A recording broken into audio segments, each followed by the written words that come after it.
Divided World, Divided Class. Global Political Economy and the Stratification of Labor under Capitalism. By Zak Cope.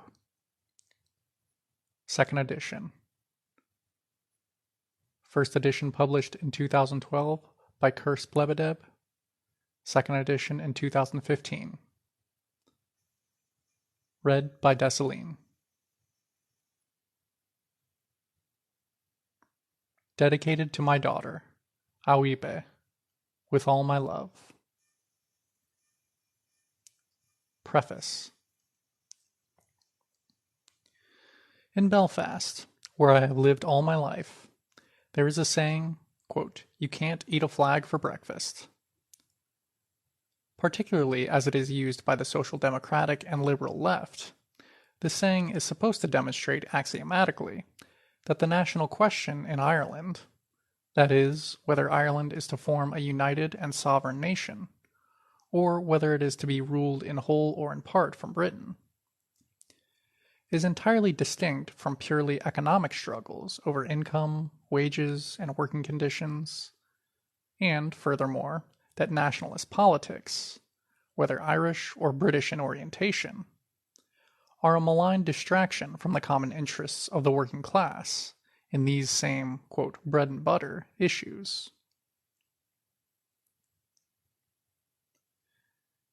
In truth, however, the saying has been little more than a folksy rationalization and justification for firmly unionist British nationalist politics with a, quote, left veneer.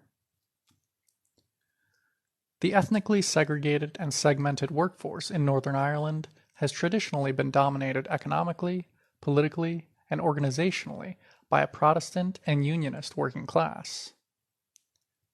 Relative to its Catholic counterpart, this population historically occupied all of the best jobs with the highest wages, lived in better houses, attended better schools, and could count on better life opportunities as a result. Most significantly, the Protestant working class, of British settler colonial descent, could rely upon a political dispensation which the disenfranchised, gerrymandered, and oppressed Catholic working class could not.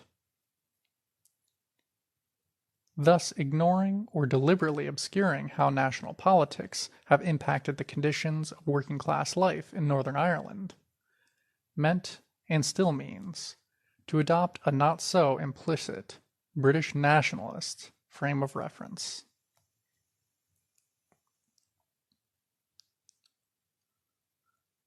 The present work is a study in the politics of class within the capitalist world system. It examines, on a historical basis, power struggles surrounding the distribution of socially created wealth and the relations of production which determine the same. Specifically, it is an attempt to explain and relate 1. The enrichment of the working class of the core, metropolitan, or first world nations within capitalist social structures. 2. The massive and growing income disparity between the people living in advanced capitalist societies and those living in peripheral, economically extroverted, or dependent capitalist societies. And 3. The widespread racism, ethnic chauvinism, and xenophobia pervading first world society today. In doing so, we hope to elucidate both how issues of class shape, quote, the national question, boundaries of national self-determination in any given case, and also how nationality has come to impact class relations on a world scale.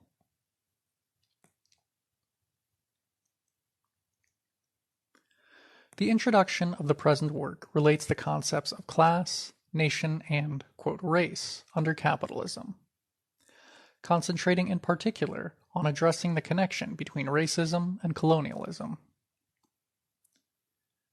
It also clarifies the meaning of those terms used throughout the book that are essential to a scientific understanding of the present international class structure. Part 1 of the book considers the development of an ascendant section of the working class out of the unequal international relations formed within the capitalist system. Drawing on world system and dependency theory, it delineates certain, quote, stages of global capital accumulation. Corresponding to these stages is a dynamic ordering of the international economy into a core and a periphery, and the dissemination of, quote, popular ideologies of elitist supremacism in the former.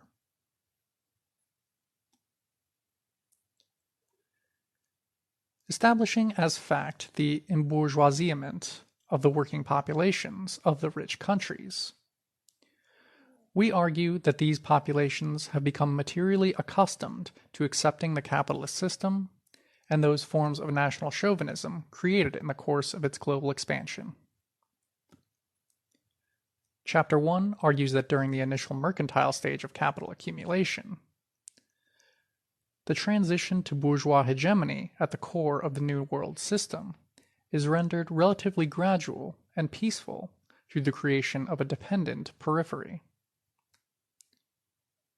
It argues that a capitalist polity based on internal colonialism cultivates imperial chauvinism within the broad petty bourgeois populace. Chapter 2 argues that competitive capitalist industry in Europe brings colonialism in its wake. In the colonial situation, European settlers, employers, soldiers, and officials confront a perennially subjugated non-European population, and racism is thereby encouraged. Chapter 3 argues that monopoly capitalism necessitates imperialism, which relies upon social chauvinism to function.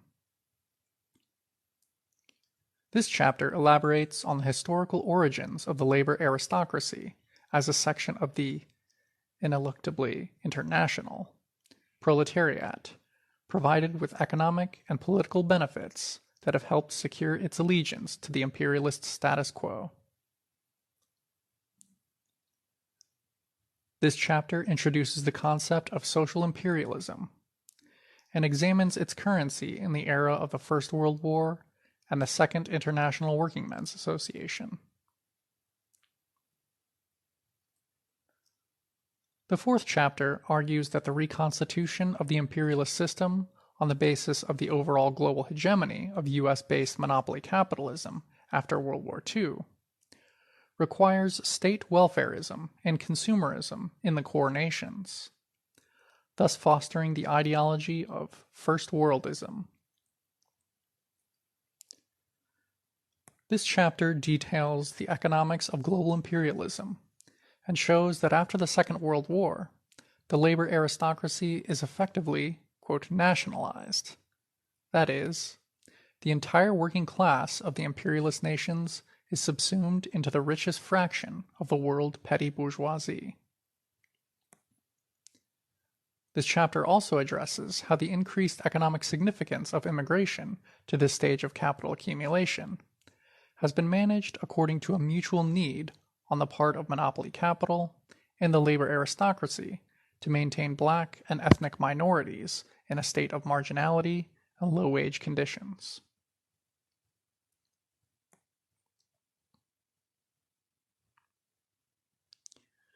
Part 2 of the book argues, in abstraction from the reality of institutional discrimination against immigrant and minority ethnic populations favoring white workers, that, in the context of the contemporary capitalist world system, little or no legal exploitation takes place within first world borders. Having established the global split in the working class as being the product of imperialism, this second section of the book measures the extent of that divide today by means of empirical investigation, specifically by operationalizing concepts such as unequal exchange and capital export imperialism, which purport to reveal the mechanics of global value transfer. It provides both a means of measuring and an account of the super wages, wages supplemented by super profits, that the first world working class is in receipt of today. Using certain formulae, statistical data is consulted and an estimate of uncompensated south to north value transfer is presented. This section concludes with a critique of ostensibly, quote, left defenses of global wage differentials.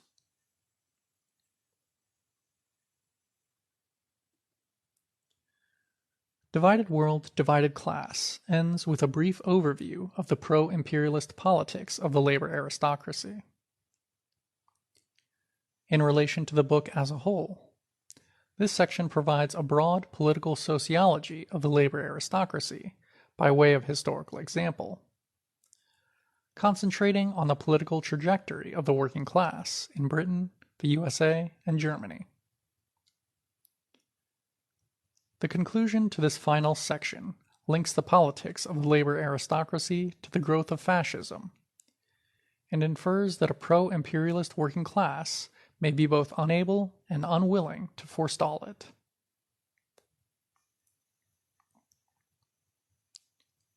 Overall, the book argues that the conditions of life for the working class in the countries of the global north are predicated upon the immiseration, national oppression, and exploitation of the workers and farmers of the global south.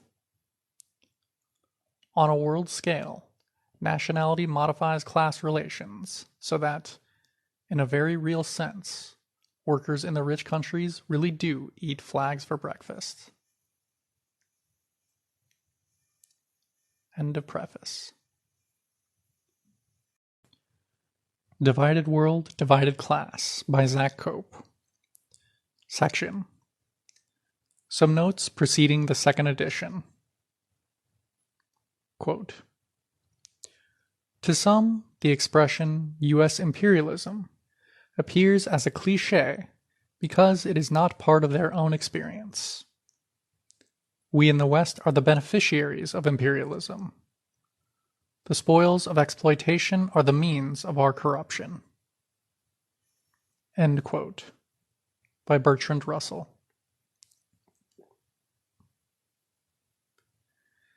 This second edition of Divided World, Divided Class has afforded me the opportunity to correct a few niggling typographical, stylistic, terminological, and other errors scattered throughout the first edition.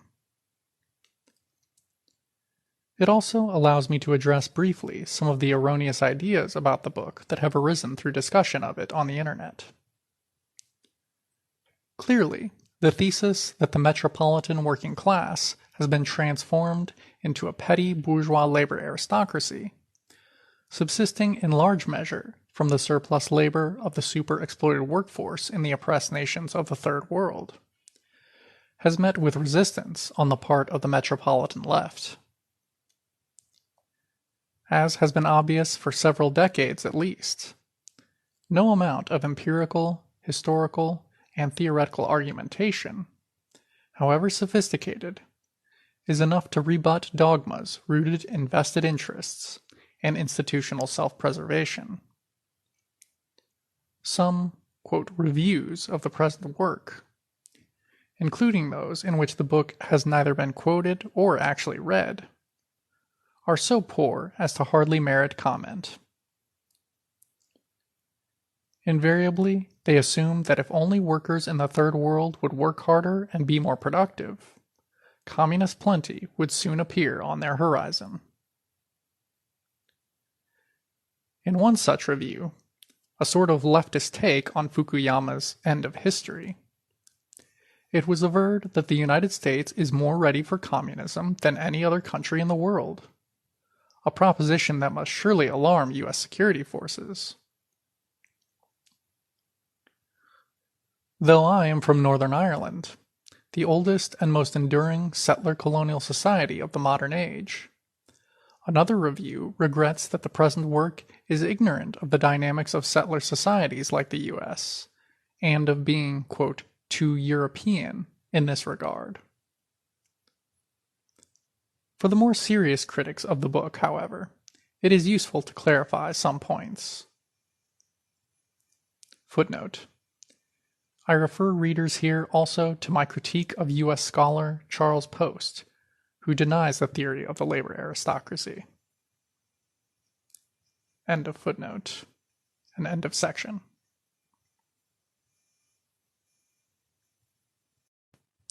Zak Cope, Divided World, Divided Class. Section. Unequal Exchange and Imperialism. Unequal exchange is, at its root, a fairly simple proposition. It is only by making it very technical that it can be seriously disputed.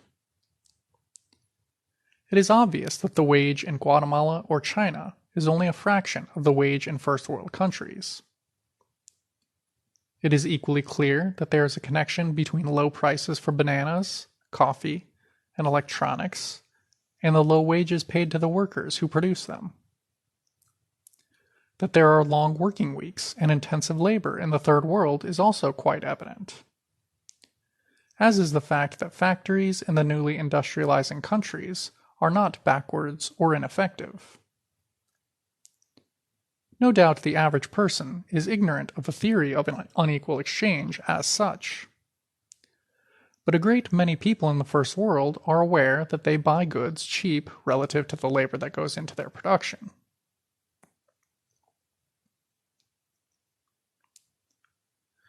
Although exploitation can take place without any, quote, unequal exchange taking place, it is one of the principal means by which the semi-colonial nations today are fleeced. Unequal exchange is not the only such mechanism, nor is it one that can be understood in isolation from the others. Capital export imperialism, transfer pricing, whereby multinational corporations deliberately set low prices for the produce of foreign subsidiaries, royalties from intellectual property rights, interest on loans, dollar hegemony, and so on. As Amin says, despite the unfortunate connotations of the term, the concept of unequal exchange does not imply that surplus value arises from the buying and selling of commodities. Contrary to critics who imagine that unequal exchange is unrelated to the intrinsic conflict between capital and labor, global value transfer, that is, the First World's underpayment of goods exports from the Third World, is a process which begins and ends with the radically divergent rates of exploitation in the imperialist countries and the oppressed nations respectively. As Amin writes, beginning of long quote, all those who, rejecting unequal exchange, rush to raise the cheap argument that this is a matter of circulation, not production, either are not acquainted with the thesis in question, the root of the matter lies in the different conditions under which labor is exploited, or prefer to evade the thorny question of imperialist exploitation. End quote.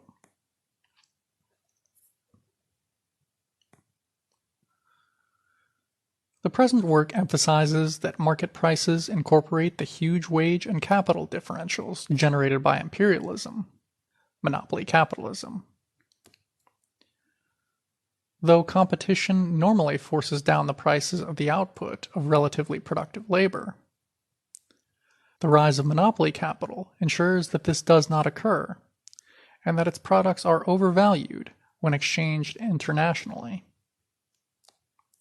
Meanwhile, the prices of third world goods are far lower than they would be in the absence of price fixing, transfer pricing, monopoly, whereby the rich countries are the only seller to the third world of certain key commodities, especially of advanced electronic and military technology, and monopsony, whereby the rich countries are the single major buyer of much of the third world's output.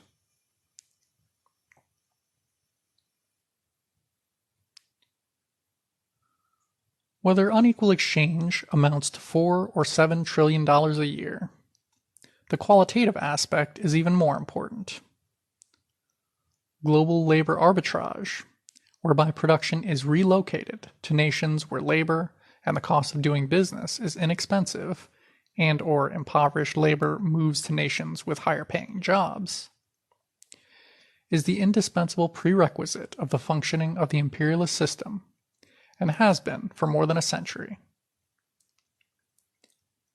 Unequal exchange, as one major mechanism of global value transfer, alongside the others mentioned herein, secures the necessary supply of value which prevents the imperialist countries from entering an insoluble contradiction between the development of the productive forces and the private ownership of the means of production. If the supply of surplus value to the imperialist countries from unequal exchange did not exist, then the high wages of these countries would not resolve the inherent overproduction crises characteristic of capitalism. End of section. Divided World, Divided Class by Zak Cope. Section: Free Markets and Wage Convergence. If a free market truly existed, capital would accumulate in and flow to the Third World, generating dramatic rises in Third World wages, relative to the supply and demand of labor. However, there is not a free market. Rather, there exist two things demonstrating the indelibly political nature of economics.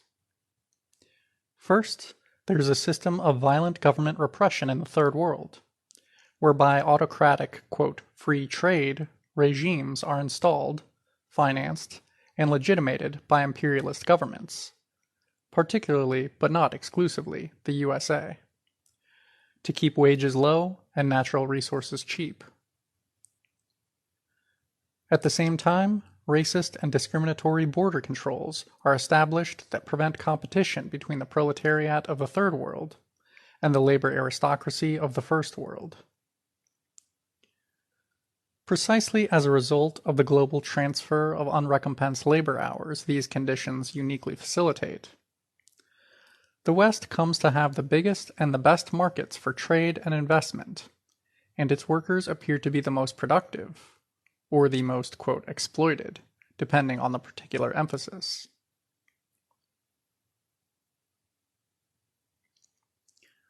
Whether the delinking of Third World economies from the imperialist political economy would result in their becoming substantially richer depends entirely on what the resultant economic surplus is to be used for, and, relatedly, what measure of wealth is being used.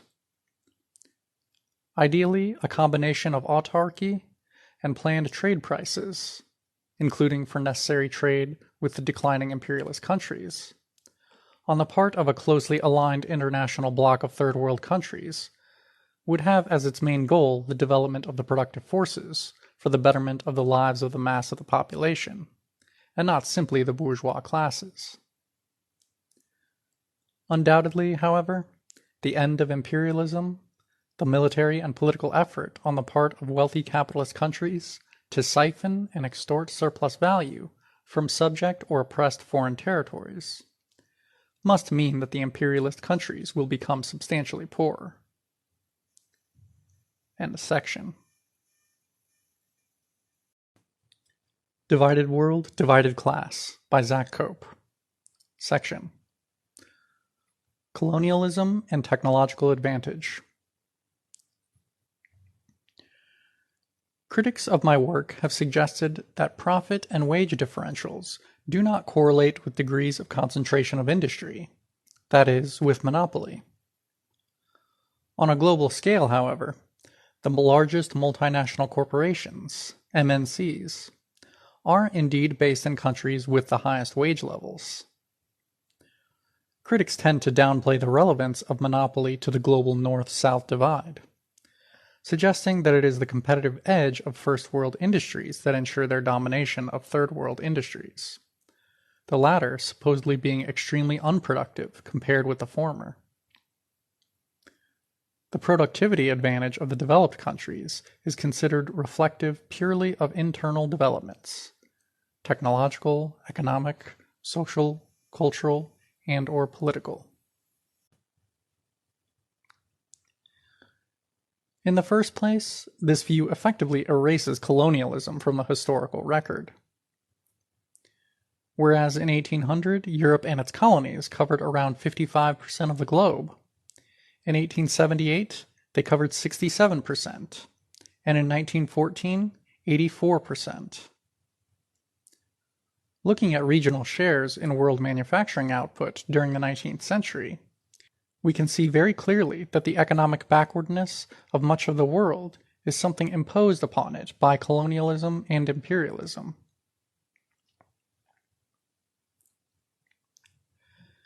As in the past, imperialist countries today are able to invest in more productive technologies and more capital-intensive industries, only because they can maintain profit rates by importing more economic surplus from foreign territories than they export to the same.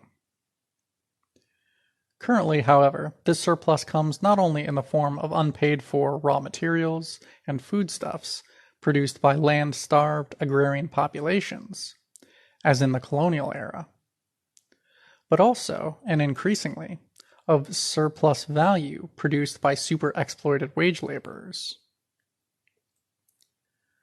Whereas in the imperial age, European and settler colonial powers could cheapen the costs of constant and variable capital by means of colonialism, leaving European and settler colonial workers to produce the bulk of surplus value. Under imperialism, the neo-colonial workforce is proletarianized and forced to deliver its surplus value to foreign investors and traders in the form of underpriced commodities produced within fully capitalist enterprises. Table 1. 19th century world manufacturing output, percent of world total, Asian countries and Europe compared. You can download this table from the ebook or on the website. End of section. Divided World, Divided Class by Zak Cope. Section: Monopoly and Productivity Differentials. Presently, MNCs control about 70% of all world trade, and over a quarter of the world's economic activity takes place within the 200 largest corporations. A recent report commissioned by the Swiss Federal Institute of Technology in Zurich on the global reach of today's biggest corporations examined a database of 37 million companies, including over 43,000 MNCs, and mapped the share ownerships linking them together. Beginning of quote.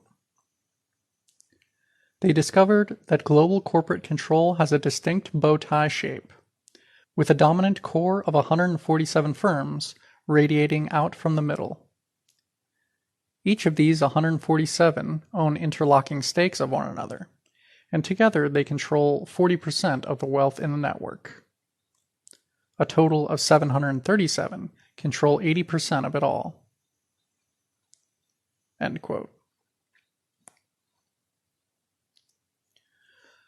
The same Swiss study shows that over half of the top 50 corporations are based in the USA, with most of the rest, bar one, coming from Europe and Japan.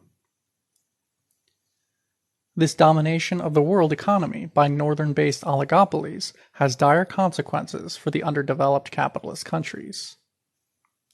Beginning of quote. Quote, free trade in an international capitalist system with a class monopoly by the northern countries over the means of production allocates all of the efficiency trading gains to the north, just as, quote, free markets under domestic capitalism with a class monopoly by capitalists over the means of production allocates all efficiency gains to capital, with surplus labor and in the absence of countervailing power by unions and state. End of quote.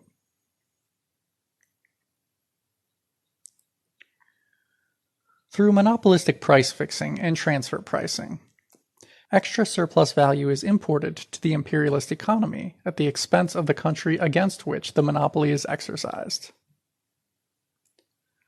Although the First World no longer monopolizes the means of production, it retains monopolistic control over certain key sectors of the global economy. In particular, commerce, finance, oil, military hardware, and intellectual property. Most importantly, and as a conditio sine qua non for the political functioning of the system, the First World has a monopoly on high-wage labor. Oligopoly capitalism thus forces Third World producers to expend extra labor to pay this imperialist rent. That is, to increase the rate of surplus value beyond the world average. Capital exports, meanwhile, can raise profit rates at home through tying unequal exchange to loans and ensuring exclusive orders for exported commodities at high prices, as a means of monopolizing raw material sources, and as a means of exacting tribute from indebted nations.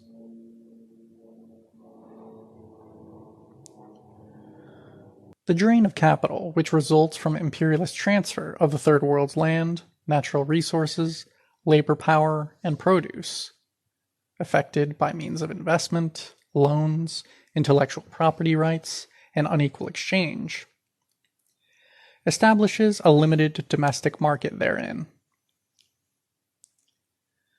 Dependence upon the monopsonistic sellers of relatively capital-intensive manufactures, many the product of state research and development funds unaffordable to the underdeveloped countries, as well as of energy and mineral resources secured by means of military fiat, destroys any remaining capacity of Third World capitalists to build domestic industry.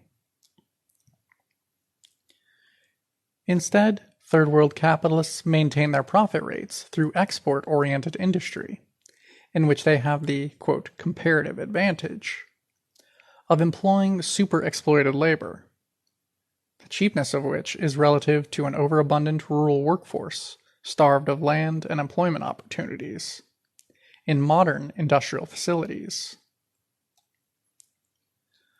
Third World comprador capitalists, by contrast with rival First World monopolies, consequently trade with First World producers on very unfavorable terms. End of section. Divided World, Divided Class. Section. Average socially unnecessary labor and superwages.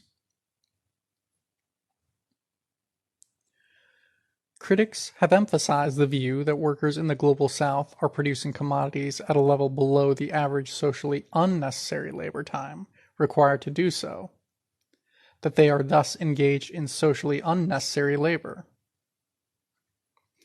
It is crucial to understand, however, that the introduction of labor-saving technology to the production process is foremost conditional upon the prospective maximization of profits. Quite simply, if it is cheaper and more profitable for capitalists to employ low-cost labor than to raise fixed capital expenditure, then they will continue to do so, unless compelled to do otherwise by the pressures of competition. Beginning of long quote. It may be technically efficient to use a labor-intensive method of producing things, because although mechanization saves on labor, it involves using more of the other input, namely machines. Setting aside technically inefficient production methods, the real question is which of the possible technically efficient methods will give the most profits, the more mechanized or the more labor-intensive one. A simple example shows how this question must be answered.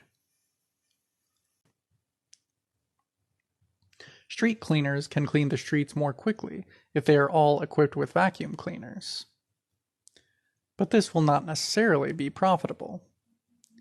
If the vacuum cleaners are very expensive, it may cost less to use a more labor-intensive method. If the machines are cheap enough, then it pays to become more mechanized. End of quote.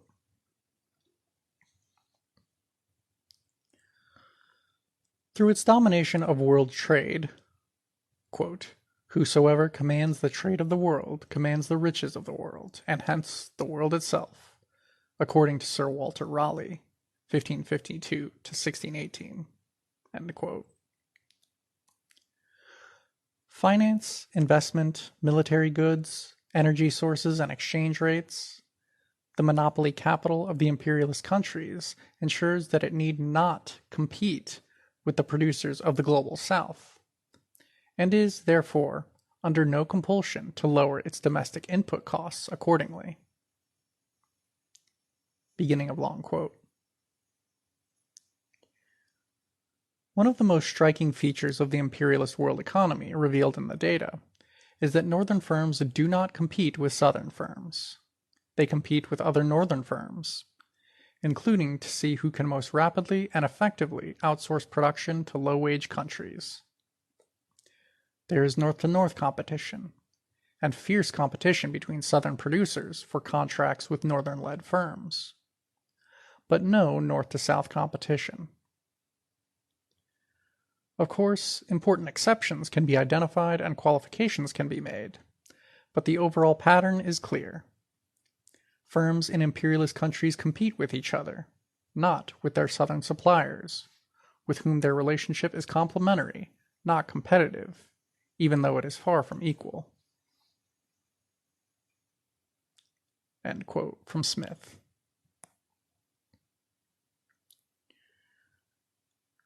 Moreover, as noted above, imperialism is a precondition for the greater, quote, productivity of first world workers, insofar as the surplus value and surplus product in the form of the underpriced output of, quote, independent producers, transferred from dependent countries, is invested in constant or fixed capital, and not only in personal consumption or social infrastructure.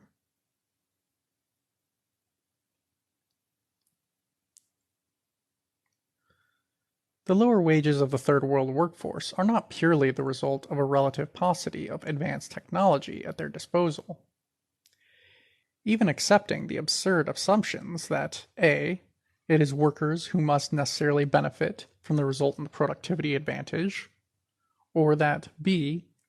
It is first world workers alone whose labor furnishes the profits for higher rates of fixed capital investment.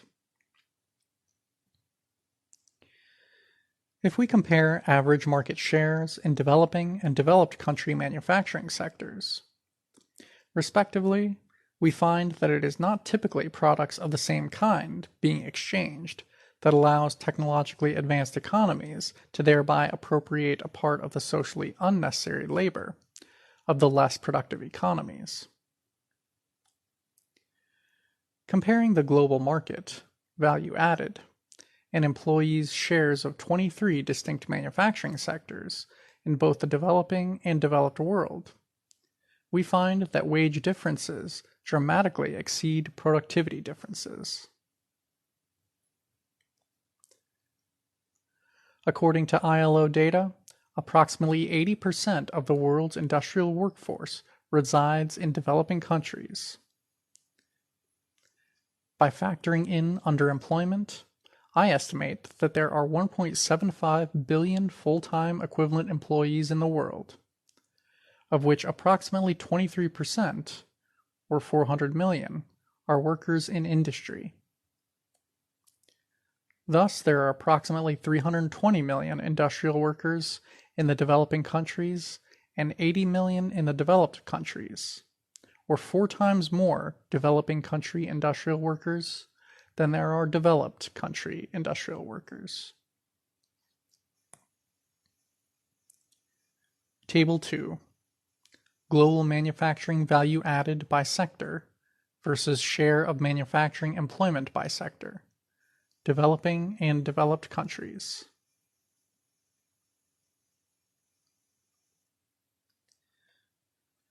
As we can see from Table 2 above, both developing and developed countries are involved in every type of commodity manufacture. But there are certain sectors in which each group of countries definitely captures a larger share of the market than the other. Social chauvinist economists cynically imply that third world wages are low because third world economies are unproductive in comparison to first world economies, as though each operates in isolation from the other, thereby ignoring the reality of global value chains. Moreover, as the present work argues, it is erroneous to gauge productivity according to value added per labor hour, since the production costs, and hence the prices, of developed country manufactures include relatively very high wages and capital costs, particularly those incurred by the inordinately large unproductive sector of the first world economies, compared with those of developing countries. Leaving this aside, it is incorrect to presume that productivity differentials between third world and first world industry are equal to or greater than wage differentials. In fact, trade between third world and first world countries leads to a situation of unequal exchange. That is, quote, the exchange of products whose production involves wage differentials greater than those of productivity. End quote.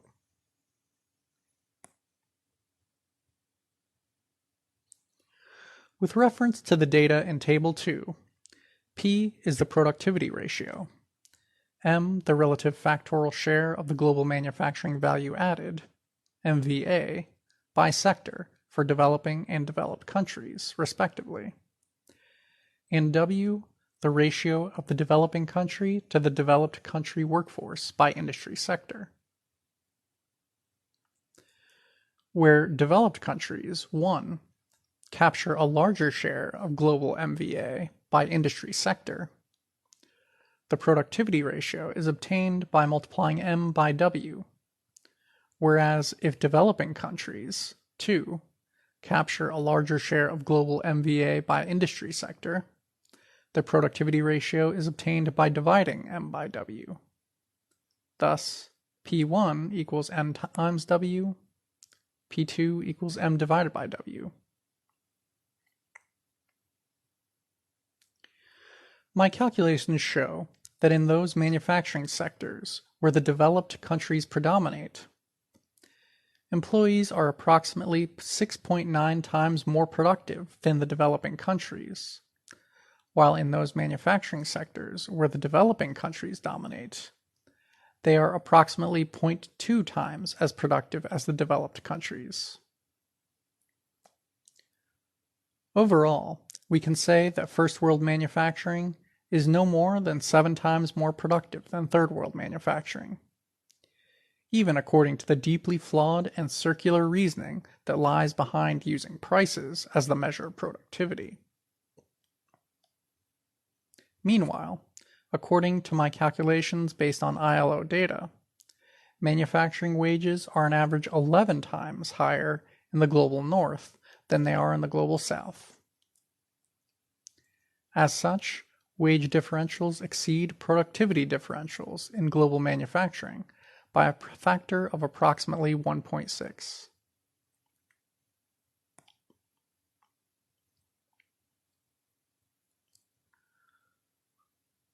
Adjusted by this figure, which represents a coefficient for the real value of manufacturing exports to the OECD from the non-OECD countries under conditions of equal exchange, equal international distribution of value added according to equivalent productivity, and where the overall price stays the same. Non-OECD manufacturers' exports to the OECD should have been worth approximately 3.04 trillion, since only 1.9 trillion US dollars was paid for these goods. Unrequited value worth over 1 trillion US dollars was transferred from the non-OECD goods exports sector to the OECD in 2012. If OECD manufacturers' exports to the non-OECD were overvalued by the same proportion, then OECD merchandise exports to the non-OECD should have been worth around 1.2 trillion US dollars, i.e., 1.9 trillion divided by 1.6. Since $1.9 trillion was actually paid for these goods, unrequited value worth $700 billion was transferred from the non-OECD goods export sector to the OECD in 2012. In total, according to this measure, around $1.7 trillion of value was transferred from the non-OECD by means of unequal exchange in manufactures in 2012. End of section. Divided World, Divided Class by Zak Cope. Section. The historical equivalence of First World and Third World workers' struggles. The term Third World, tiers-du-monde, was coined in 1952 by French demographer and historian Alfred Sauvy to refer to those countries that were unaligned with either the Soviet bloc or NATO during the so-called Cold War. The term was first introduced into the English language by sociologist Peter Worsley and refers specifically to the underdeveloped capitalist countries of Asia, excluding Japan and Israel, Africa, Latin America, the Caribbean, and Oceania, excluding Australia and New Zealand. The term, quote, First World, meanwhile, refers to the rich imperialist countries, that is, the United States and Canada, Europe, excluding Russia and parts of Eastern Europe, Japan, Israel, Australia, and New Zealand. For reasons of space, the present study does not attempt a precise categorization of those countries, such as those in the former Soviet bloc, which transfer surplus value from the Third World by means of imperialism, but which have an exploited majority internally.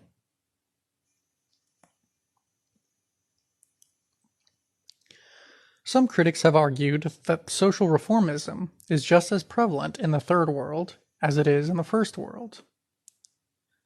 The effects of embourgeoisement on the workers of the imperialist countries have been crystal clear for some time. There has never been a successful revolution in the leading imperialist countries. The one exceptional case of socialism there, in Germany, was established externally by military occupation.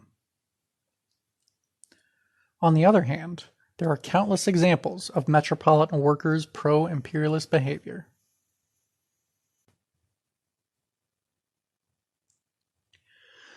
The chief exception to the rule of at least tacit acquiescence in imperialism, representing the high watermark of popular anti-imperialism in the U.S., was during the Vietnam War era, which the organized working class took to the streets in support of. In May 1967, the American Seamen's Union, the dock laborers, the mechanics, the masons, and several other unions arranged a, quote, Support the Boys march along Fifth Avenue in New York, carrying bills with the wording Bomb Moscow, Bomb Peking, and Throw the A-bomb on Hanoi. Union members occasionally emerged from their number to beat down onlookers expressing their disapproval. In October and November 1967, 13 Union Congresses in 10 U.S. states, attended by a total of 3,542 delegates, 1,448 voted for a continuation of government policy, 1,368 for an escalation of the war, and only 235, 7%, advocated a complete withdrawal. By contrast, revolutionary movements against capitalism, imperialism, colonialism, and racial oppression have swept over virtually the entire Third World at one time or another, and continue to do so today. This should be unsurprising to all but the most dyed-in-the-wool Eurocentric Marxists, whose exacting standards no revolution ever meets.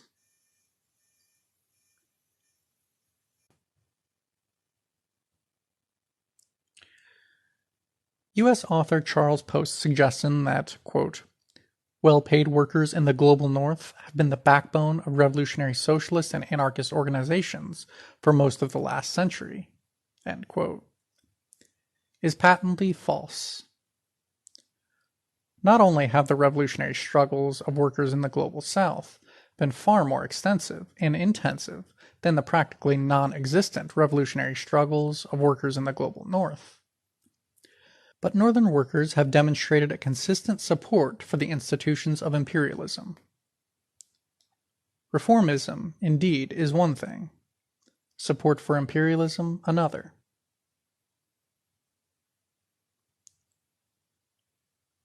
Some of the major reasons for the persistence of whatever reformism exists in the global South since World War II are the following. 1.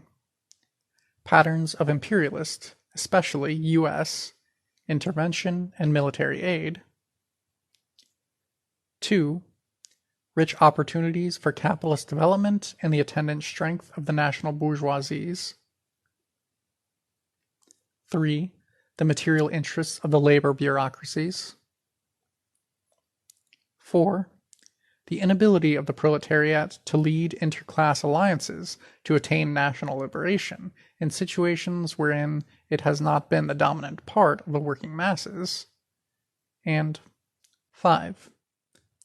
The pernicious influence of various kinds of revisionism in the socialist movement, not least amongst which is first-worldism, the tendency to detach the political, ideological, and cultural mores of affluent countries from the dynamics of imperialist value transfer. End of list.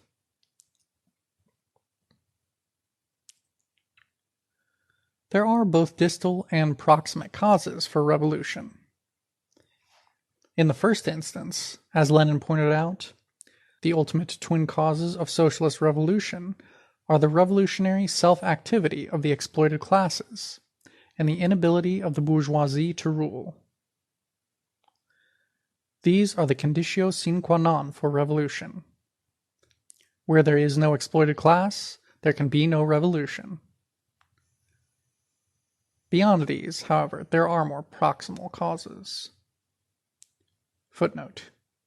See Ferran, 2005, on the world's systemic conditions for revolutionary upheaval, and Page, 1978, on the class antagonisms most likely to produce revolution in the semi-feudal economies of the global south. End section.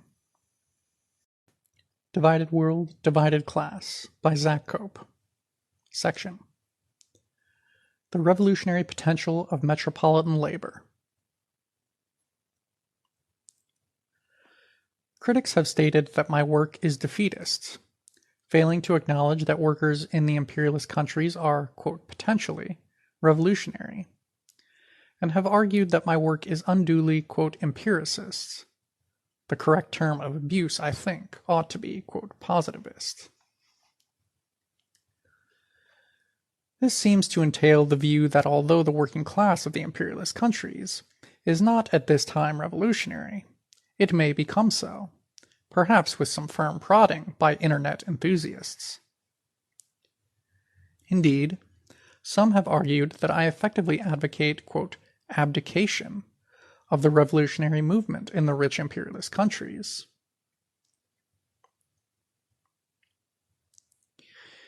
Indeed, any class and any individual is, quote, potentially revolutionary, according to whether or not they are prepared to forego any stake they may have in the capitalist system, and aim to see it abolished.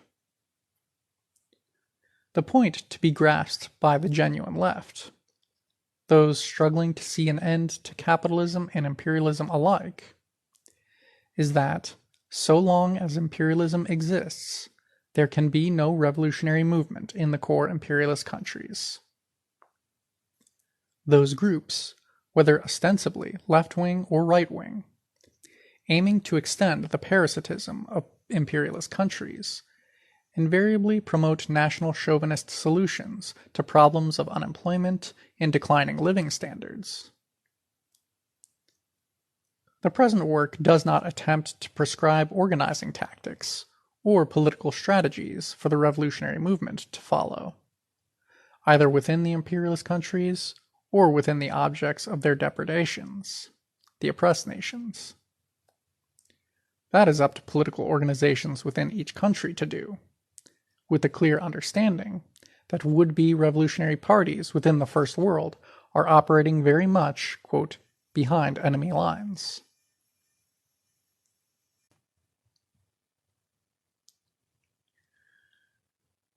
In the First World, there has, since the 1990s, been a notable convergence of, quote, left and right around an anti-corporate, anti-global, anti-elite, anti-finance, and anti-government agenda. The left has been flattering the labor aristocracy for so long that it has effectively abandoned the terrain of class struggle to populism. An attempt by the petty bourgeoisie to curb the power of the elite, whilst leaving the capitalist structure intact. The reason for the collapse of the revolutionary left in the imperialist countries is that the conservative impulse to maintain capitalism as a system of wealth creation, predicated upon national oppression and international inequality, is common to virtually all major strata there, whether those based on class, gender, ethnicity, or geographical locale. Under imperialism, beginning of long quote, there evolves a far-reaching harmony between the interests of monopolistic business on the one side and those of the underlying metropolitan population on the other. The unifying formula of this, quote, people's imperialism is, quote, full employment. With this formula on its banner, monopolistic business has little trouble in securing mass support for its undivided rule, in controlling the government openly and comprehensively, in determining undisputedly its external and internal policies. This formula appeals to the labor movement, satisfies the requirements of the farmers, gives contentment to the, quote, general public, and nips in the bud all opposition to the regime of monopoly capital. From Baran, 1978. End of long quote.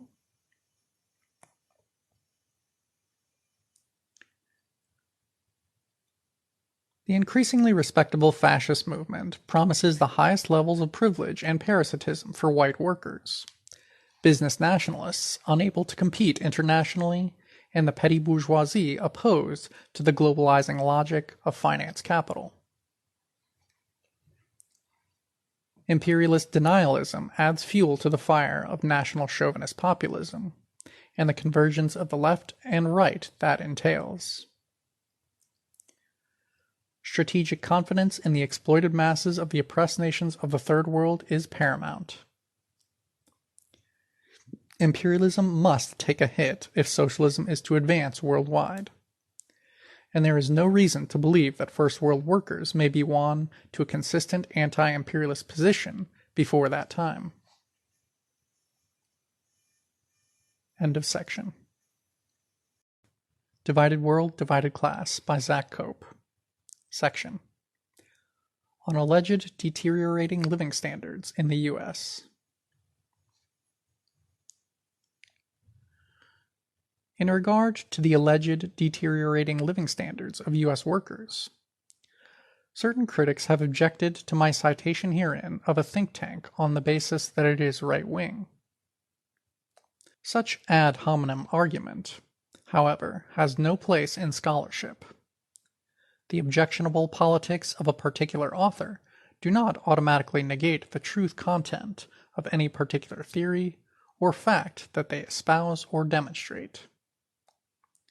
Besides, not only is it true that, like beauty, a person's place on the political spectrum is in the eye of the beholder. Social chauvinist economists routinely uncritically regurgitate data from the World Bank, the IMF, and the CIA, hardly bastions of left-wing analysis.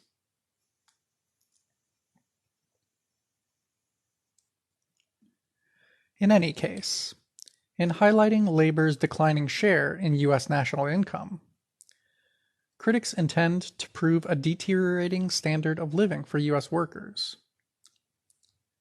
Typically, they are entirely oblivious to the extent to which U.S. national income represents value captured by the U.S. sui gratia from other countries, and the extent to which U.S. labor shares in that ill-gotten loot. Footnote. The word loot, commonly used in English parlance, is an Anglo derivation of the Hindi word loot, meaning, quote, goods taken from an enemy, etc. End of footnote. There is, apparently, no amount of divergence in wages between workers in the Third World and workers in the First World that might lead leftists in the First World to question their hallowed belief in the exploitation of imperialist country labor.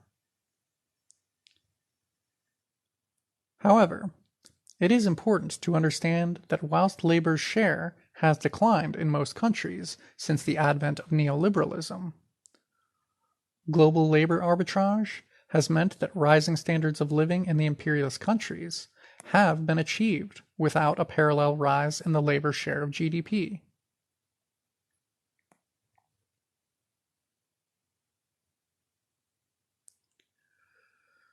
Research by the late and much respected scholar Angus Maddison sheds light on the growth of purchasing power internationally for the past 2 millennia. Maddison has calculated per capita GDP figures from 1 CE to 2008 using 1990 international Giri-Kami dollars. The Giri-Kami dollar, or international dollar, is a hypothetical unit of currency that has the same purchasing power parity that the US dollar had in the United States at a given point in time, in this case 1990. It is based on the concepts of purchasing power parities, PPP, of countries and the international average prices of commodities, and shows how much a local currency unit is worth within a country's borders. It is possible, of course, that rising per capita income growth accrues to the richest portion of the population at the expense of the poorest. Therefore, to obtain a more accurate picture of the extent to which living standards have improved for the societies we have chosen to focus on, we must look at the extent to which rising per capita income has been accompanied by growing income inequality. Beginning of long footnote. The Gini index is a measure of statistical dispersion intended to represent the income distribution of a country's population. The Gini index is based on the Lorenz curve used to depict income equality, where the x-axis is cumulative population and the y-axis is cumulative income. Perfect income equality is expressed in a 45-degree diagonal straight line. But the reality of unequal income distribution expressed by the Lorenz curve typically shows a curve that is more or less flat for the first 2/3 of its trajectory, rising ever more steeply towards the end. The Gini index is the ratio of the area lying between the line of equality and the Lorenz curve over the total area under the line of equality. Inequality is implied when the Lorenz curve is below the 45-degree line, that is, to the left of the graph, where the percentage of people is higher than the percentage of income they receive, whilst to the right, the percentage of income received is higher than the percentage of people receiving it. End footnote.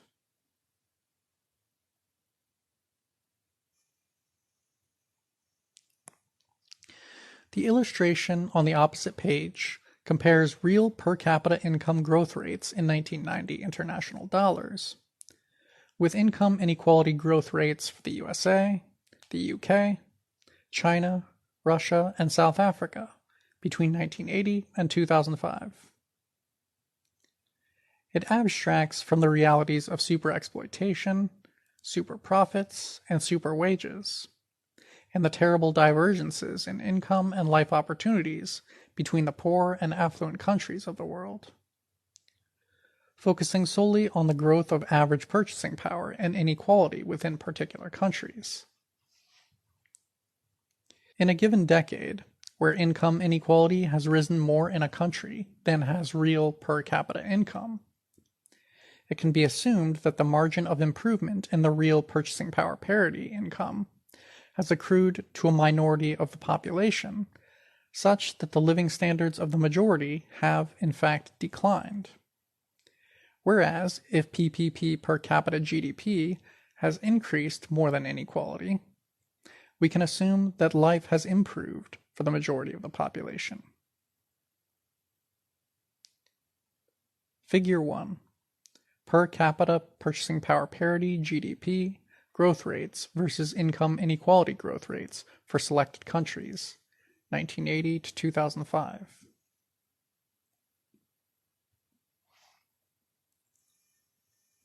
End of section. Divided world, divided class. Section. Labor share of income as the measure of exploitation. First world socialists point to the declining share of labor in countries like the US as proof positive that such workers do not derive any benefit from imperialism. The annual labor income share is normally calculated as total labor costs divided by nominal output.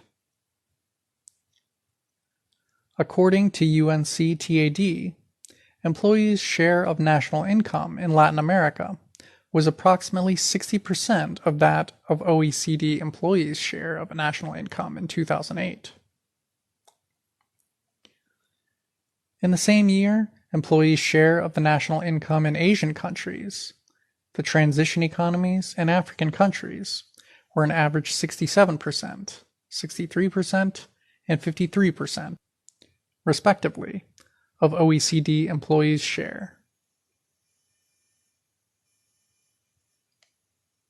Beginning of quote. Since 1994, the wage share in Asia has declined by roughly 20 percentage points. The pace of the decline in the past decade has accelerated in recent years, with the wage share falling more than 11 percentage points between 2002 and 2006. In China, the wage share declined by close to 10 percentage points since 2000. In African countries, the wage share has declined by 15 percentage points since 1990. With most of this decline, 10 percentage points, taking place since 2000. The decline is even more spectacular in North Africa, where the wage share fell by more than 30 percentage points since 2002. End quote.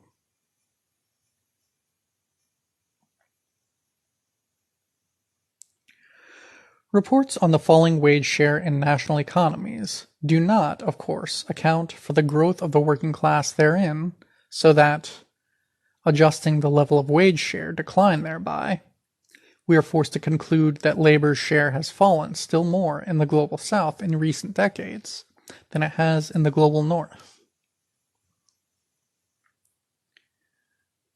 More importantly, however, the wage share measure of exploitation does not account for the massive divergence in wages between countries such that 1 hour of labor in a rich country earns a worker enough money to produce the product of a dozen hours of labor in another.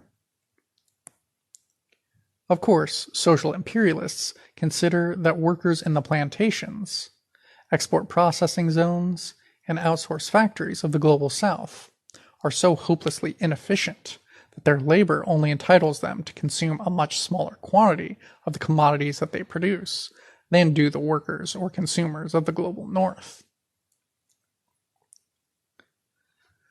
Leaving that aside for the moment, however, it is very clear that the measure of exploitation, according to the share of wages in national income, is proof positive that third world workers are more exploited than first world ones. Indeed, if this were not so, and the share of wages in prices were raised accordingly, we might expect third world goods imports to the OECD to be worth up to 50% more than they are at present.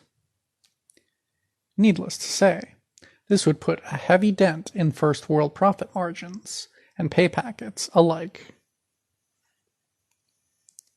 End of section. Divided World, Divided Class by Zak Cope. Section: One World Working Class. There is a tendency amongst some calling themselves communists to conflate all sections of workers into a homogeneous and amorphous, quote, working class. In just the same way that some on the left loudly declaim any and all manifestations of nationalism, even, if not especially, that demonstrated by oppressed nationalities, these imperialist country, quote, revolutionaries refuse to countenance the possibility that some groups of workers have class interests distinct from, and even opposed to, other groups of workers. The reason for the putative anti-nationalism of the imperialist country left and its syndicalism is the same. It allows workers in oppressor nations to retain their privileges as such. If all workers are the same, and there is no division between oppressor and oppressed nations, then there is no need to struggle against imperialism, and no need to forego any of its very one-sided benefits.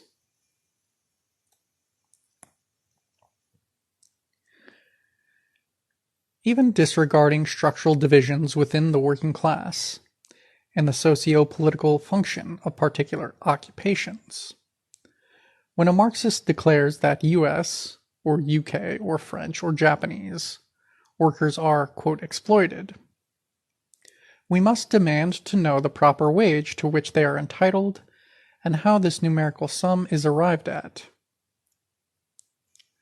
How much would an employee have to be paid so that they would no longer be exploited?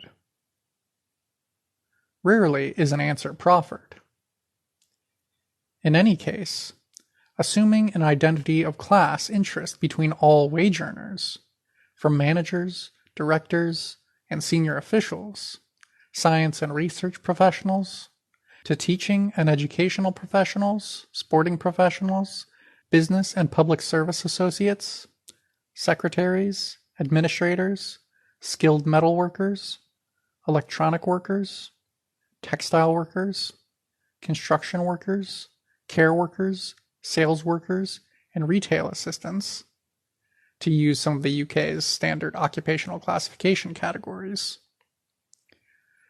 where huge disparities of income and life opportunities prevail, is to lapse into the crudest pseudo-left sociology.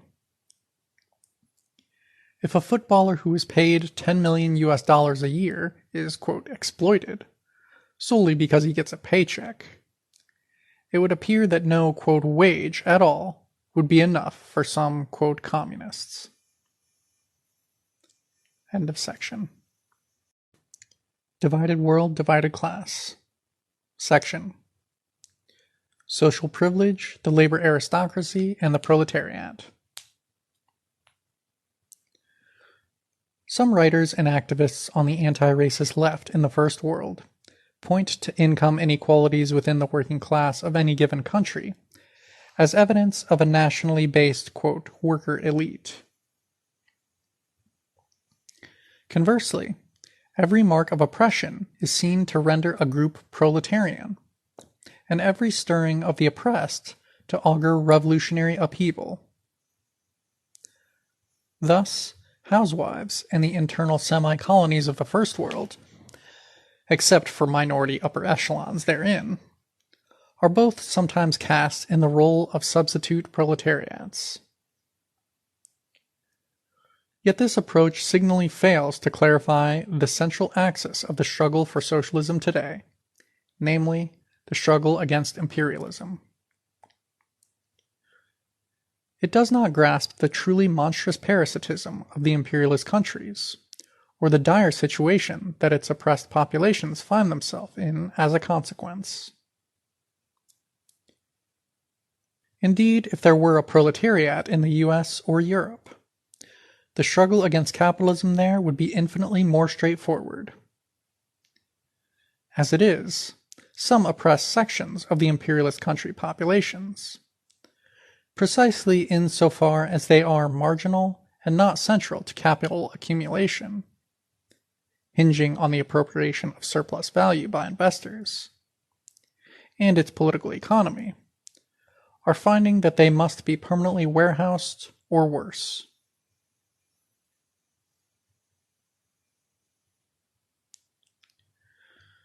The point of highlighting the unequal wages and working patterns of the workers in the poor countries, compared to those in the rich countries, is not merely to highlight inequality within the international workforce. Rather, it is to show the effects of this divide within the working class on the structuration of the capitalist world system. The present work shows that the unrequited transfer of wealth from the Third World to the First World, a loss that is, quote, enormous in relation to the poverty of the underdeveloped countries, is such that the profits of the capitalist class in the First World would disappear if the globalization of production processes dominated by monopoly capital and relying on the super-exploitation of Third World labor were to cease. Remove the Third World as a source of super profits, and the economies of the First World would be bankrupt. Moreover, if capitalism was to survive under such conditions, First World workers would see their standard of living sink like a stone, for they would thus fall back into the proletariat. In short, economically speaking, the core imperialist countries are net parasites, subsisting off the land, labor, and resources of the Third World, and not value produced by their own workers.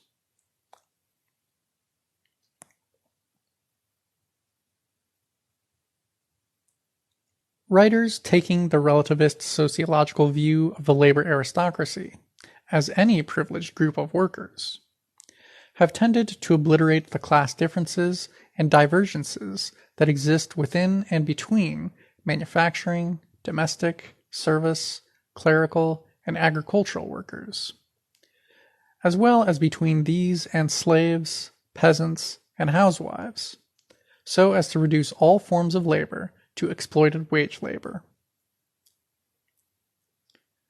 This, however, is a form of blatant class reductionism that collapses the struggle for national self-determination, defined by the struggle for people's land sovereignty, and the struggle for gender equality, defined by the struggle for the equalization of labor time, that is, time spent in a capitalist society not engaged in wage labor or housework, into the struggle for socialism, defined as the socialization of the means of production under the dictatorship of the proletariat. Marxists define the proletariat as those workers producing material values in an industrial context, whether in a factory or on a plantation, who are in receipt of less value than is embodied in the commodities they produce. The proletariat, as such, produces more goods than it is able to command with its wages. Needless to add, this does not imply that other categories of workers are not exploited or oppressed. But the proletariat is that group of workers who possess no property, and, as such, has unique revolutionary potential.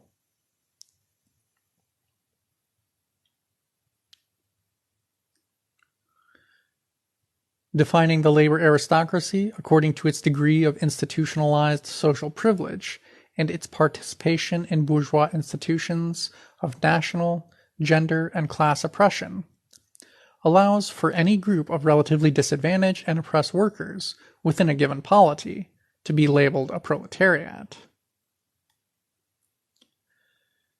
Against this view, and following classical Marxist thinking on the subject, the labor aristocracy is understood herein as that section of the working class whose receipt of superprofits derived from the superexploitation of colonial and semi-colonial workers predisposes them to establish a political rapprochement with the ruling bourgeoisie.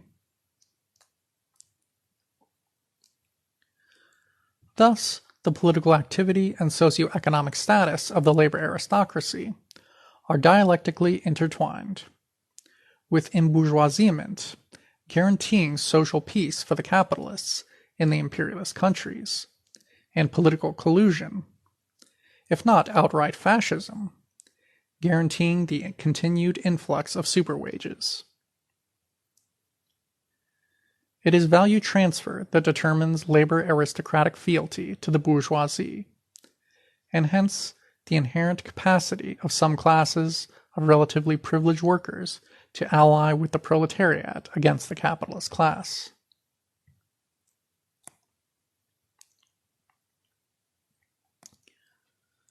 To reductively define the labor aristocracy as that section of the working class that is allied to the ruling bourgeoisie risks two things. First, it implies that it is only those workers or their representatives that engage in reformist electoral politics who constitute the labor aristocracy. Equating the labor aristocracy with the labor bureaucracy is a serious opportunistic error. Second, it implies that opposition to a particular government on the part of imperialist country workers means that they have thereby ceased to be a labor aristocracy, that they are a de facto revolutionary movement. Yet opposition to the policies of unrestrained capitalism by metropolitan workers can easily coexist with a total unwillingness to disestablish the foundations of capitalism, most especially in the present era of imperialist monopoly capitalism, the exploitation of whole nations. Is it simply the fact of their struggling against the current bourgeois administration that makes workers into a proletariat? In that case, it is quite possible that the US might have a proletarian majority at any given time. Is it struggling against the bourgeois state as such? Then the US must today have a proletariat of several hundred at most. End of section. Divided World, Divided Class by Zak Cope. Section. Female homeworkers as a substitute proletariat. For some, the proletariat as such centers on women and their labor, while well-paid male manufacturing labor is culturally, political, and demographically central to the labor elite. Thus, a woman performing unpaid household labor may be deemed proletarian, whereas a man whose wife performs unpaid household labor is a member of the worker elite.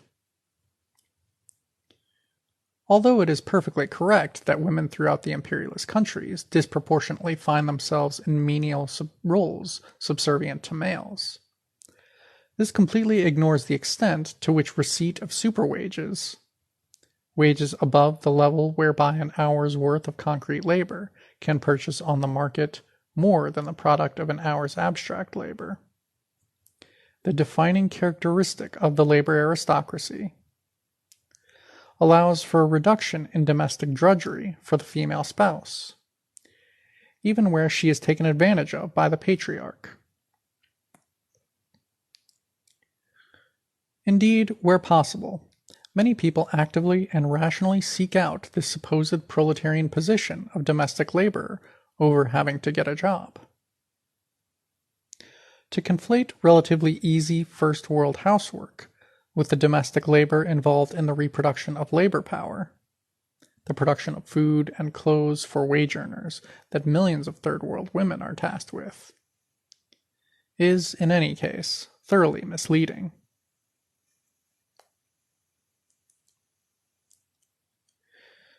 It is impossible to ascribe any exchange value to household labor insofar as a. It does not itself introduce any new commodity for profitable exchange in the market, but only use values for immediate consumption, and b. It is not itself sold on the market. The argument that household labor produces the labor power of the employee is incorrect because housework in capitalism is so constituted as to prevent its socialization as abstract labor and to render its services available for, precisely, nothing.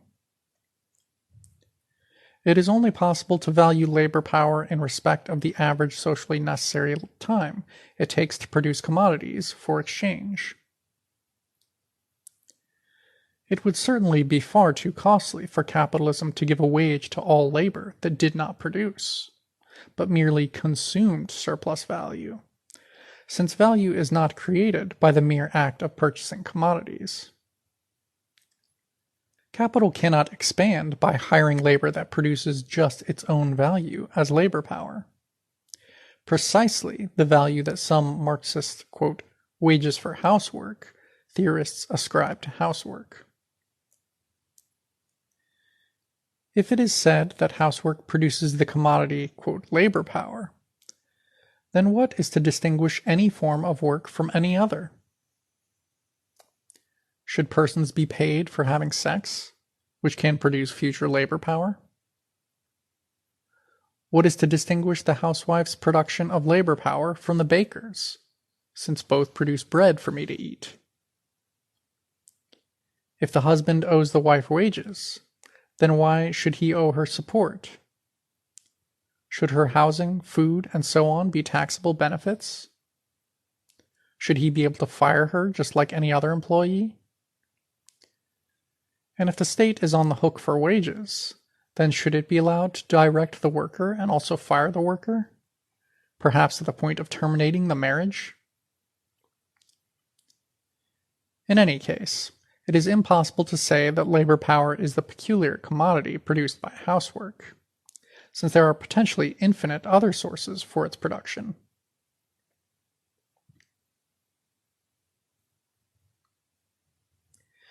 In reality, if domestic labor was to become socially abstract labor, then capitalism would have to industrialize it, providing washing machines, industrial dishwashers, and pre-made meals, and ensure a specialization and division of domestic labor.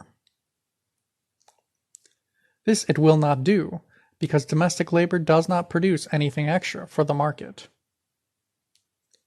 Thus, asking for a wage for domestic labor is as meaningful as asking for a wage for slavery.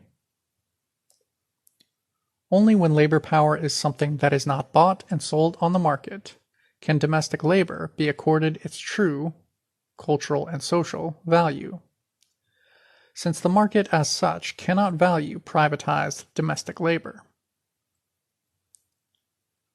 As such, while domestic labor is an absolute prerequisite for capital accumulation, and is also socially valuable and useful in itself, it must nonetheless remain unpaid and undervalued under capitalism. The fight for feminism is not for housewives and domestic laborers to be paid wages for their work, but for women and men to share domestic and social labor equally. Presently, the feminization of low-wage production is at least prima facie evidence that the bourgeoisie of late capitalism gains more value from having women work directly as super-exploited wage earners than as the principal props of the super-exploitation of males. End of section. Divided World, Divided Class by Zak Cope. Section. internal colonies, and oppressed minorities as substitute proletariats.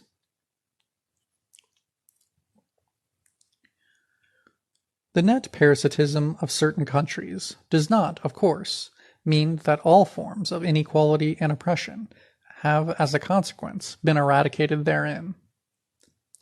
Nothing could be further from the truth. The ramped-up national oppression of blacks in the U.S. since the 1990s is undeniable. Black people under U.S. occupation constitute an oppressed nation. The U.S. injustice system is truly monstrous, imprisoning more people than India and China combined. The U.S. has long had the world's highest proportion of prisoners, and was exceeded only by Russia for a short time during a state of emergency under Boris Yeltsin. The U.S. rate of imprisonment, more than 1% of adults, is 7 times more than Canada's. What is more, imprisonment in the U.S. is heavily racialized, with blacks, 13% of the population, but 40% of the prisoners. Latinos and indigenous people being shockingly overrepresented. Almost 7% of black adults are behind bars. 1 black boy in 3 will spend time in prison during his life. Nothing like this occurred even in South Africa under apartheid. Indeed, nothing like it has occurred anywhere, ever.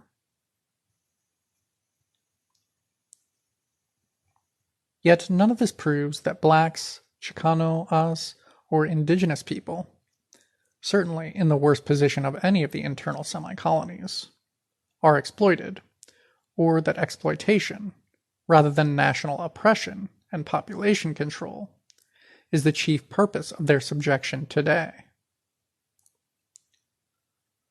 Like the Palestinians, some unskilled blacks, and many skilled blacks and whites for that matter, are a people surplus to capitalist imperialist requirements. Imperialist decline and the fascist backlash of the privileged oppressor nation mean increasingly that black property and black jobs are up for grabs. Mass black imprisonment is precisely a product of white nationalist management of the unproductive economy created by globalizing imperialism.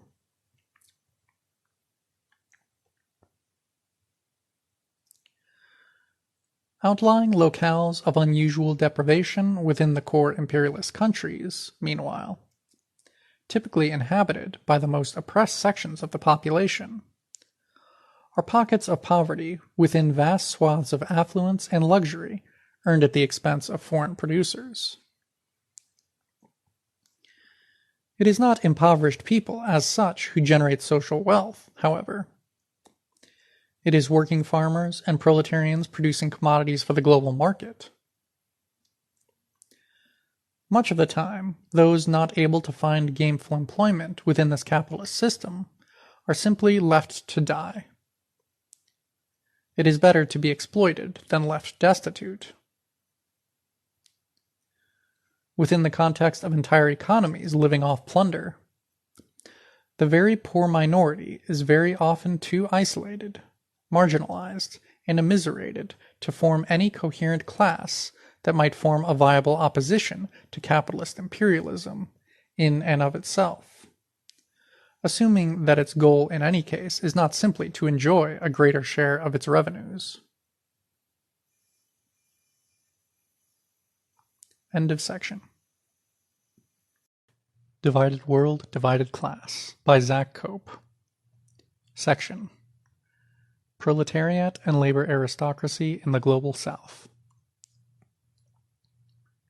Some have argued that the so-called worker elite is becoming a truly transnational class, albeit disproportionately concentrated in the First World. Indeed, many writers, including Frantz Fanon, John Saul, and Giovanni Arrighi, have seen the entire proletariat prosper in countries like Africa as a labor aristocracy, because they are a minority earning relatively high incomes, compared with the peasantry and the rural proletariat, in jobs strongly connected to the apparatus of colonialism and neocolonialism. This is despite the paltry wages paid to most African employees, and the fact that the majority are unskilled, irregularly employed, and dependent upon rural subsistence production for their sustenance. Since the basis of superprofits, and with it the payment of super wages and the subvention of a labor aristocracy, is the superexploitation of the colonial masses, there can be no mass labor aristocracy in the colonial and semi-colonial countries. The issue of the black population of the U.S. and the Chicano people of the southwest of the imperialist United States notwithstanding.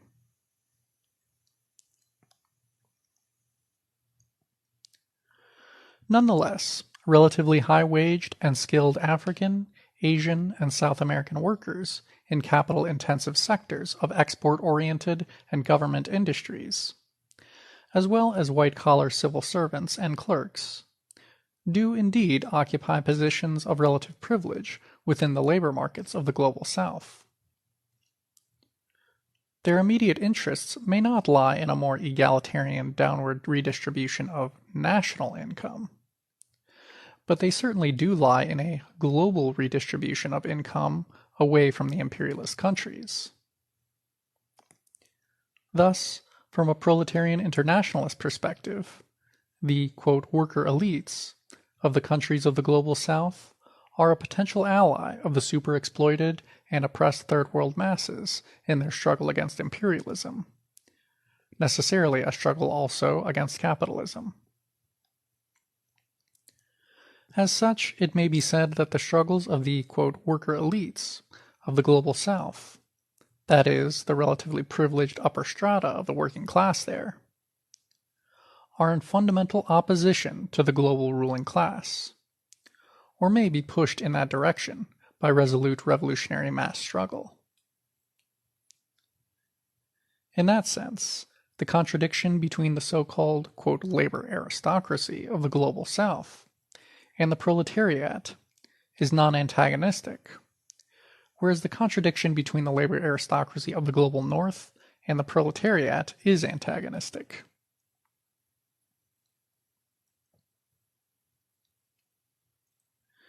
In China, an upper layer of Chinese workers, not temporary rural and migrant laborers, have benefited from rising wage in recent years. This is a phenomenon intrinsically connected to the recession of 2008 and its aftermath. Having quickly realized that its export-oriented accumulation strategy was in jeopardy following the relative constriction of imperialist country consumer markets, China's ruling capitalists decided that a managed and moderate rise in wages in strategic sectors of the economy would increase domestic demand and make up any shortfall felt in its foreign trade. Yet, rising wages for Chinese workers is, for obvious reasons, a very dangerous phenomenon for the Chinese bourgeoisie. At the same time, it threatens the very bedrock of imperialist country parasitism. Rising Chinese wages must mean declining U.S. wages and flagging U.S. markets.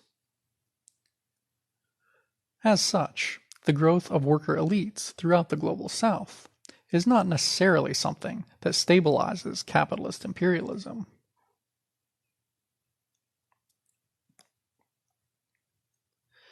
African, Asian, and South and Central American proletarians, whose income is locally high, still tend to be exploited, and even superexploited, and should not be regarded as labor aristocrats. Economic development is always uneven, so that some people everywhere have higher incomes than others. The labor aristocracy, however, arises not from differences in income per se, but from the receipt by some workers of a share of imperialist spoils. By that measure, Third World proletarians certainly are not labor aristocrats. Indeed, even many skilled professionals in the Third World make less than the minimum wage in a typical imperialist country. Certainly it is true, not only in China and India, but in every part of the world, that some workers are paid more than others. But that fact alone does not make a labor aristocracy. For example, the minimum wage in Ghana, far from the poorest country in the Third World, is less than $2 per day, 6 GHS. And of course, many people do not make even that much. Many are not employed at all, but subsist in other ways. Even workers paid 2 or 3 times that minimum wage cannot be called a labor aristocracy, in the sense of benefiting from imperialist exploitation. They themselves are heavily exploited. Although discrepancies in income certainly do create big rifts in Ghanaian society, it is wrong to treat them as proof of a labor aristocracy. By contrast, in the imperialist countries, the lowest wage, even for an unskilled person, is dozens of times Ghana's. For that matter, welfare payments to unemployed people in the West greatly exceed even the average wage in Ghana. On a global scale, all legally and securely employed workers in the imperialist countries are labor aristocrats. A focus on national, quote, labor aristocracies thus deliberately distorts the global class structure. End of section. Divided World, Divided Class by Zak Cope. Section: Purchasing Power Parity and Average Wages. The difference between the highest and lowest wages in the world are 100 times bigger when measured in 4x dollars, or 20 times bigger in purchasing power parity dollars. Nonetheless, either way they are enormous. Critics argue that converting wages paid in one country's currency into another country's is grossly misleading, since the cost of living varies radically from country to country. However, this is an exaggeration. As noted in the present work, although basic foodstuffs and other local products, and especially services, may be substantially cheaper in the Third World than in the First World, many other products are just as expensive or even more expensive. Oil, for example, costs roughly the same in the Third World, with the notable exceptions of a few oil-producing states, such as Iran and Venezuela, as in the First World, precisely because it is a globally traded commodity that in most places must be imported.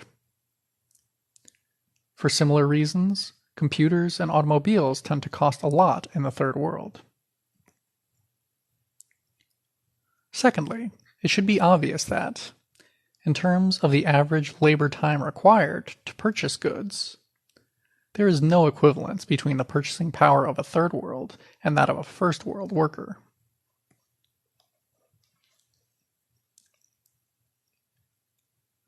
A focus on purchasing power parity incomes is often due to an unwillingness to tackle the issue of global value transfer and imperialist parasitism. The present work bases its wage calculations on those given according to foreign exchange (forex) rates, because it is primarily foreign exchange rates of worker remuneration that attract foreign investors, and not those based on purchasing power parity.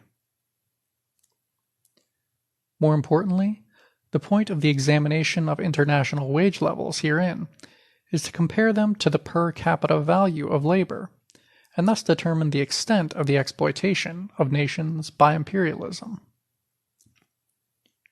For some countries, the average wage might be above the per capita value of abstract labor, whilst the lowest wages therein might be lower. Whereas for other countries, the average wage might be below this value, while the highest wages therein might be higher.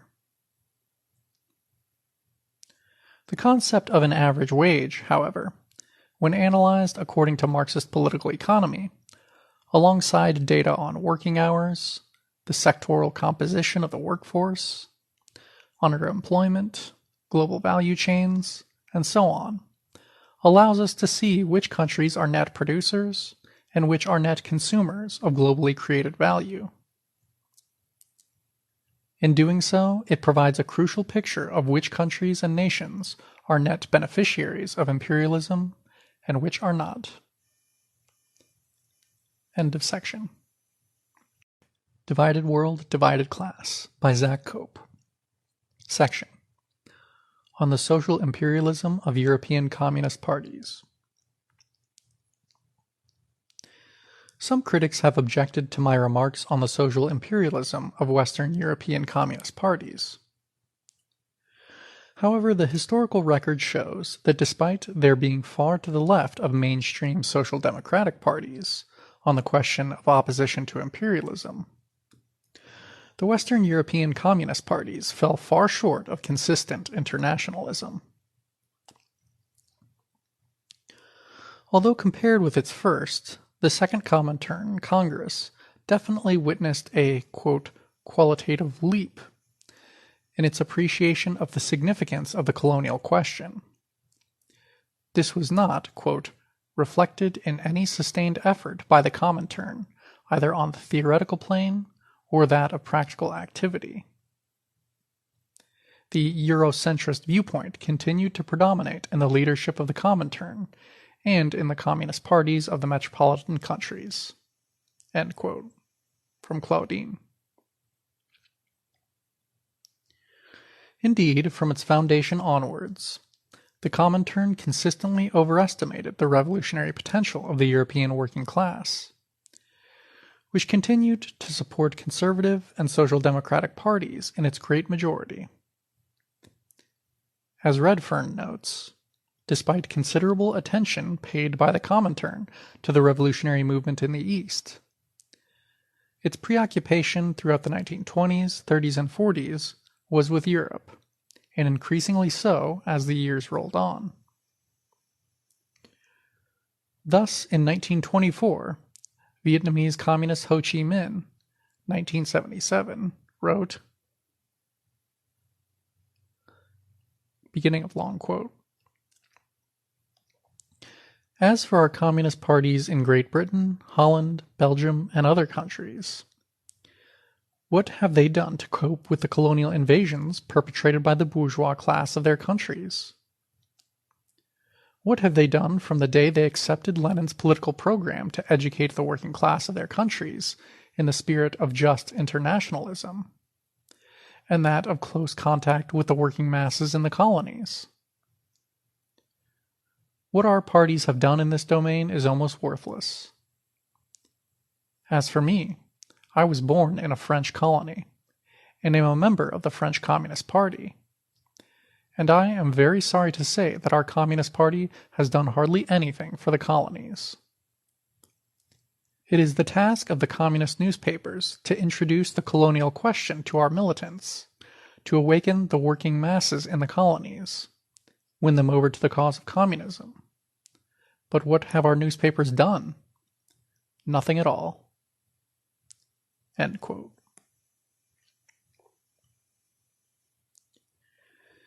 In August 1936, the Italian Communist Party, PCI, newspaper Stato Operaio, Worker State, published L'Appello ai Fascisti, Appeal to the Fascists, by Palmiro Togliatti, in which the PCI's leader signally failed to condemn the invasion of Ethiopia for the misery it caused to Ethiopians, but so as to not alienate chauvinistically inclined Italians, chose instead to focus on the disappointing paucity of benefits the war actually brought to, amongst others, the volunteers who fought there, and the black shirt rank and file.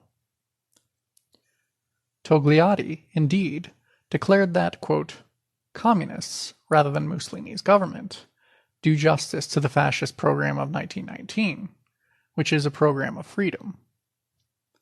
End quote. A decade later, in 1946, as Minister of Justice, Togliatti passed an amnesty for all Italian fascists. The PCI, led by Palmiro Togliatti, enthusiastically participated in the post-war Italian government, despite its being an imperialist one. In the same year, the PCI demanded the restitution of Italy's colonies and the reoccupation of Eritrea, Somalia, and Libya, since, according to Togliatti and Nenni, Italy had a popular front, not an imperialist government, and averred that the Italian proletariat was destined to lead the colonies into independence. In 1949, the PCI openly supported NATO.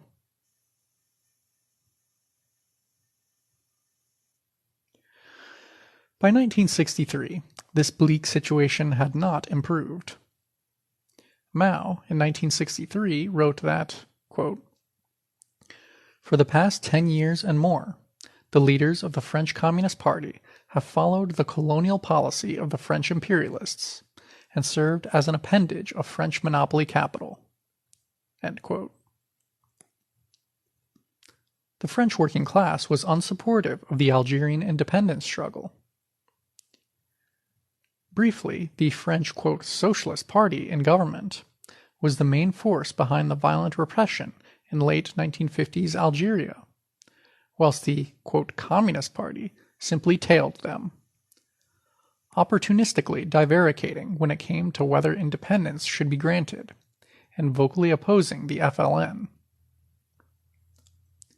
To its partial credit, the PCF did condemn the mass torture that French imperialism was using to terrorize the Algerians into submission. The PCF was rightfully fearful that they would lose the support of the rabidly patriotic French workers if they came out as genuine internationalists.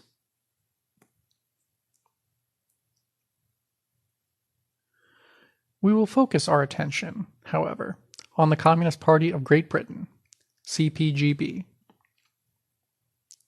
In 1920, no organization represented at the CPGB's Unity Convention, no delegate present, nor the Provisional Committee, which convened the convention, considered it necessary to discuss the colonial question. British communists did, however, deem it important prohibition be discussed. A resolution calling for prohibition was referred to the Provisional Executive Committee.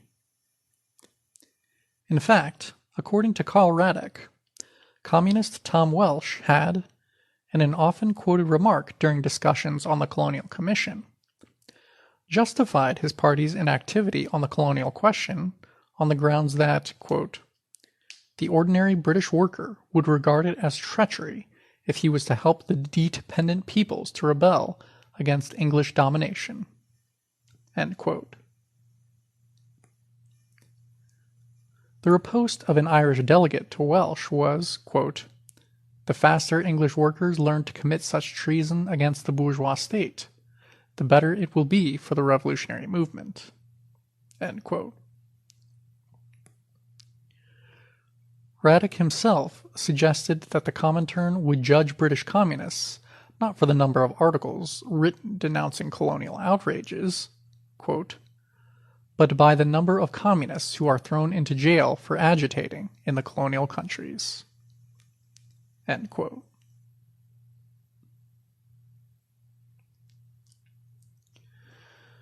Throughout its history, unfortunately, the CP found colonial work a low priority. There were, however, occasional signs that the communist leadership would begin to prioritize anti-imperialist work. Thus, in 1921, the party's executive committee issued a statement deploring the failure of British workers to support anti-colonial struggles. Quote, "We have betrayed them, and in doing so we are betraying the whole working class movement. For us, if we were to connive at these things, to claim for our motto, 'Workers of the World Unite,' would be to merely add hypocrisy to treachery." End quote. Quoted in Redfern, 2005.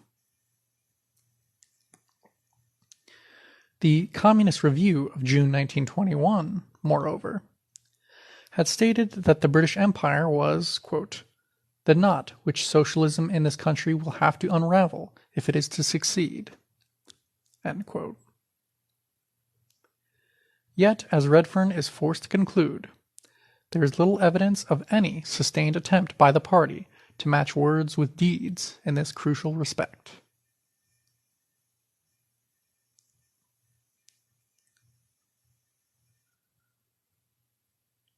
Sometime between 1919 and in 1921, in a document entitled, quote, "The Inapplicability of Third Internationalist Principles to Britain," Indian member of the CPGB Rajani Palm Dutt had cast serious doubt on the prospects for a revolution in Britain. In contrast to Russia, he argued, there were strong non-revolutionary working-class institutions in the Labour Party and the trade unions. There was also a large middle class of undoubted white sympathies, and a large parasitic loyalist proletariat, which would form a considerable reservoir for dependable soldiers and white armies. End quote. Yet, despite Comintern interventions instructing it to strengthen its understanding of imperialism, the British Communist Party, quote, continued throughout the 1920s to ignore the role of empire in permitting rising living standards in Britain. End quote. Indeed, in 1924, the Comintern had complained that the British CP had never, quote, demanded clearly and unequivocally the secession of the colonies from the British Empire. End quote. After 1928, however, and the adoption of the, quote, class against class strategy, said to be appropriate of the, quote, third period. Footnote. According to the communist schema, the first period of post-World War I history had witnessed the revolutionary rise and fall of working-class power, and the second period, lasting up until the end of the 1920s, the consolidation of capitalist rule. End footnote. Said to be appropriate of the third period, to which Trotskyists impute the failure of German workers to overthrow capitalism, often in a blatantly Eurocentric manner, considered the single greatest defeat of the working class in world history. The Comintern itself also came to promote the view of the impending downfall of capitalism at the hands of a European workers' revolution. At its sixth Congress, it was asserted that only a tiny minority of the working class benefited from imperialism. The labor aristocracy was defined as, quote, the leading cadres of the social democratic parties. End quote. In this view, it was only necessary to remove social democrats from power before capitalism would collapse. Imperialism and anti-imperialism was neither here nor there. Indeed, after 1935, the CP, quote, worked more and more vigorously to help defend the British Empire against its imperial rivals than it ever had to support anti-colonial movements in the empire. End quote. Beginning of long quote. In 1937, the London DPC, District Party Committee of the CPGB, reported that it was to hold a, quote, Save China, Save Peace meeting. The CP was by now leading a vigorous campaign in support of China against Japanese aggression, whilst Manchester and Salford mentioned only the work of the China Campaign Committee. Teresa Hunt, then a rank-and-file member in Manchester, recalls lively discussions of the means tests, Abyssinia, the Spanish Civil War, anti-fascism, and the Soviet Union among party members, but has no recollection of discussions of the British Empire. End of long quote.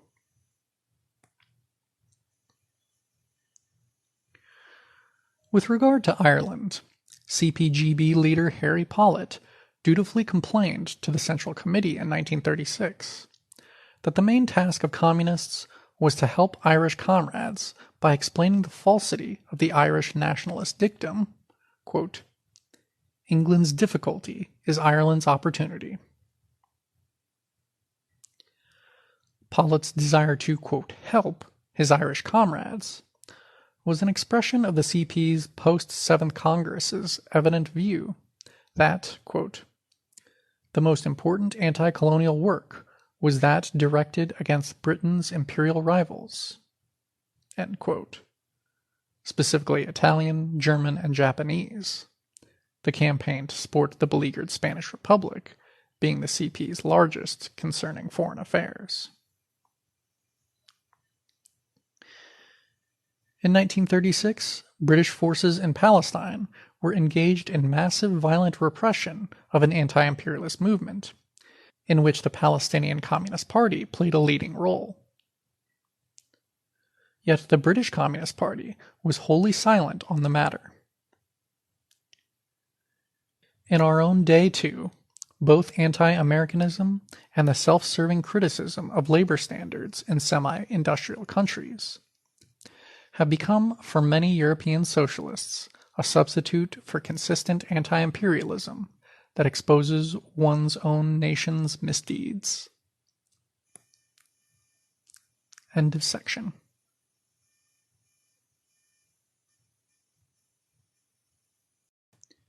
Divided World, Divided Class by Zak Cope.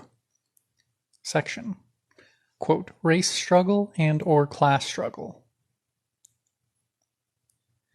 It has been suggested that third-worldist Marxism privileges social divisions based on, quote, "race, nation, and gender" over that of, quote, "class."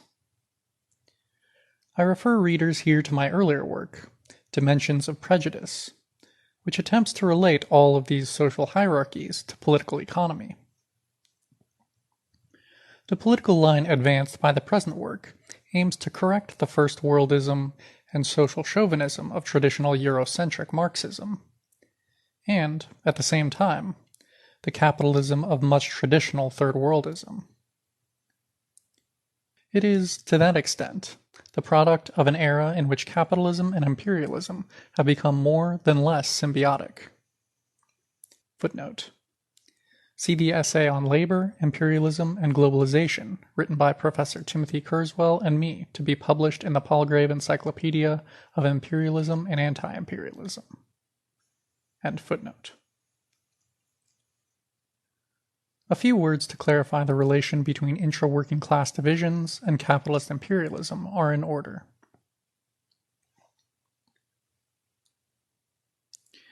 In colonial settler societies such as existed in apartheid South Africa, and still does to some extent, and in countries like Algeria, the United States, Israel, Kenya, and Northern Ireland, it is easy to conclude that issues of class are decidedly secondary to the primacy of race and nation.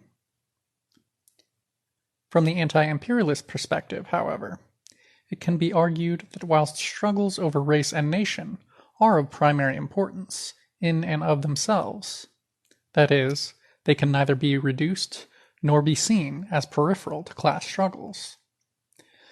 They are impossible to understand outside of the context of class domination and the attendant social relations of exploitation and oppression.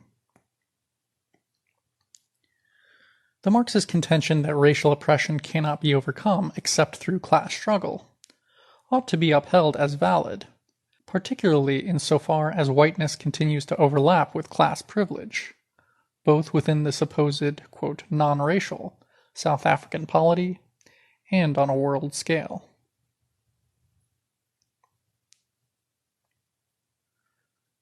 What Emery calls, quote, orthodox Marxism affirms that racism is a policy pursued principally by the capitalist class.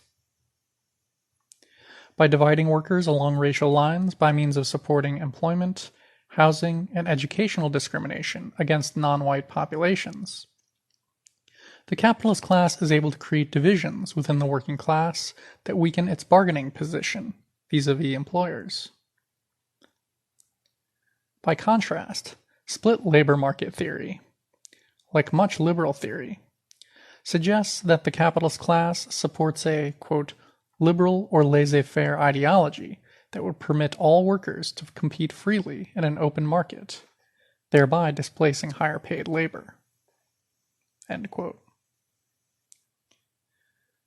Systems of racial preference in this perspective stem principally from the capitalist class and state having to yield to pressure from the white labor aristocracy. Whether capital or labor is to have the upper hand in this conflict over the equal admittance of non-white populations to positions within the labor, housing, and educational markets depends upon the relative influence each has in the formation and implementation of state policy.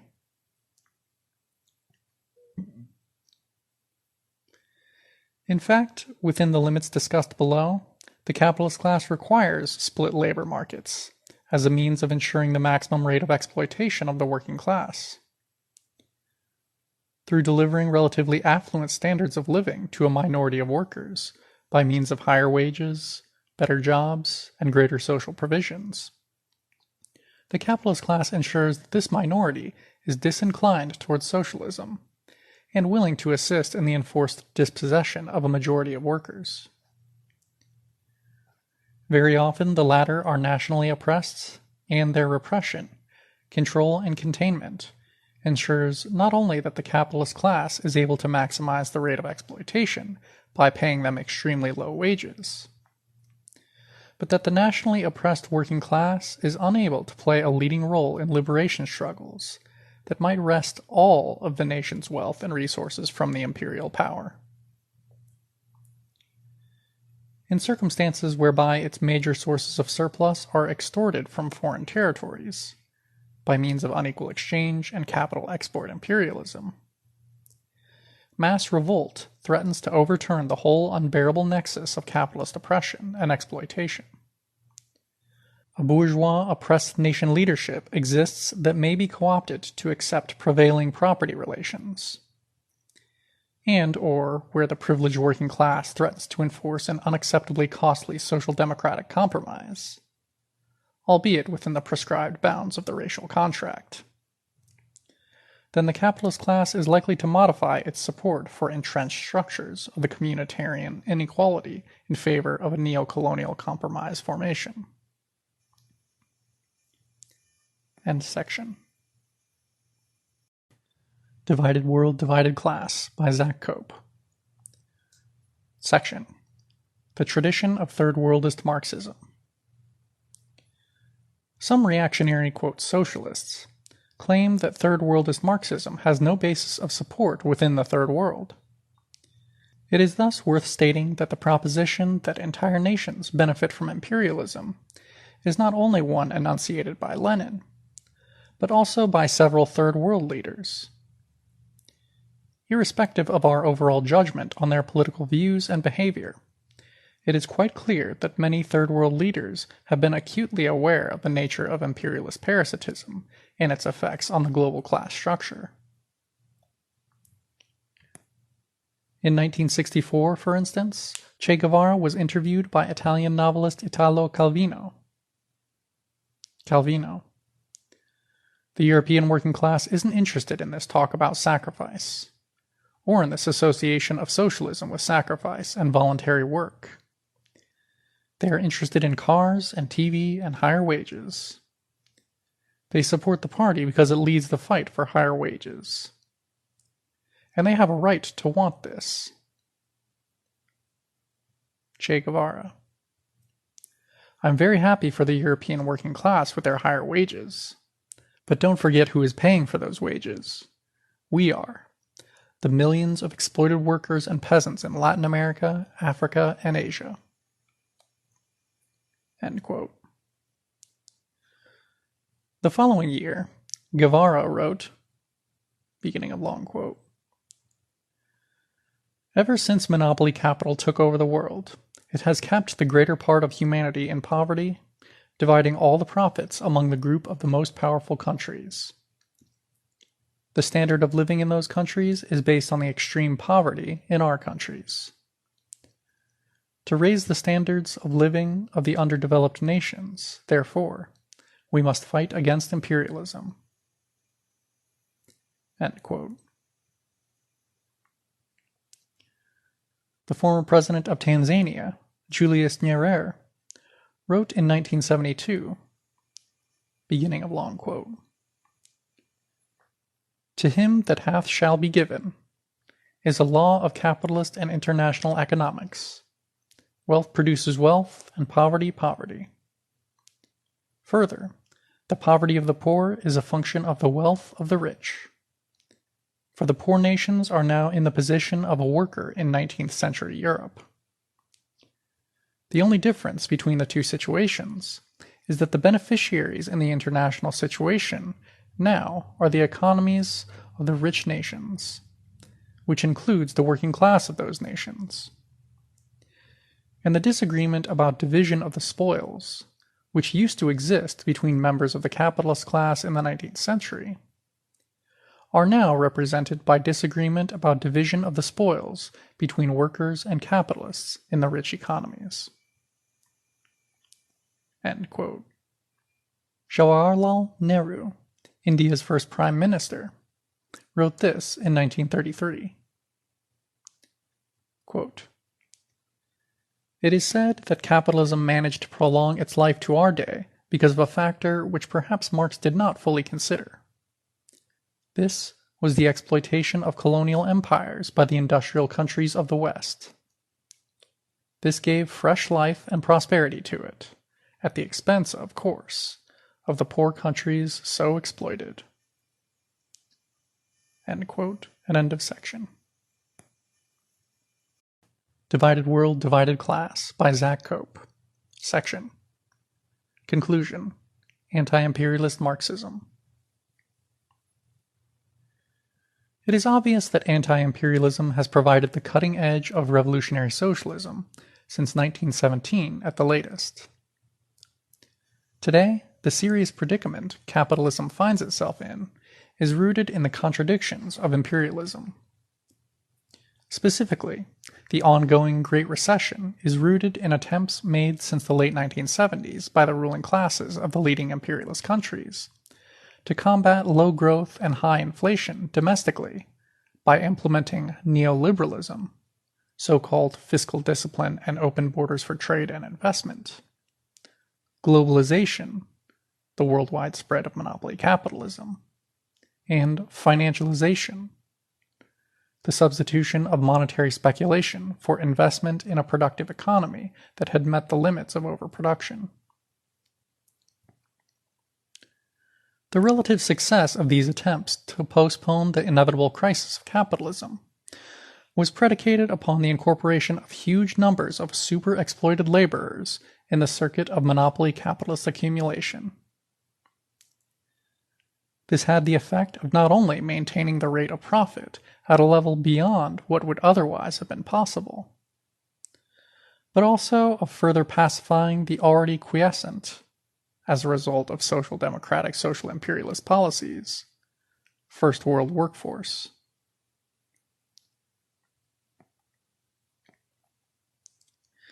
It is, therefore, strikingly obvious that capitalism's ability to maintain itself in the teeth of crisis revolves around its ability, or otherwise, to maintain the Third World in a subordinate position, whether by, quote, fair means or foul. Those who ignore or downplay the paramountcy of imperialism in the preservation of contemporary capitalism, so as not to shake the foundations of the super wages paid to both themselves and their would-be constituents, cannot be considered socialists. It is time for us to make a clean break with them. End of section. Zak Cope, Divided World, Divided Class. Introduction. This book began as an attempt to understand the regularity and intensity of racist and imperialist attitudes and beliefs within the working class of the advanced capitalist nations, in order to explain the evident disinterest and disdain with which it greets revolutionary socialist ideas. My interest in the intersectionality of class and national identities was first sparked by coming to grips with the phenomenon of Northern Irish working-class unionism, that is, support for British authority over all or part of Ireland.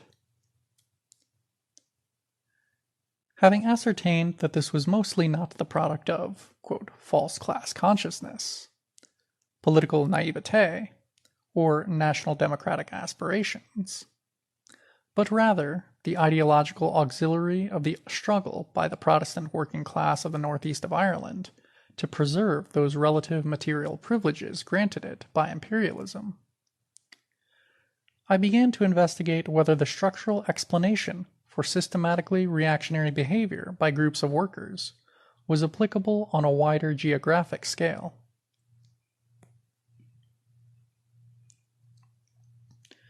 The present volume is intended, firstly, as a contribution to resurgent discussions on class politics and the future of world capitalism. Its central argument is that the assumption that material gains for workers in the imperialist countries represents advances in the direction of socialism, public ownership and workers' control of the major means of production, is no longer tenable, these being afforded only by heightened exploitation of dependent nation workers. The connivance of First World workers in the maintenance of the current international division of labor, routinely obfuscated by opportunist apologetics, stressing a radical dichotomy between the ruling class and citizenries of First World countries, can be seen in how they have functionally provided indispensable ideological and practical support to imperialist governments, parties, armies, employers, mass media, and labor unions. No political party, trade union, television channel, or newspaper, even supposed, quote, liberal ones, can be too conservative, militarist, nationalist, or racist to gain a mass following amongst First World workers.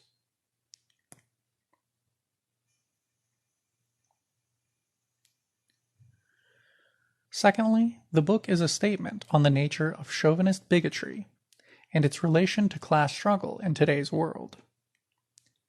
Extremely destructive national, quote, racial, and cultural prejudices can be witnessed in recent anti-immigrant rioting by poor South Africans, tensions between Indians and Pakistanis, and between Sinhalese and Tamil groups in Sri Lanka. Ostensibly ethnic and religious conflicts in and around the former Soviet Union, and the Islamophobic, anti-Roma, and anti-Black racism prevalent throughout Europe and the United States today. Footnote. In this book, I will capitalize the word Black to indicate the national dimension of the African-descended population of the United States, whereas I will refer to lowercase black people as those persons of African descent inhabiting majority white societies, to indicate their status as an oppressed minority, as opposed to a nation as such.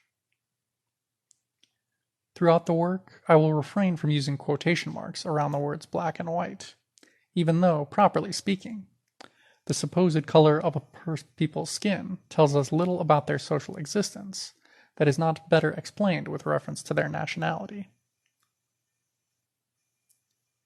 End footnote. Beginning of a second footnote. On Sinhala and Tamil. Sinhala chauvinism is mostly attributable to the class interests of the petty bourgeoisie, and, above all, to the divide et impera policies of the Sri Lankan ruling class.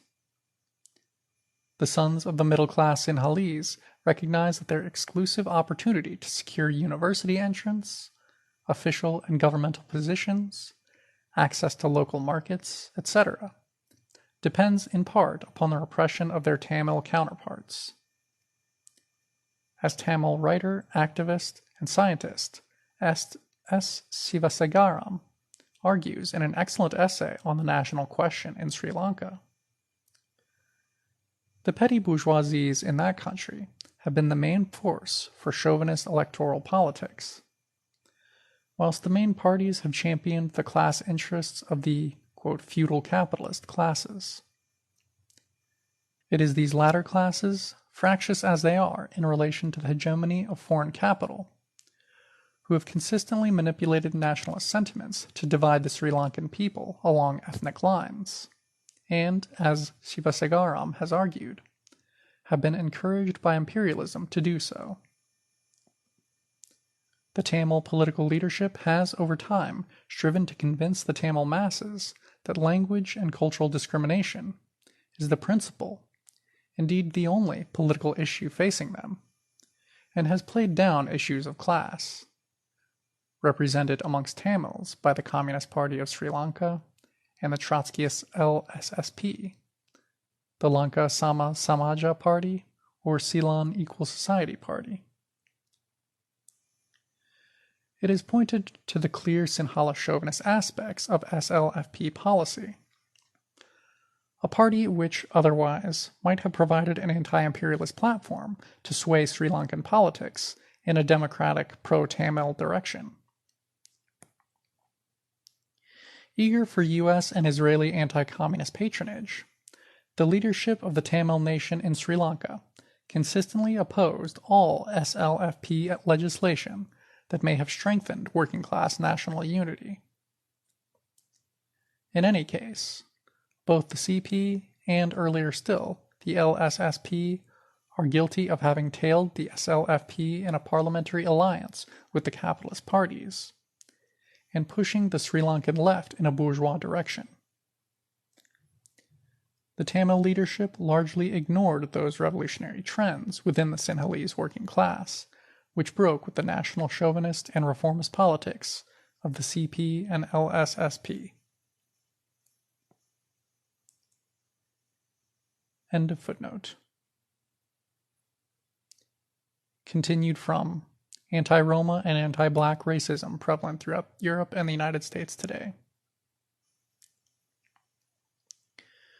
Marxian theorists, particularly of the Gramscian, Althusserian, and, quote, post-Marxist varieties, typically understand working-class racism as being a form of, quote, false class consciousness, whether inculcated by a cynical ruling class determined to sow division amongst an otherwise unified proletariat, or the product of socio-epistemic myopia precluding accurate identification of, quote, the enemy.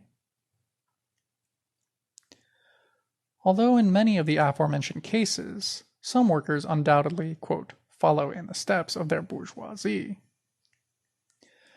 focusing their political activity against better-off foreigners or ethnic minorities, it would be extremely facile to suppose that all instances of national chauvinism must be understood in this manner. While anti-racist approaches highlighting the hegemonic strategies of ideological state apparatuses are valuable for deconstructing the mythology of advanced capitalist, quote, cultural pluralism, the methodology they employ is often a priori and idealist. Racism, for example, is simply presumed to conflict with the real interests of all workers, and thereby to be a set of ideas disconnected from material circumstances. Moreover, where the same corporate media propaganda system operates internationally, the, quote, false class consciousness theory of bigotry cannot explain why some workers respond positively and some negatively to its reactionary messages.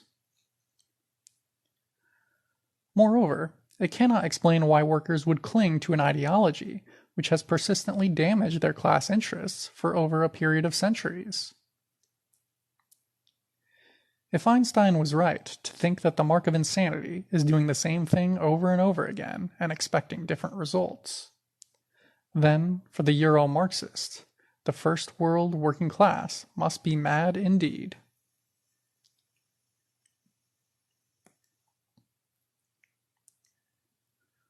Other left and liberal approaches, by contrast, relate national and racial chauvinism to intraproletarian conflict over jobs and benefits.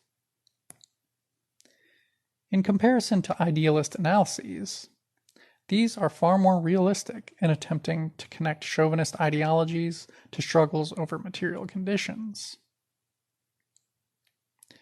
However, sociological realism can become mired in empiricism when it abjures class analysis.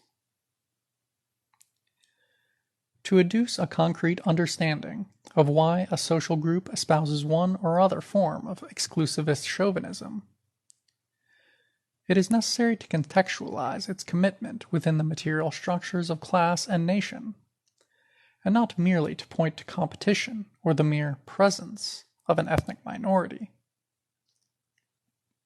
Simply put, some social groups, including certain groups of workers, are more prone to act on chauvinist principles because they benefit from doing so.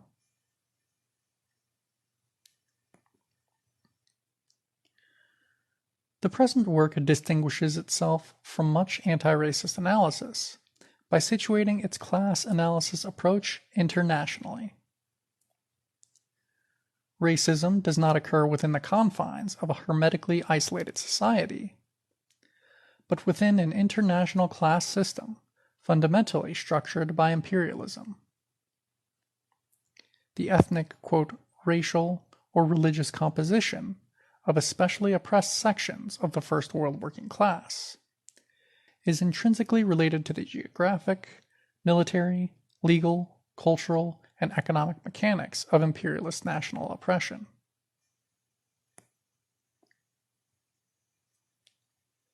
Against reductionist approaches to conflicts within the working class, the methodology involved in the following examination of racial, ethnic, and national chauvinism is materialist, critical, and realist. Where much mainstream academic and liberal political opinion has concentrated on exclusivist chauvinism as the product of misunderstanding and or mistaken identity, in short, as a set of erroneous ideas, eradicable through education. The task of the sociologist is to analyze the objective causes and conditions for working class disunity.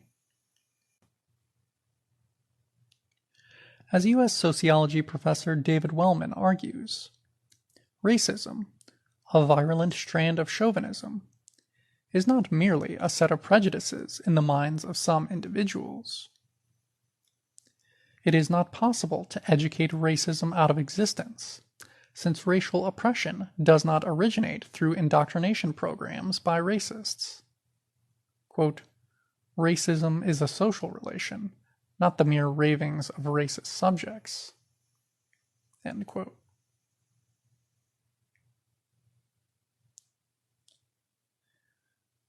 The present work argues that racism is the ideological expression of a system of profoundly unequal economic and political relations.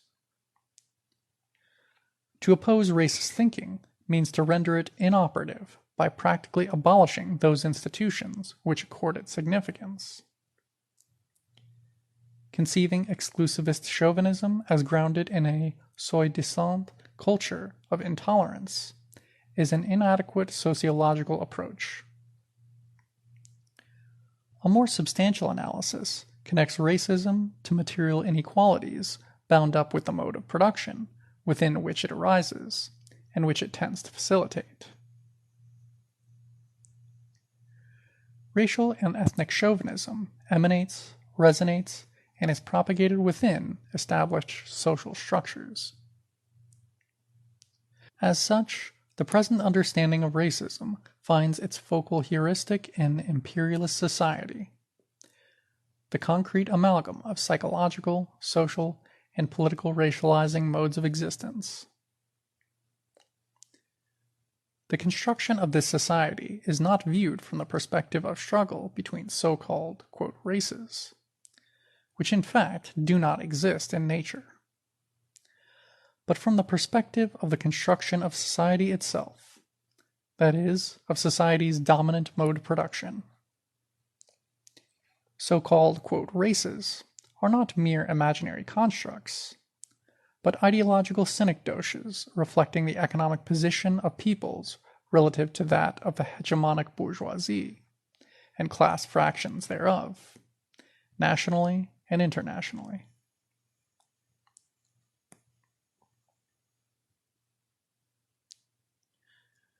There is currently a large body of work examining exclusivist bigotry as the product of the illiberal minds of its adherents.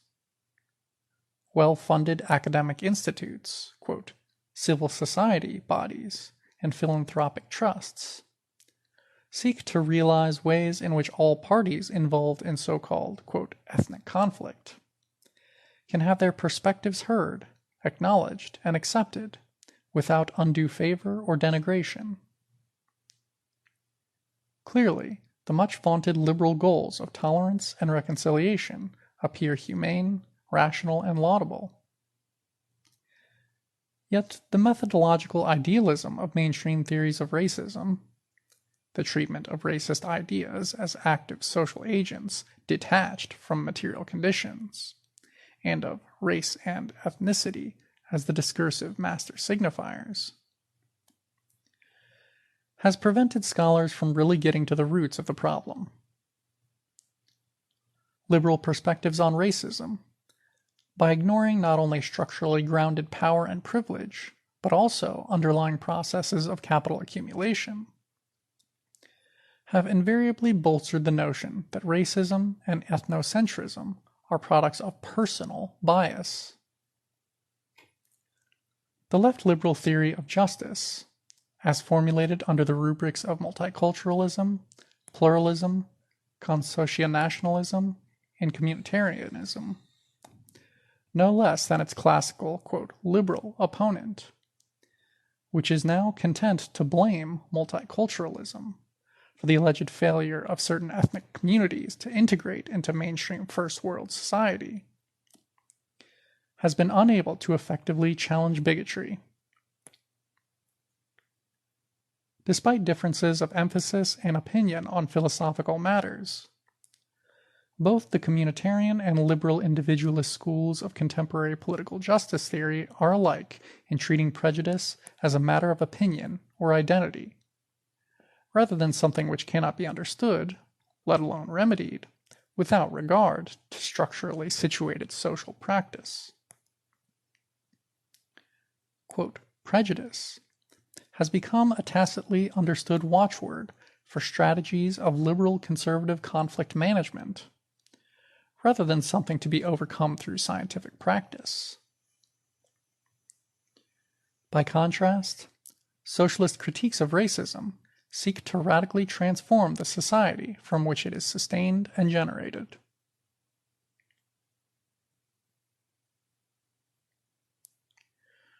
Racism and related forms of bigotry should be understood as ways of thinking that are all too appropriate to the lived experiences and self-identities of first world citizens.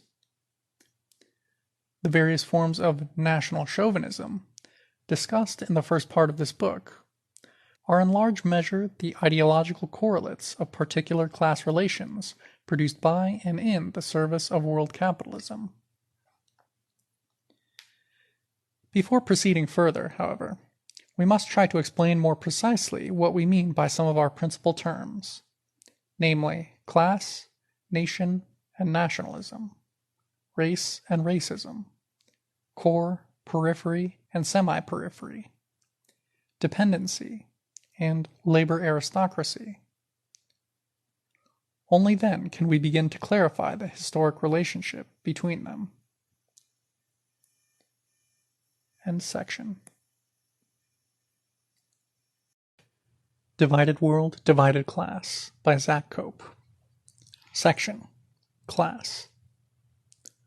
The term class does not only refer to a social group's relation to the means of production, that is, to property ownership or its absence, and nor does it simply refer to any category relating purely to the technical division of labor at the societal or workplace level. Rather, class denotes a dynamic social relationship corresponding to the system of ownership, the organization of labor, and the distribution of material wealth as mediated by ideological, cultural, and political institutions and practices. Above all, class is the product of political practices, with the relationship between the state and class struggle revolving around the issue of class domination. Beginning of long quote. In the process of production, human beings work not only upon nature, but also upon one another. They produce only by working together in a specified manner and reciprocally exchanging their activities. In order to produce, they enter into definite connections and relations to one another. And only within these social connections and relations does their influence upon nature operate, i.e., does production take place. These social relations between the producers and the conditions under which they exchange their activities and share in the total act of production will naturally vary according to the character of the means of production. End of quote from Marx.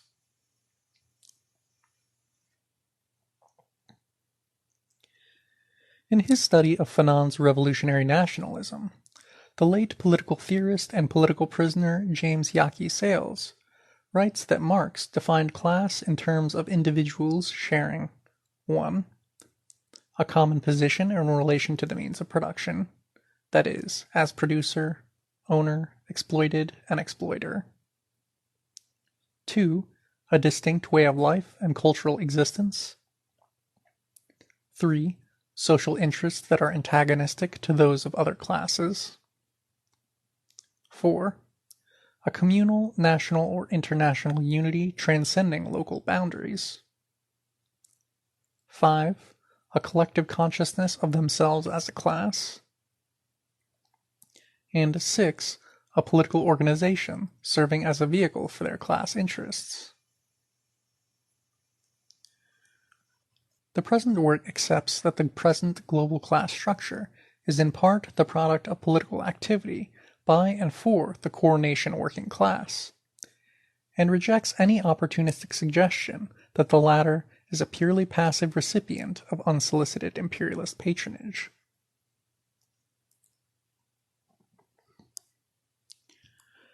As the productive forces required to meet evolving human wants and needs develop, so, ultimately, must the relations of production, political, legal, and technical, required to support them also develop. Conversely, relations of production may hinder or facilitate the development of the productive forces.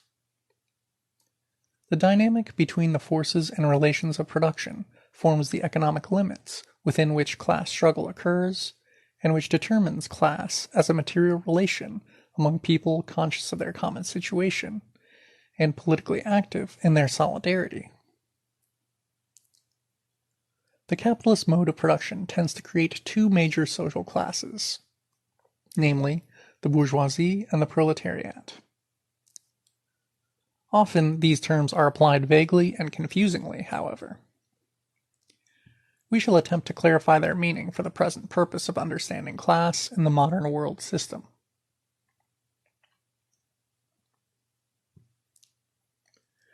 The bourgeoisie is that group in society which directly, through full or part ownership of the means of production, or indirectly, through being paid super wages, depends upon the exploitation of workers for the maintenance of its income. The working class is that group in society which sells its labor power in order to make a living. The proletariat is that section of the working class creating values under industrial, urban or rural, conditions, which owns none of the means of production, and is forced to subsist entirely upon wages equivalent to the value of labor power. It is exploited through having nothing else to sell but its labor power, and, according to Marx, has, quote, nothing to lose but its chains, and a world to win, end quote.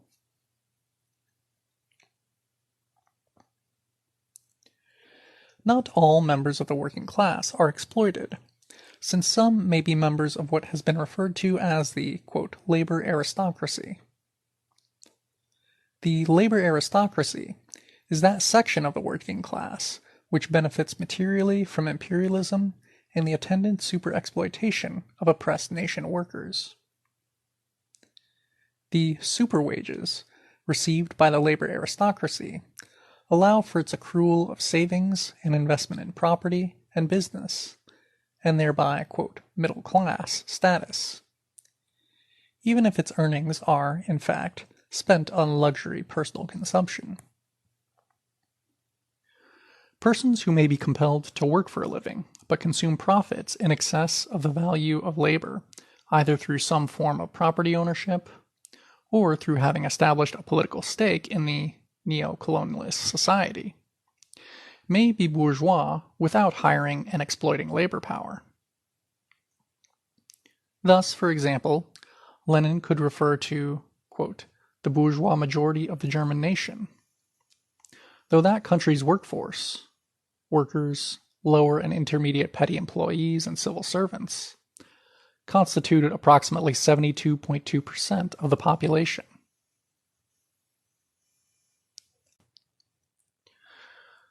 The labor aristocracy cannot, however, be wholly equated with the middle class or petty bourgeoisie. Although the labor aristocracy forms part of the middle class, the middle class also encompasses self-employed property owners, shopkeepers, small businessmen, and professionals, whose income largely does not derive from wage labor, and whose characteristic ideology is bourgeois. The labor aristocracy and the petty bourgeoisie must also be distinguished from the big or haute bourgeoisie, the capitalist class as such. The big bourgeoisie is that class of persons in society who own sufficient property that they need never seek wage employment because they own the means of production. The big bourgeoisie also includes the leading representatives of the owners of industry, the ruling class, whose political power allows privileged access to obtaining or profiting from ownership of the commanding heights of the economy.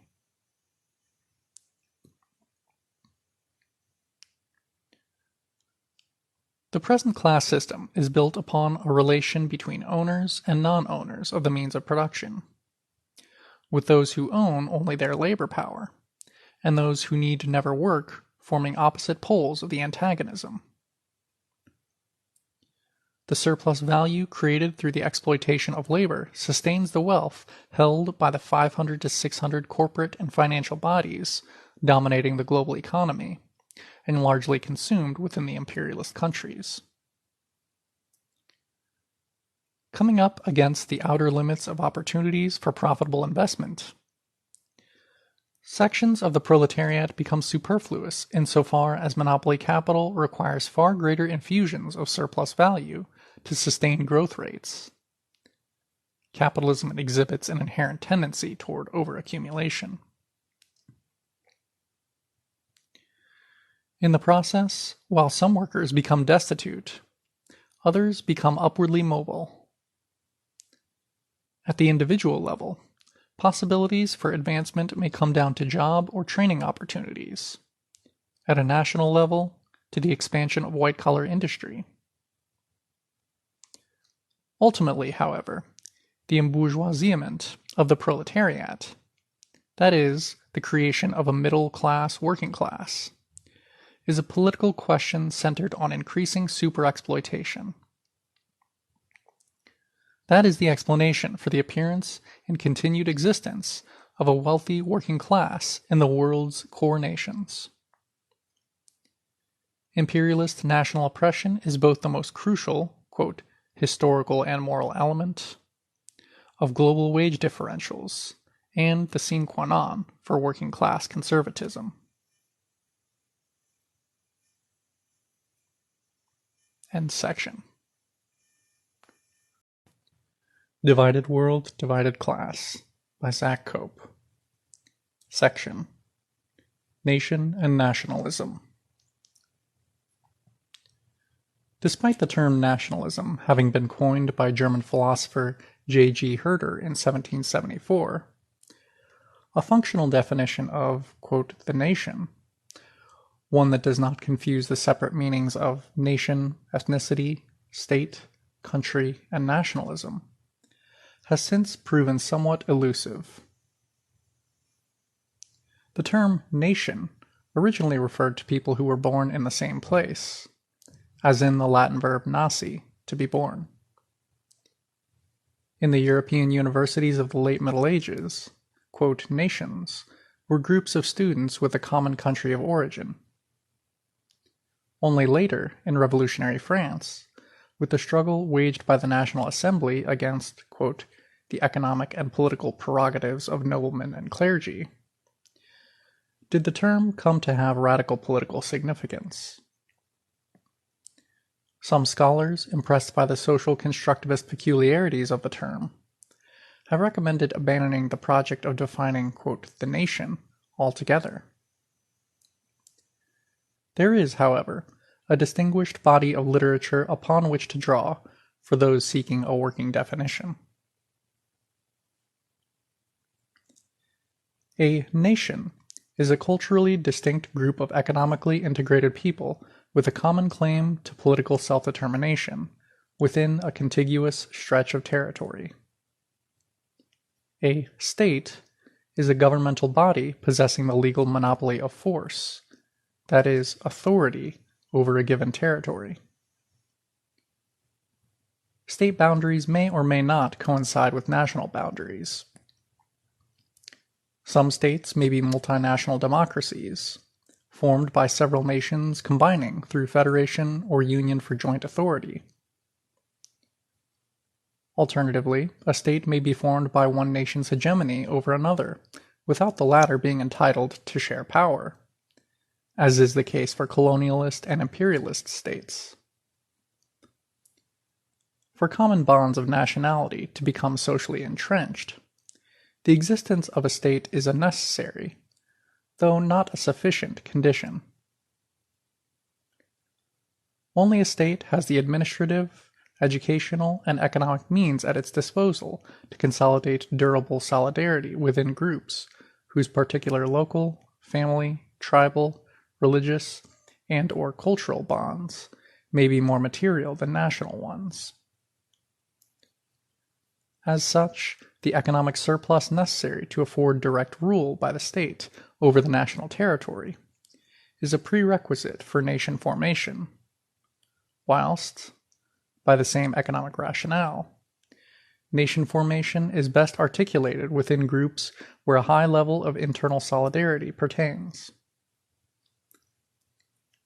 Nation formation, then, is predicated upon there being an economic and political community of interests within a broad cultural group that may otherwise be differentiated ethnically or genealogically.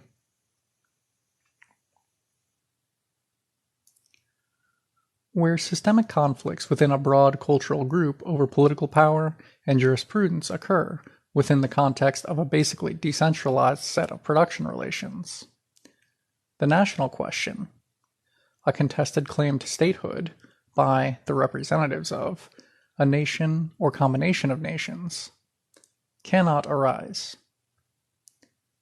Thus, the national question cannot arise where the principal social relationship revolves around the antagonism between landlord and serf, since there are no overarching class forces working to amalgamate feudal domains within a wider economic structure.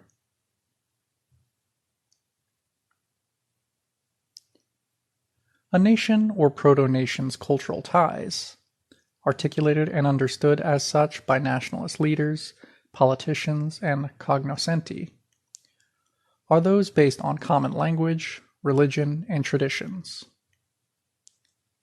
Nationalism is political activity aiming towards making national boundaries coterminous with those of the state.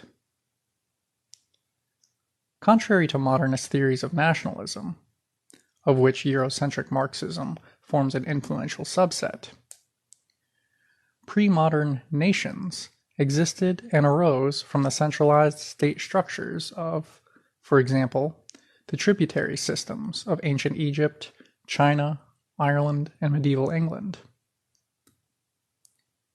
Yet, whilst nationalism undoubtedly appeared before capitalism, and hence outside Europe, the rise of the bourgeois state gave it more widespread significance.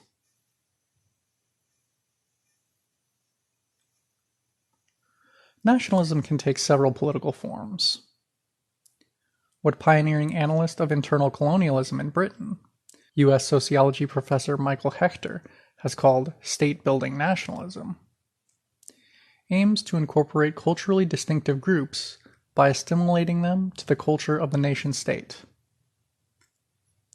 Its success depends upon the extent to which subject culturally distinct populations are oppressed in the process and are able to effectively resist. Colonialism, for example, incorporates culturally distinct groups under the central state authority, but ensures that there is no legal and political parity between the dominant culture and the subordinate culture. In substance, if not always in form, therefore, colonialism is a multinational political system wherein the colonial state employs nationalist strategies to enforce its rule at the imperial center. State-building nationalism should be distinguished from what Hechter calls unification nationalism. Whereas the former tends towards a putative cultural inclusivity, the latter is culturally exclusive. For example, whilst the state-building nationalism of the French Republic, established in 1789, sought gradually to enculturate the French people, already unified under the political regime of absolute monarchy, according to the putative linguistic, religious, and economic norms of the, quote, French nation. 19th century German nationalism was primarily an attempt to unify and merge, quote, a politically divided but culturally homogeneous territory into one state.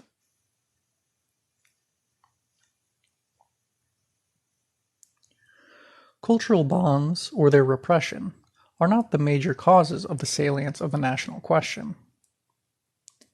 Rather, nationalism is the product of class struggle, and the struggle by particular classes either 1. Against oppression, primarily in the form of resistance to feudal, semi-feudal, colonial, or neo-colonial capitalist state power, or 2. Against resistance to oppression, taking the form of colonialist or imperialist resistance to national independence movements. Blount makes 3 points regarding national struggle as a form of class struggle. Quote, that national struggle is class struggle, however much its class nature may be obscured by ethnic and other complications. That the primary contradiction is the one between contending classes, exploiters and exploited, and that national movements are progressive and significant when their main class forces are the proletariat and other exploited and marginalized classes, as in struggles against colonialism. End quote.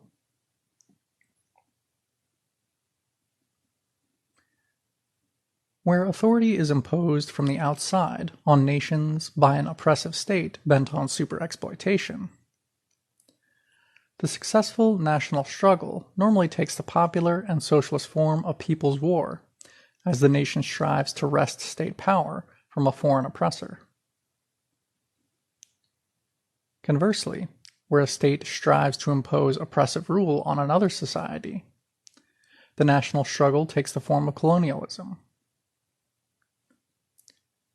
National struggle based on the class interests of a comprador or semi-comprador elite, meanwhile, tends toward a neo-colonial compromise formation.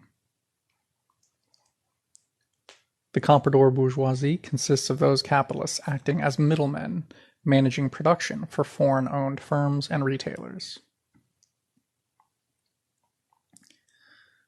Nationalism, then, is reflective of the dynamic political interests of different classes in societies at different stages of development. Relative to the struggle for socialism, a process in which the liberation struggle of exploited nations is a distinct, though fluid stage, nationalism can possess either progressive or reactionary ends.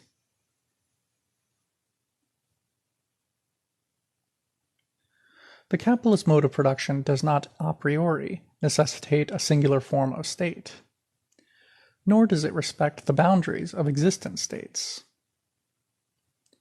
Rather, the constitution of nations is determined not by the capitalist market in the abstract, but concretely by the world economy as it is ordered into a core and a periphery, having distinct methods of capital accumulation and exploitation, and between which relations of domination, dependency, and unequal exchange are established.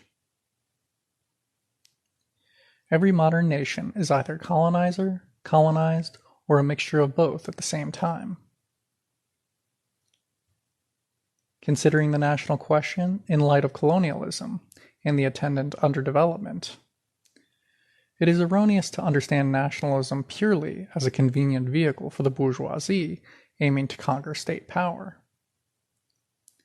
Nationalism can serve to legitimate either the struggles of the culturally and socially dispossessed or the needs of their oppressor. Beginning of long quote. National movements typically arise either in some combination of a rising bourgeoisie and one or more oppressed producing classes, or, in modern times, a struggle by one or more oppressed and superexploited classes, fighting to remove the burden by gaining control of the state in the process of national liberation. In either case, the most basic forces impelling the national movement are class forces, not ethnic forces. However, the national movements may cleave along ethnic lines, for any number of well-known reasons. And this is easily misinterpreted as evidence that ethnic conflicts per se are at the root of the struggle. From Blount. End quote.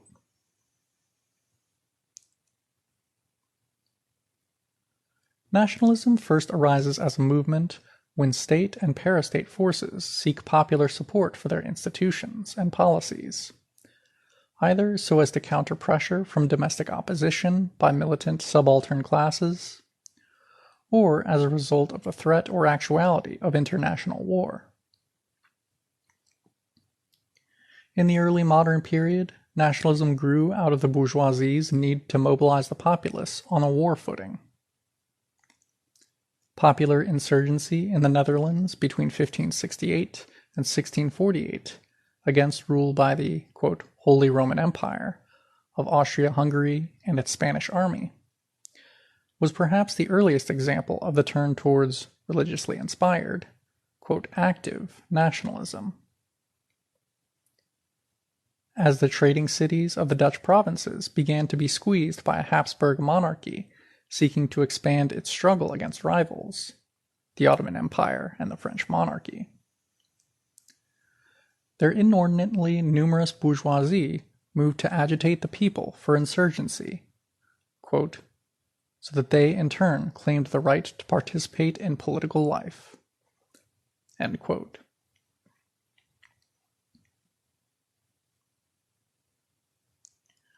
The nation-state created by the, quote, Glorious Revolution in England, wherein the ruling nobility became definitively bourgeois. By the French Revolution, wherein the nobility was politically displaced by the bourgeoisie.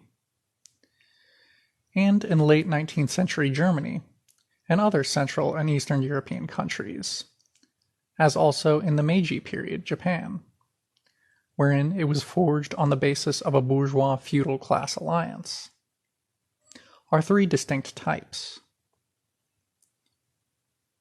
To justify capitalist expansionism, each soon created its own mythology through the construction of interclass ties of national solidarity, more powerful, economic, and meaningful to the citizenry than either class struggle or international class solidarity.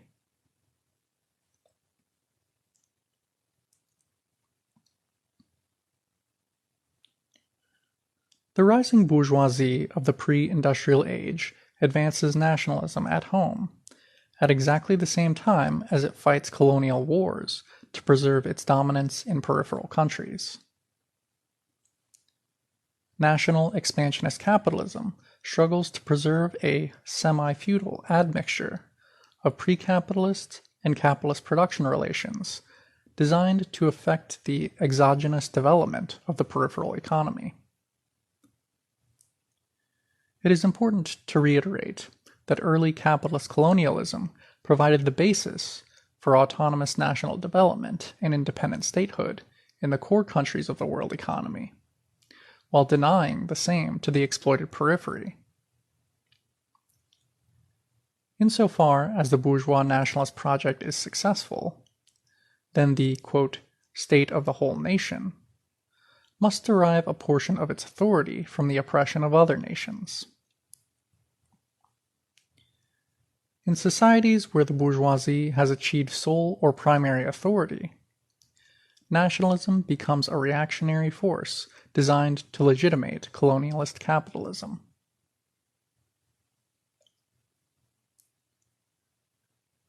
In the name of the retention or extension of democratic freedoms, in the face of a, quote, foreign or, quote, non-national threat, the imperialist bourgeoisie is able to convince the popular classes, most especially when the latter are neither proletarian nor otherwise oppressed, that war and repression internationally is the surest guarantor of their liberty. End of section.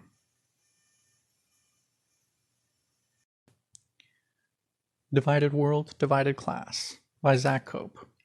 Section: Race and Racism. There is a dialectical relation between the constitution of the global class structure and its interstitial configuration at the national level, which tends to be both obscured and naturalized, justified by the discourse of race and racism. Racism, as a comprehensive worldview positing a hierarchical taxonomy of human groups on the basis of alleged inherent differences in ability and rights to goods and services, is a product of colonialism and neocolonialism, identified herein as an international system of capitalist class rule. The origins of, quote, racial thinking per se lie in the colonialist oppression which created the concept of, quote, subject races. Racism has always, quote, served the real material role of preserving and justifying cheap, docile slave mentality, super profit producing colonial labor, by means of open or hidden permanent reigns of racist terror in the mines, on the railways and farms, and in the locations, compounds, and reserves of Africa, Central and Southern America, and Asia, as well as all the oceanic islands. End quote. From Jaff. Simply put, race provided ideological rationalization and a model for organizing colonialist capitalism.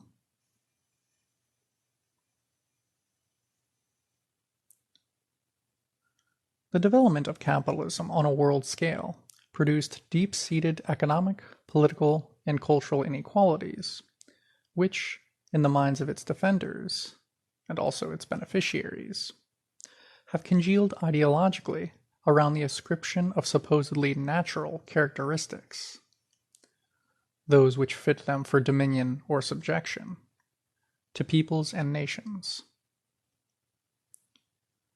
Yet racism is not only a product of colonial capitalism. It actively determines the degrees of superexploitation and hence levels of superwages. As such, the all too obvious intent on the part of a privileged minority of the international working class to repress members of oppressed nations is not primarily the product of, quote, false class consciousness, but reflects an abiding and extremely lucrative interest in maintaining neocolonial capitalism, an economic system which racism simultaneously justifies and conceals.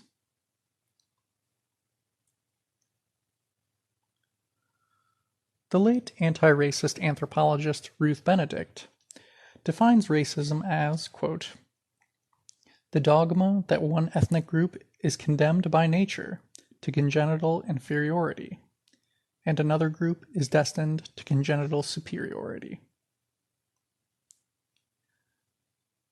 Racism is not, however, historically ubiquitous. The word race, referring to ethnic, human groups distinguished by a common blood lineage, family, or breed, did not come into Western languages until the middle of the 16th century. And there is no word in ancient Hebrew, Greek, or Roman with the same meaning. Indeed, even the word European, as a noun referring to a human being, did not exist in the ancient Greco-Roman era, or in the subsequent medieval period up to the Crusades, beginning in 1000 CE. Rather, it only came into common usage in the 16th century, after colonialists began to distinguish Europeans from conquered, quote, Asians, Africans, formerly known as Ethiopians or Libyans, and American, quote, Indians. The tribes who came together to form ancient Greece had no conception of any, quote, European civilization, of which much modern racist historiography insists they are the forebears. In the ancient Greco-Roman world, whilst distinct groups of people were classified as such, anthropological categorizations proceeded upon the basis of designating people's cultural as opposed to biological traits. The Roman conception of barbarism, for example, was not based on racial paradigms. To Romans, a, quote, white Gaul was a contemptible specimen of humanity, since the degree of a people's, quote, barbarity was principally determined by their level of adherence to Roman law and the practice of Roman civil custom.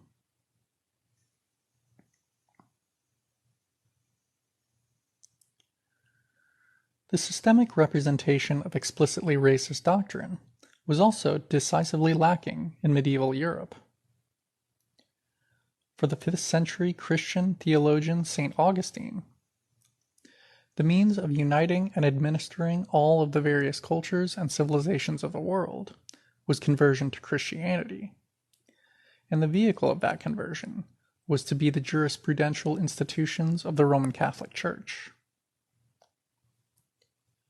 However, Christianity proved very capable of fomenting myriad religious, national, and ethnic chauvinisms.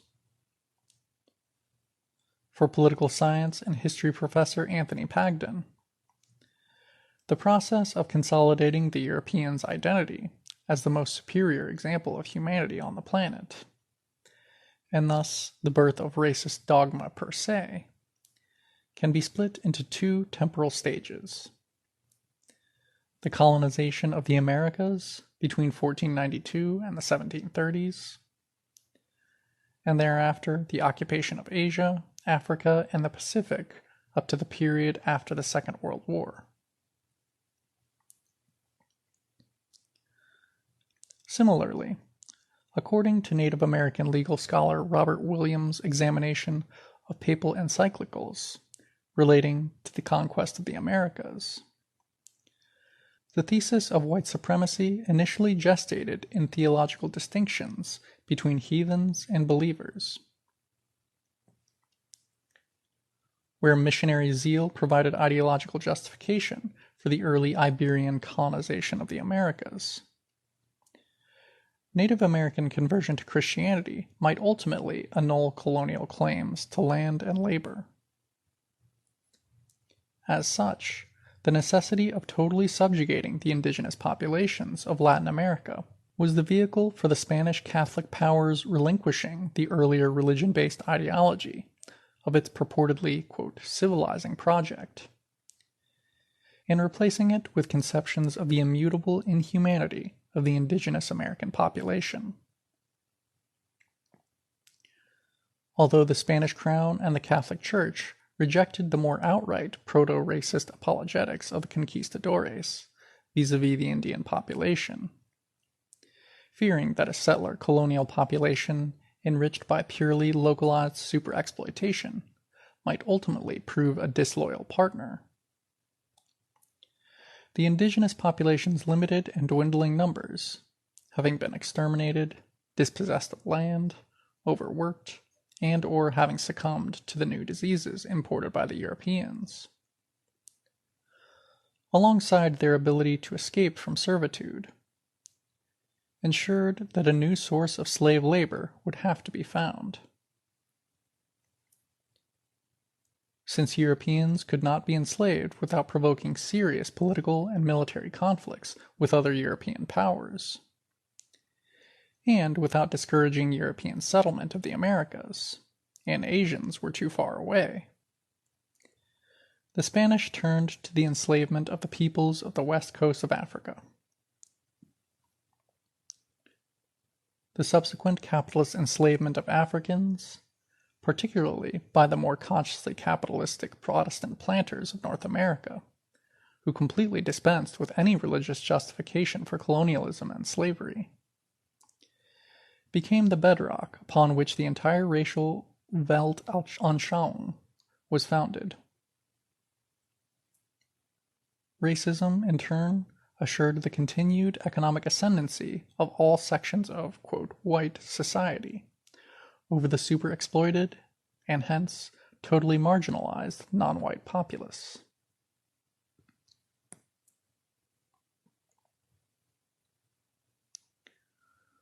Pioneering world systems theorist Emanuel Wallerstein suggests that race denotes an international status group inseparable from the fact of global white supremacy. Unlike ethnocentrism, a form of inward-looking narrow-mindedness shared by members of culturally distinct human groups, racism is the ideological correlate of hierarchical privilege aligned with phenotypical dissimilarity on a global scale. Western supremacy, racism, and burgeoning capitalism are originally synonymous. Perceptions of, quote, racial distinctions amongst Europeans, whilst not entirely disappearing, particularly in the Irish case, and later as Nazi capitalism advanced, dwindled as the political gap between the white colonizer and the non-white colonized widened, and as Europe began to confront the peripheral economic zone as an oppressor. In short, racist theory was first developed by European colonialists confronting the, quote, darker nations of the Third World as objects for perpetual exploitation and oppression.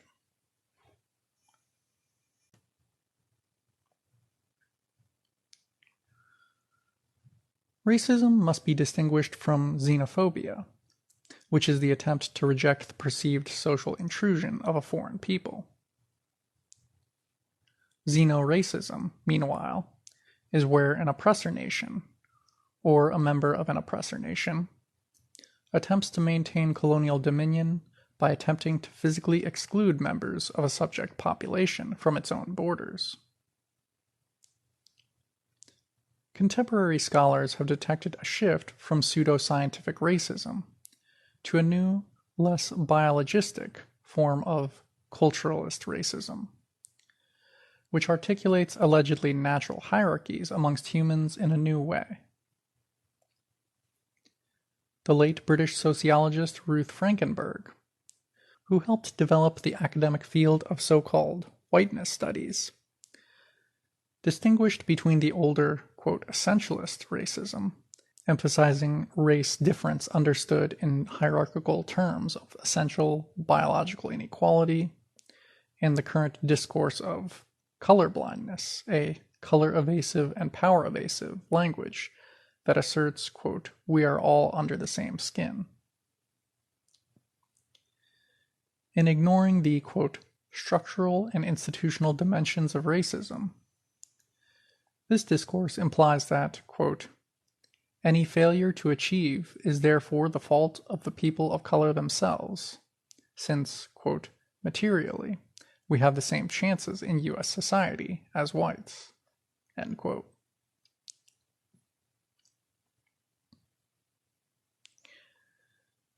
U.S. sociology professor Jeffrey Prager has shown that in the same way, slavery was legitimized by beliefs about the essential inhumanity of blacks. Quote, the conception of the cultural distinctiveness of blacks today serves to explain and thereby tolerate a largely divided American society. End quote.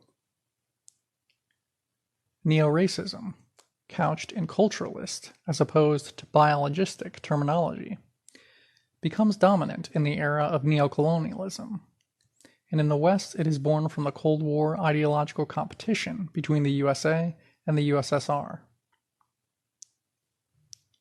French Marxist philosopher Etienne Balibar argues that new forms of racism, mainly centered on the so-called, quote, immigration complex, fit into a framework of, quote, racism without races, a post-colonial racism based not on pseudo-scientific biological gradations of humanity, but on the supposed insurmountability of hypostaticized cultural differences.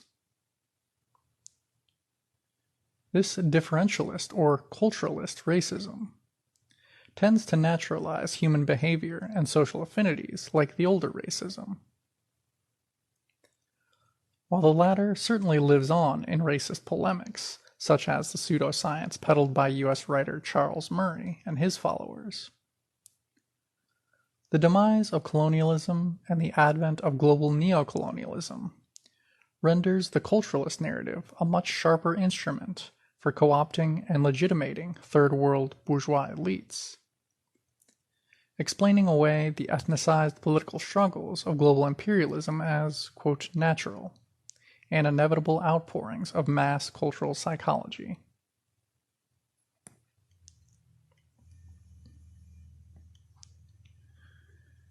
It has been argued that competitive capitalism leads to a diminution of the significance of racial and racist norms. Against this idea, social democratic political theorist Stanley Greenberg has argued that mature capitalism brings about a situation whereby the major organized classes in society, commercial farmers, businessmen, and trade unionists, have a vested class interests in racial oppression. Commercial farmers try to enhance their market competitiveness on the basis of, quote, plundering the subordinate peasantry, quote, undermining subsistence production, intensifying labor services, and limiting the scope of the labor market, end quote, for selected populations, expediently targeted on the basis of their peculiar racial or ethnic composition. Businessmen, especially in primary extractive industries like mining, advocate racial oppression so as to organize a proletariat and ensure its cheapness, immobility, and political impotence. Trade unionists from the ethnically, nationally, or racially dominant working class, both those representing skilled and those representing unskilled workers, seek to maintain their relatively privileged position in the labor market through advocating, quote, protected employment in limiting the proletarianization and mobility of subordinate laborers on the basis of racial differentiation. The, quote, White Australia policy, fervently advocated by the Australian labor movement in the 20th century, illustrates this dynamic, as does the racism of its privileged and affluent counterpart in South Africa. Quote, "Workers of the world unite and fight for a white South Africa," declared the then white labor-dominated South African Communist Party in 1922. Often control over the racial state and disputes over its political direction invoke bitter conflicts amongst the contending dominant classes in capitalist society. Whilst commercial farmers seek to limit the growth of a proletariat in the labor market, businessmen seek to create one for use in their mines and factories. Whereas the labor aristocracy seeks to protect its privileged position on the job market by means of restricting employment opportunities for particular national, racial, or ethnic groups, businessmen prefer to substitute cheap subordinate labor. Where all agree, however, is on the necessity of using the state to repress subject groups for the purpose of drawing super profits or super wages, and of embedding racial lines in society so as to keep power in the hands of dominant classes.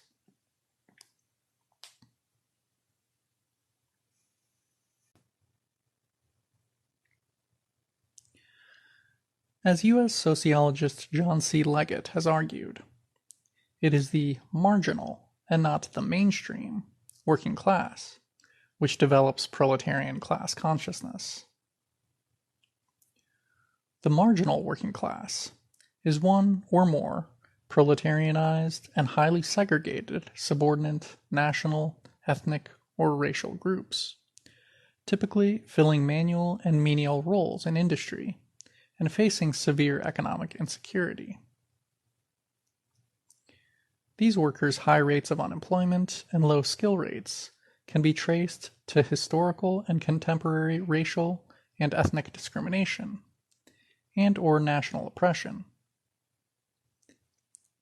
Thus, in the U.S., the income gap between Black and Latina peoples, on the one hand, and whites on the other, is not due to the factors that many academic researchers tend to single out as being its causes, but is entirely due to oppression.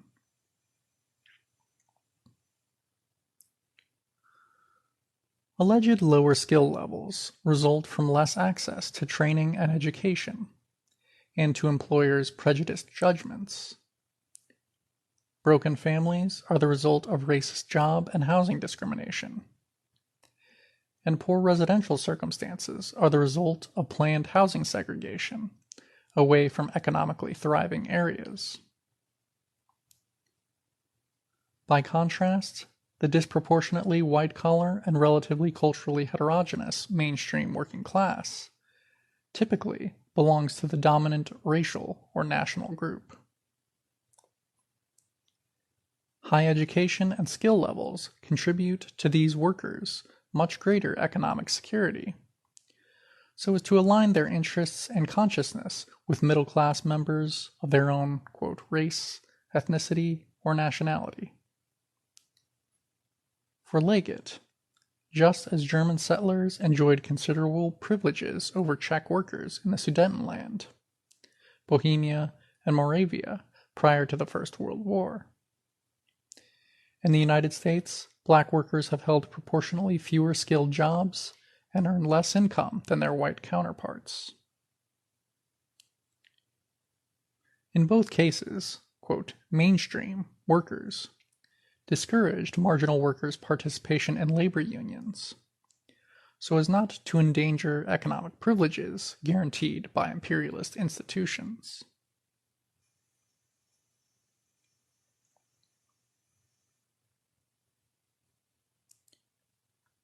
According to Greenberg, the centrality of racial domination tends to recede within capitalist society as it becomes more advanced and reaches the stage of monopoly. Domestically, the mechanization and rationalization of agriculture allows the advanced nation commercial farmer to dispense with much of the unfree labor she had previously relied upon.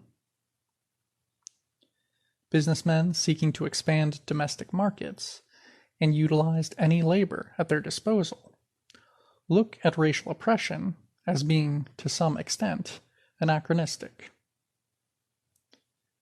Advantaged labor is upwardly mobile and not so concerned about a precarious labor market position. All of this leads to lessened racist political activity domestically for the dominant class's interests in monopoly capitalist society.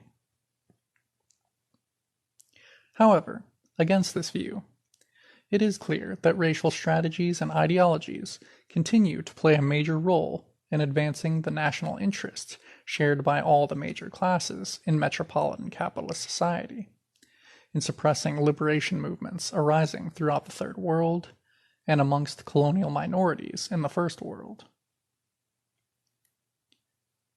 In general, imperialism allows for less visible internal colonialist repression, as the exploitation of labor is carried on under conditions of external colonial and neo-colonial dominion. To mobilize the First World citizenry for war, oppression, plunder, and superexploitation in the Third World, it is necessary to invoke, politely sometimes, impolitely at other times, racist political slogans, and build up racist institutions. Racism is always the method most favored by bourgeois nationals seeking to repress colonial subjects living in their midst, particularly when these are seen to be improving their social position. All First World class strata have a relatively large and enduring material stake in racial repression at home and abroad in the era of monopoly capitalism, particularly during times of crisis.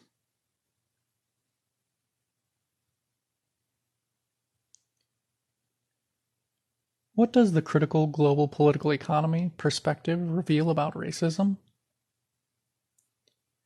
If it is admitted that material wealth goes to those classes poised for and engaged in neocolonialism, then it is clear that their ideological inclinations must celebrate it, the demands of political correctness and humanity notwithstanding.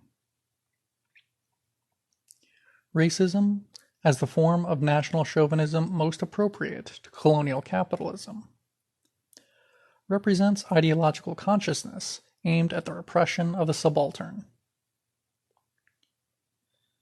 If a section of the working class, historically that is, of the proletariat, enriches itself through participation in a neo-colonialist contract, whether consolidated through military service, electoralism, gerrymandering, and electoral fraud, legal or illegal discrimination, or localized terror and repression,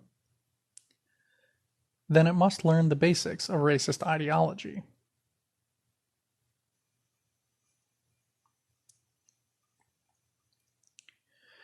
In practice, this operates at two epistemic levels. First of all, ethnic minorities marginalized by the political economy of capitalism and its laws serve as a useful scapegoat for social problems occurring within the nation. The petty bourgeoisie, including the labor aristocracy, as a class sustained by exploitation of the proletariat, harbors an active fear of the poor as such. Recognition and respect in capitalist society is normally only afforded those with a certain level of economic wherewithal. Persons of lower socioeconomic status are routinely mistreated and maligned, this especially if they are subject to imperialist domination. Thus, the mere presence of ethnic minorities originating from the Third World is sufficient to alert the petty bourgeoisie to their, quote, destabilizing pecuniary influence. The Third World in general is the object of disregard and disdain in First World culture, especially those Third World nations demonized according to the ideologies accompanying current imperialist offensives. And the petty bourgeoisie, seeking to bolster a sense of social solidarity based on the preservation of existing class distinctions, is unable to view ethnic minorities as much more than a nuisance at best. Secondly, and more importantly, the First World bourgeoisie is historically aware of its own class position as dependent on national and racial privilege. Whether or not this awareness is made explicit, and thereby fully political, depends on a range of factors. See Part 4 of this present work. In any case, it is the material reality of class, and not simply the psychological succour provided by the, quote, wages of whiteness, that we must look to for an explanation of racism's foundations.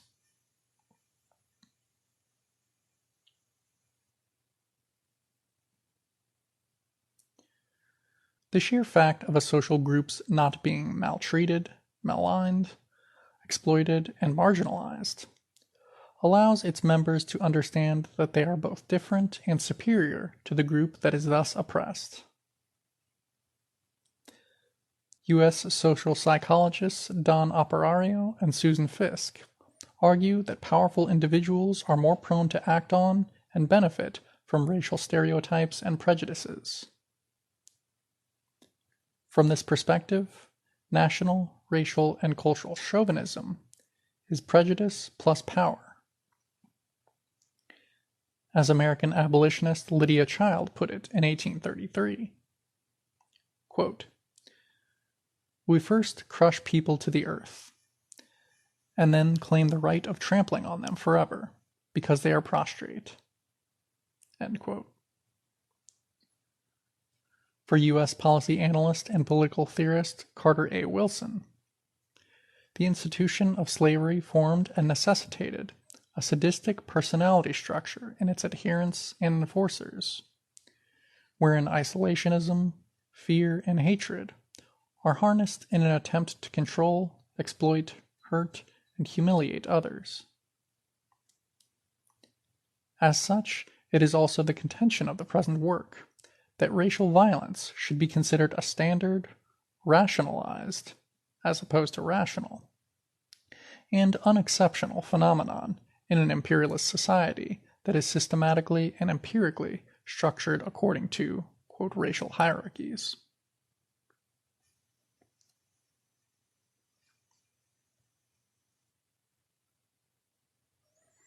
A great deal of political and economic capital is invested in racist discourses. Racism is not simply the epiphenomenal accretion of market mechanisms, but rather a means of organizing market forces politically. In Western Europe and the USA, the working class has no tradition of anti-capitalism that has not been derailed by economic and political embourgeoisement, relying upon national and international racial discrimination for its substance. The alliances and allegiances formed by the metropolitan working classes with states, parties, and labor organizations that have consistently and frequently vociferously promoted and upheld imperialism has ensured that the rights and interests of its victims have always appeared, at best, nugatory and at worst injurious. The political consciousness of the metropolitan working class is attuned to its historical interest in defending the status quo against any and all anti-imperialist rebellion. While the scapegoating of immigrants and ethnic minorities for social problems is exacerbated by capitalist governments' refusal to supply adequate social needs, jobs, housing, and equal rights, equally, for all citizens. Rivalry between the First World's long-term white residents and non-white communities over resources and life opportunities is based on the former having decisive material, political, and cultural advantages, which they endeavored to preserve at the latter's expense. Thus, the organized labor movement in the core countries has not only neglected to struggle against the special oppression of the oppressed working class, it has actively involved itself in supporting imperialism.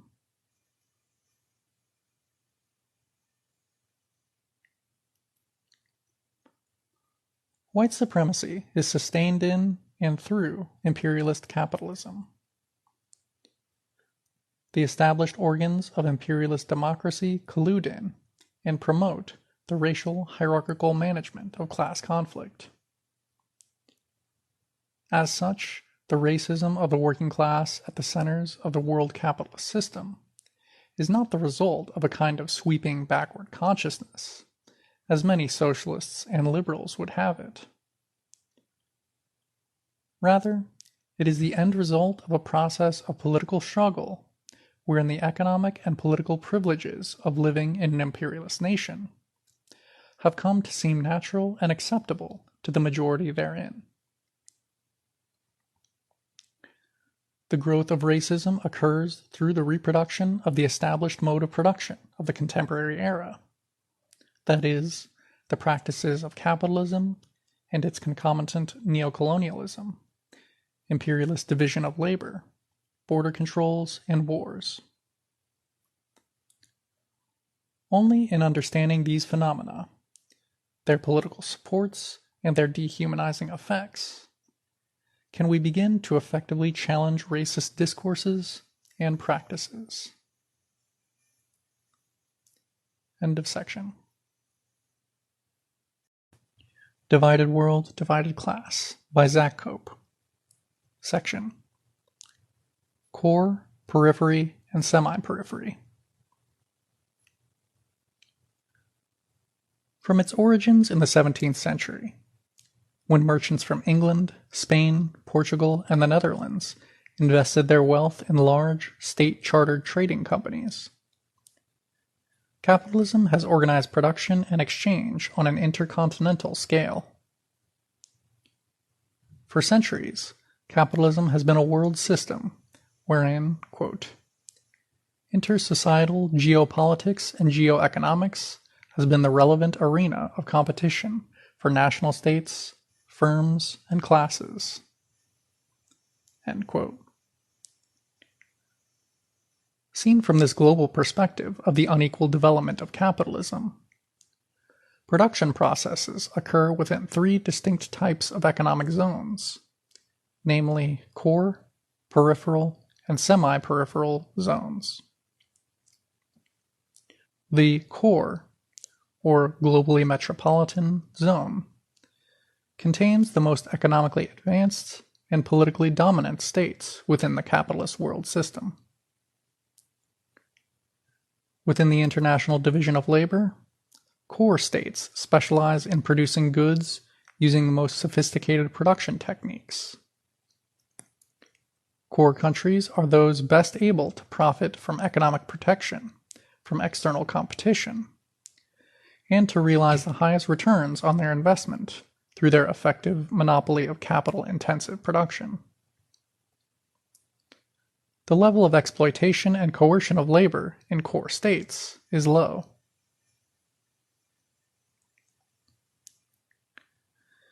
The peripheral zone contains those national economies which utilize less sophisticated and much more labor-intensive production processes than the core zone. The periphery is economically dependent on supplying commodities to the core, and, for much of capitalist world history, has produced raw materials and agricultural commodities for export there. In recent decades, however, as core country investment in capital goods industries has outstripped that in consumer goods industries. The periphery has begun to produce comparatively less capital-intensive manufactures, primarily garments and mass-market goods, for export to the core. The level of exploitation and coercion of labor in peripheral states is high.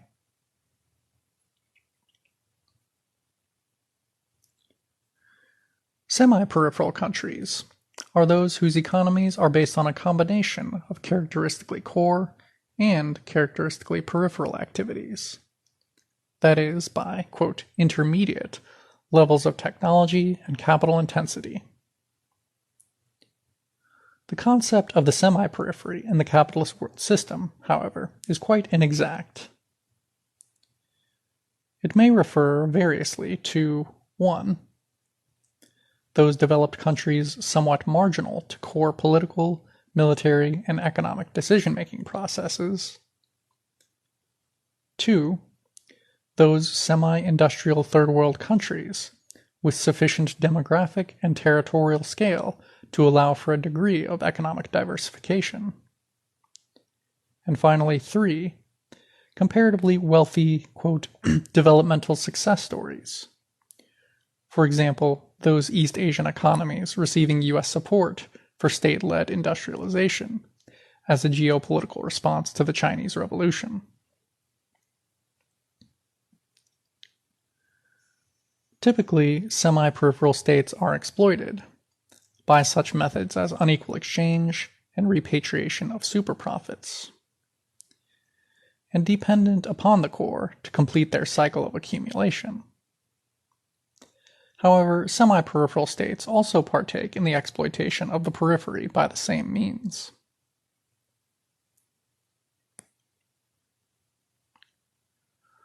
Overall, since the income of laborers in the semi-periphery and the periphery in their respective class structures, characterized by a large semi-proletarian population, are broadly comparable, and since both the periphery and the semi-periphery are dominated and exploited by core economic interests, the present work tends to speak mainly of the core and the periphery, to refer to the first world and the third world, respectively.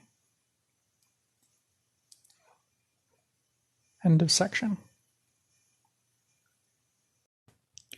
Divided World, Divided Class by Zak Cope. Dependency. Dependency theory explains the underdevelopment, or, as historian and political analyst Michael Perenni aptly puts it, de-development, of economically backward, or poor, countries, according to the particular model of development imposed upon them by advanced capitalist, or rich countries. According to this theory, the impoverishment of the peripheral capitalist countries of the Third World, and the enrichment of the core capitalist countries of the First World, are dialectically related processes. That is, the latter become richer insofar as the former become poorer. A country is said to be dependent when its economic base is structured according to the needs and requirements of the world market as dominated by the oligopoly capital of the imperialist countries. Dependency occurs where a nation's growth is contingent upon the import of capital products or techniques, which it has little or no control over, and for which it is unable to substitute other products, sources, funds, or techniques due to historical and contemporary international relations of economic colonization, quote, fostered by or facilitated by external intervention, end quote.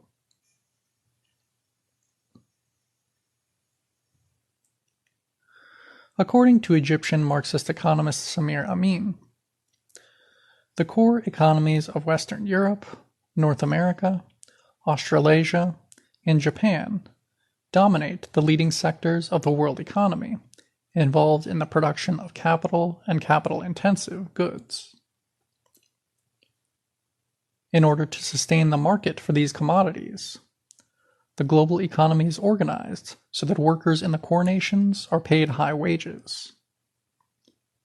At the same time, workers in third world economies are forced, by repressive imperialist-sponsored governments and severe restrictions on international migration, to provide cheap labor for imperialist corporate and financial interests. Goods for mass consumption therein are provided by subsistence farmers and impoverished artisans.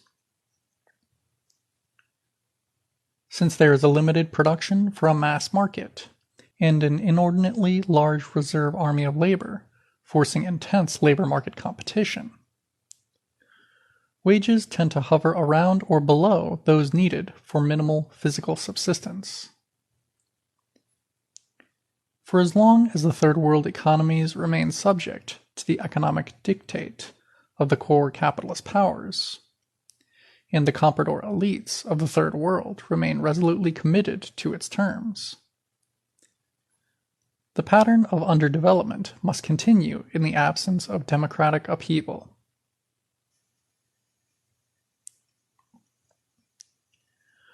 Underdevelopment and the non-diversification imposed by colonial and neo-colonial means upon peripheral economies ensure that many become dependent on the export of one or two crops or minerals.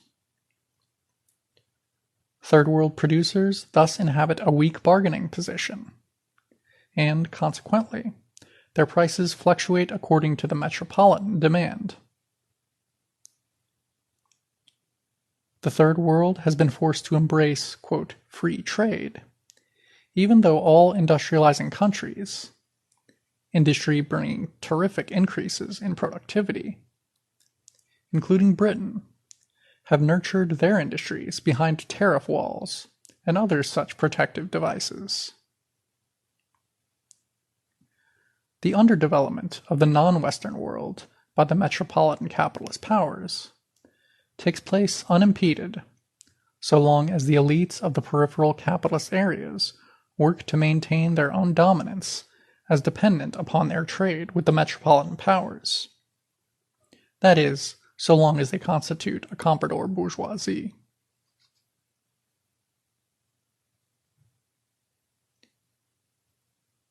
Of those non-Western countries embarking upon a process of capitalist development, only those relatively unhampered by colonial and neo-colonial domination have been able to industrialize and attain some measure of social prosperity, the exemplary type being the Japan of the Meiji Restoration period. Equally, only those peripheral nations that have broken out of their dependent relations to the metropolitan center, that is, the socialist nations, have been able to embark upon socially beneficial development paths. End of section. Divided World, Divided Class by Zak Cope. Section: Labor Aristocracy. The labor aristocracy is that section of the international working class whose privileged position in the lucrative job markets opened up by imperialism guarantees its receipt of wages approaching or exceeding the per capita value created by the working class as a whole. The class interests of the labor aristocracy are bound up with those of the capitalist class, such that if the latter is unable to accumulate super profits, then the super wages of the labor aristocracy must be reduced. Today, the working class of the imperialist countries, what we may refer to as metropolitan labor, is entirely labor aristocratic.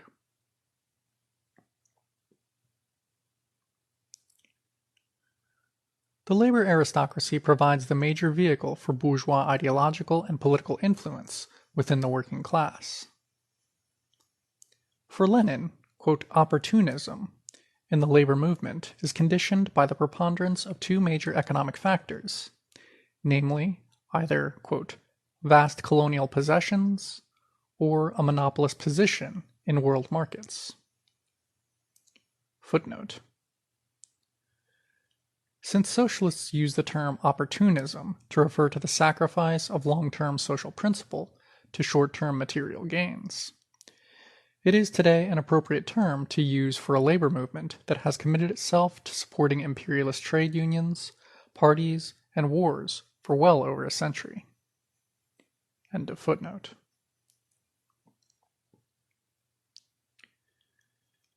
These allow for ever greater sections of the metropolitan working class to be granted super wages, so that it is not merely the haute bourgeoisie which subsists on profits. Thus, according to Lenin, it is not simply capitalists who benefit from imperialism. Beginning of quote. The export of capital, one of the most essential economic bases of imperialism, still more completely isolates the rentiers from production, and sets the seal of parasitism on the whole country that lives by exploiting the labor of several overseas countries and colonies. End quote. For Lenin, superprofits derived from imperialism allow the globally predominant bourgeoisie to pay inflated wages to sections of the international proletariat, who thus derive a material stake in preserving the capitalist system. Beginning of long quote. In all the civilized, advanced countries, the bourgeoisie rob, either by colonial oppression or by financially extracting, quote, gain from formerly independent, weak countries. They rob a population many times larger than that of, quote, their own country. This is the economic factor that enables the imperialist bourgeoisie to obtain superprofits, part of which is used to bribe the top section of the proletariat and convert it into a reformist, opportunist, petty bourgeoisie that fears revolution. End quote.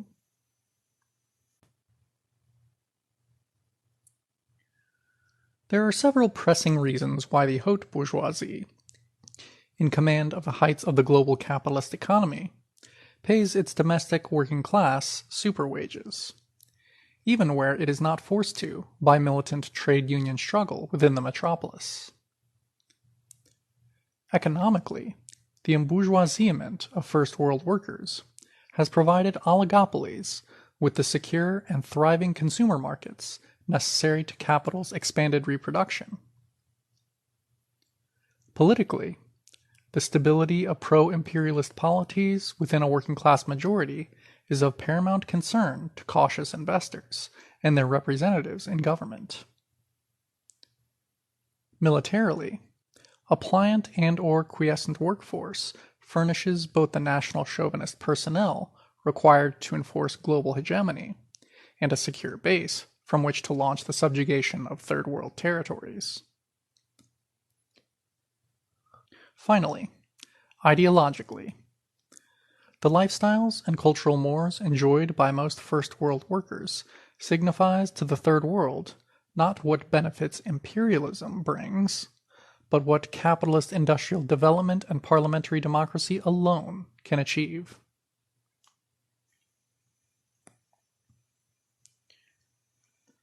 In receiving a share of superprofits, a sometimes fraught alliance is forged between workers and capitalists in the advanced nations.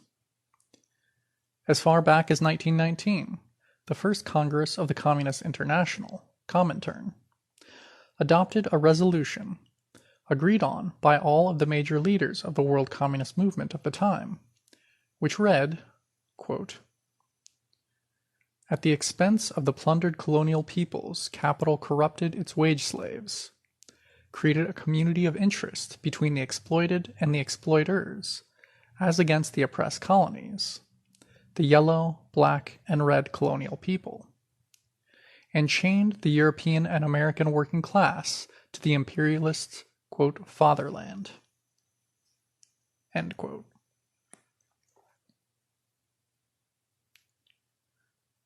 Advocates of imperialism understood very early on that imperialism would and could provide substantial, and socially pacifying benefits to the working classes in imperialist countries.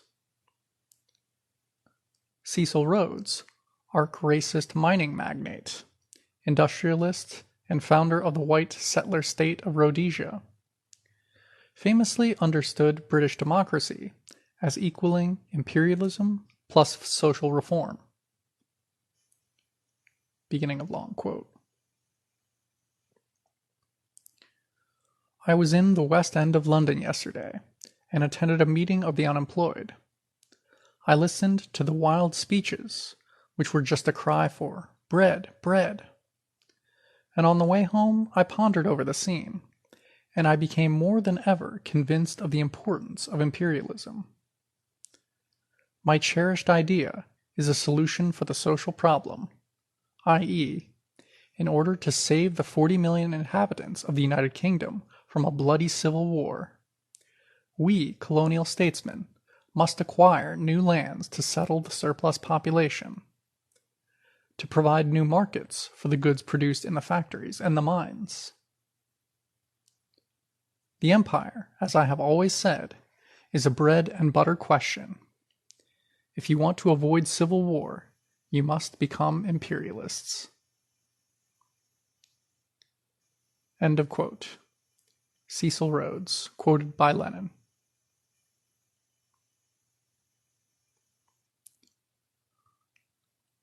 The late English historian Eric Hobsbawm usefully proposed that the labor aristocracy be defined in terms of the level and regularity of a worker's earnings, his degree of social security, his conditions of work, and the way he is treated by foremen and supervisors, his political and cultural relations with the social strata above and below, his general conditions of living, and his prospects of future advancement and those of his children.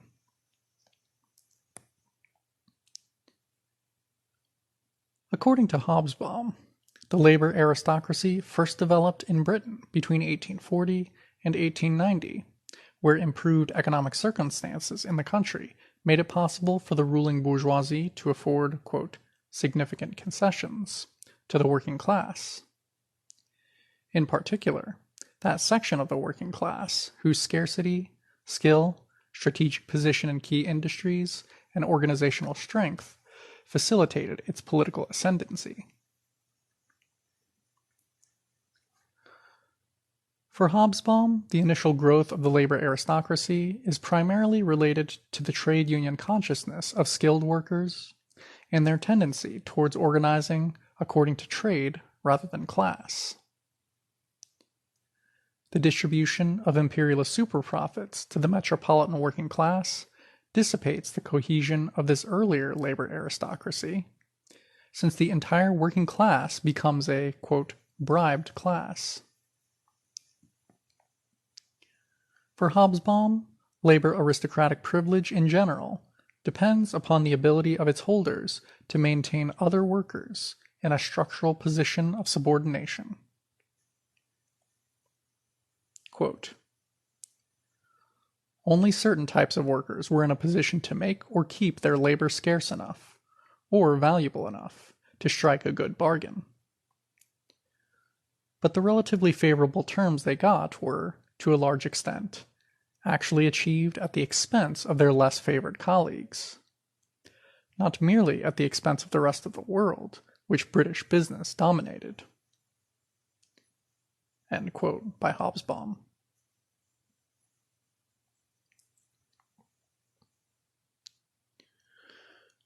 The majority of workers found themselves restricted from entry into the unions of the relatively prosperous workers, so that, however militant in relation to their employers, the labor aristocracy was also set against the majority of the workers in securing its special labor market position. Yet this provision of higher wages to a section of the workforce rests on the bourgeoisie's ability to afford these wages.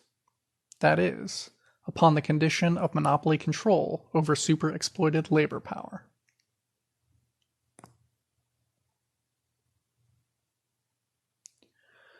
At the turn of the 20th century, the, quote, new unionism of Western Europe and the United States, began to challenge the conservatism of the labor aristocracy and threatened the security of the capitalist system.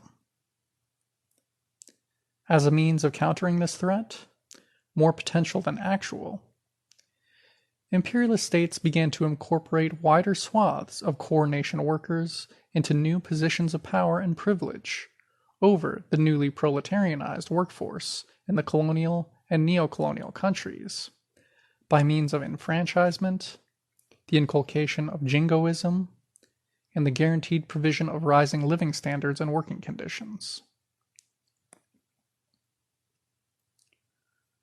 As it developed over the course of the last century, the labor aristocracy was first transformed from being a minority of skilled workers in key imperial industries to a majority of imperialist country workers dependent on state patronage. From the First World War to the 1970s, social democratic politicians and trade union bureaucrats were the reputable middlemen in the social partnership forged between oligopoly capital and metropolitan labor.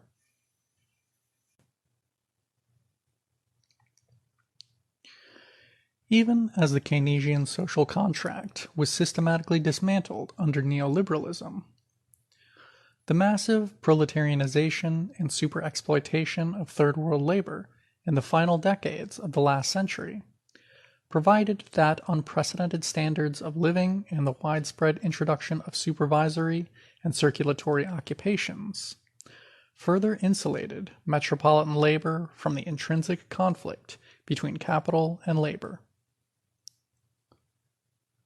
19th century restrictions imposed by labor aristocratic unions on membership for the mass of workers have today been entirely substituted for restrictions on immigration from the Third World, which are national in scope and allow the maintenance of profound global wage differentials.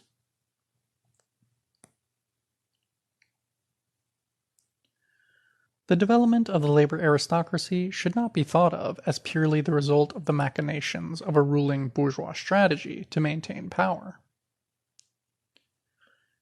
Imperialism is a particular stage in the development of capitalism, relying upon the extraction of superprofits from large portions of humanity. The ability of monopoly capital to exploit labor is restricted in that its high organic composition sets limits to investment opportunities, which only superexploitation can, temporarily, overcome. To maintain the influx of superprofits, and hence overall profit rates, imperialism must ensure that the working class in the core nations of the capitalist world economy, where it constitutes the majority, does not attempt independently to reorganize production in its own interests. Through its representative political institutions, imperialism therefore aims to keep its, quote, own workers committed to the status quo, whilst accumulating additional profits and enervating potential opposition by maintaining domestic division on the basis of gender, quote, race, religion, ethnicity, and market opportunity. For example, by controlling access to cultural capital and selectively applying penal policy.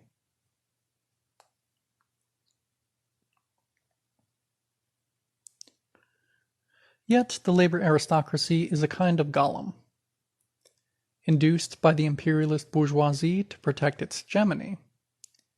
As metropolitan labor's wealth and power has grown, the labor aristocracy is increasingly unaccountable to its master.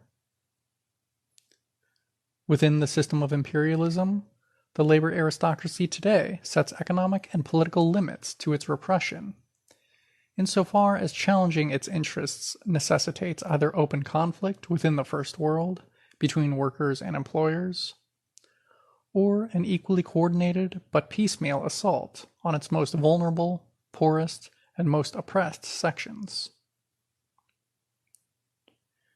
Invariably, the latter process occurs according to the ongoing historical legacy of capitalism's uneven global development.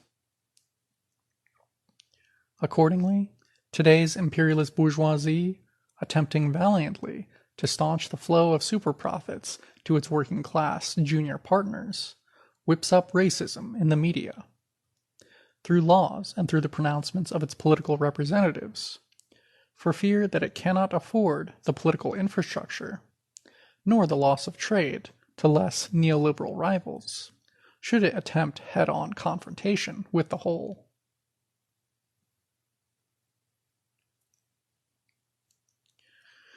By virtue of granting them a share in the enormous profits reaped from continual imperialist subjugation, the ruling class of the imperialist nations is able to keep its citizenry from striving to unite on a socialist basis with the super-exploited nationalities.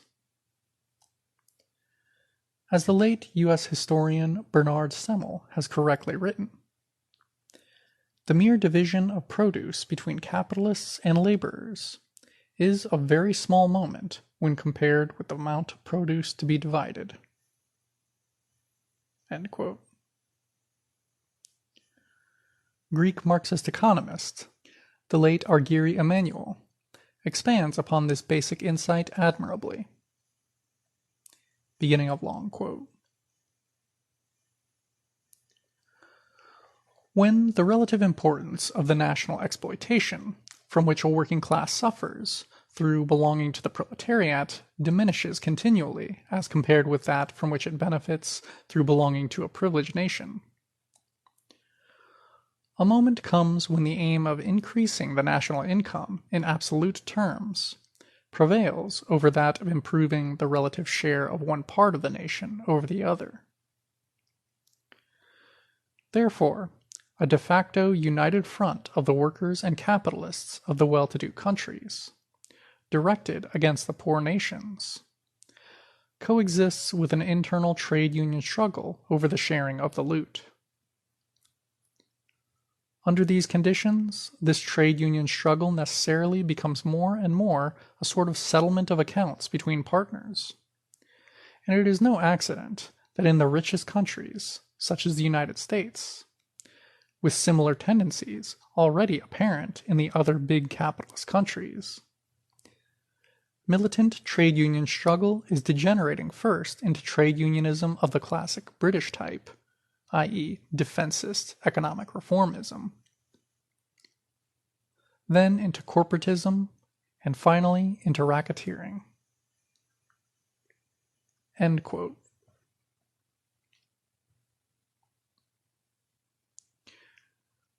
For Lenin, writing a century ago, when this process was nowhere near its mature stage, imperialism was succeeding in creating a large proportion of, quote, straw bosses and labor aristocrats within the core nation working class. Quote, to a certain degree, he wrote, the workers of the oppressor nations are partners of their own bourgeoisie in plundering the workers and the mass of the population of the oppressed nations. Politically, the difference is that, compared with the workers of the oppressed nations, they occupy a privileged position in many spheres of political life. Ideologically, the difference is that they are taught, at school and in life, disdain and contempt for the workers of the oppressed nations. End of quote. The great American scholar and progressive W.E.B. Du Bois put it even more succinctly. Quote, the white working man has been asked to share the spoils of exploiting, quote, chinks and niggers. It is no longer simply the merchant prince or the aristocratic monopoly, or even the employing class that is exploiting the world. It is the nation, a new democratic nation composed of united capital and labor. End quote.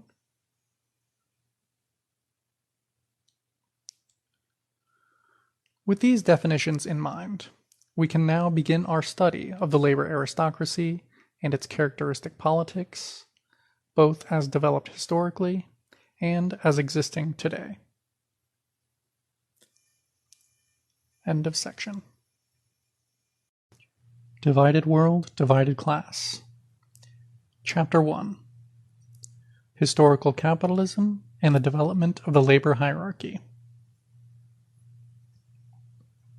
Quote, adherence to racist ideologies can be mightily assisted by material incentives. As inhumane motives for violence and oppression, the factors need not be opposed and very often can hardly be distinguished. By Goods Ali.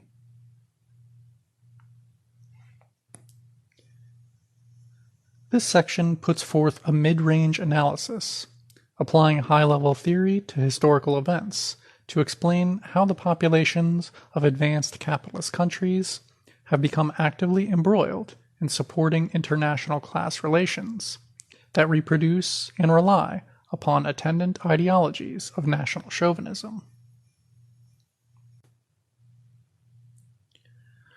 The unequal international power structure and the petty bourgeois class status which it affords first world citizens is the principal reason for the popularity of racism, xenophobia, and ethnic bigotry in the imperialist countries. In particular, the United States, Canada, most of Europe, and Australasia.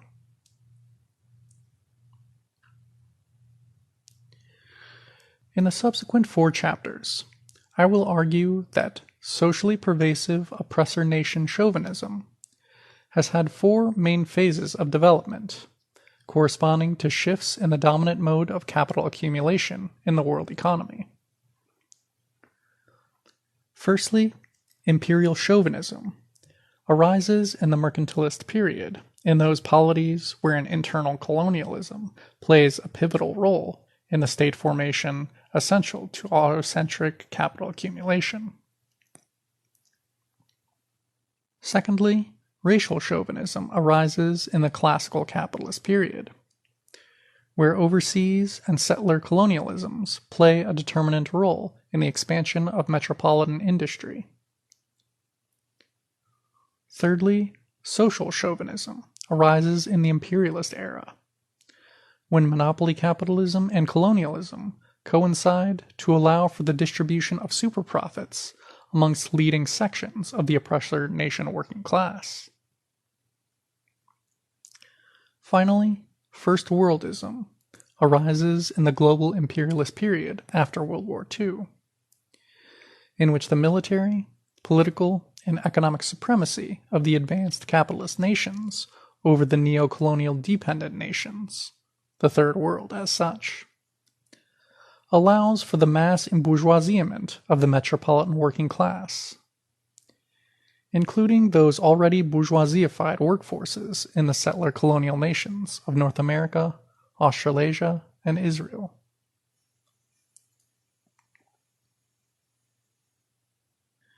In each of these phases, the globally ascendant capitalist class propagates its characteristic ideology down through the expanding ranks of the oppressor nations by degree, so that today all 4 forms of oppressor nation chauvinism are encapsulated in a popular first worldist ideology of racist disregard for human well-being. This section contends that there has been an overarching community of interest between the bourgeoisie and subordinate classes in the core nations of the world system, spanning, with only minor and short-lived interruptions, the past 400 years of human history. Footnote. Thus, Galtung argues that there is 1. Harmony of interest between the center in the center nation and the center in the periphery nation. 2. There is more disharmony of interest within the periphery nation than within the center nations. 3. There is disharmony of interest between the periphery and the center nation, and the periphery in the periphery nation. End footnote. This relative unity has its foundation in the exploitation of the capitalist periphery.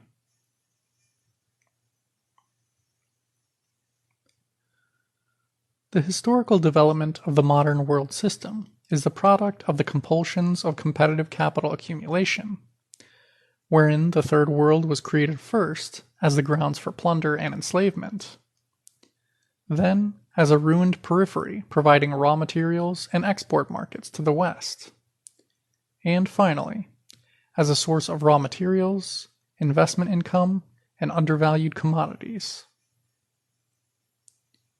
The consolidation of capitalist relations on a world scale has developed through three distinct phases, namely, the mercantilist stage of so-called primitive accumulation, the classical stage of mature, quote, competitive capitalism, and the monopoly capitalist or imperialist stage, which we remain in today. Footnote. The imperialist phase of capitalism can be further subdivided into early, social democratic, and neoliberal phases, as doubtless can the others. By postulating, quote, stages of capital accumulation, we do not mean to suggest that their respective contours or features are historically unique, that they entail a necessary element of transitional planning, or that they are chronologically preordained.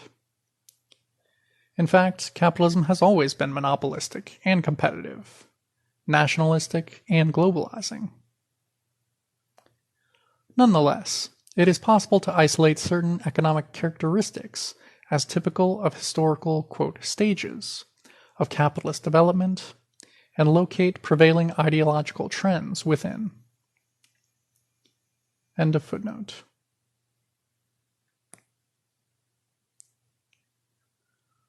Corresponding to each phase is a distinct type of metropolitan chauvinism, each of which both preserves and transcends the previous.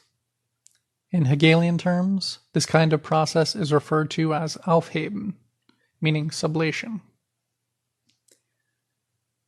We will examine each of these phases of capitalism and their corresponding modes of national chauvinism in turn. End of section. Divided World, Divided Class by Zak Cope. Section. Mercantilism and Imperial Chauvinism.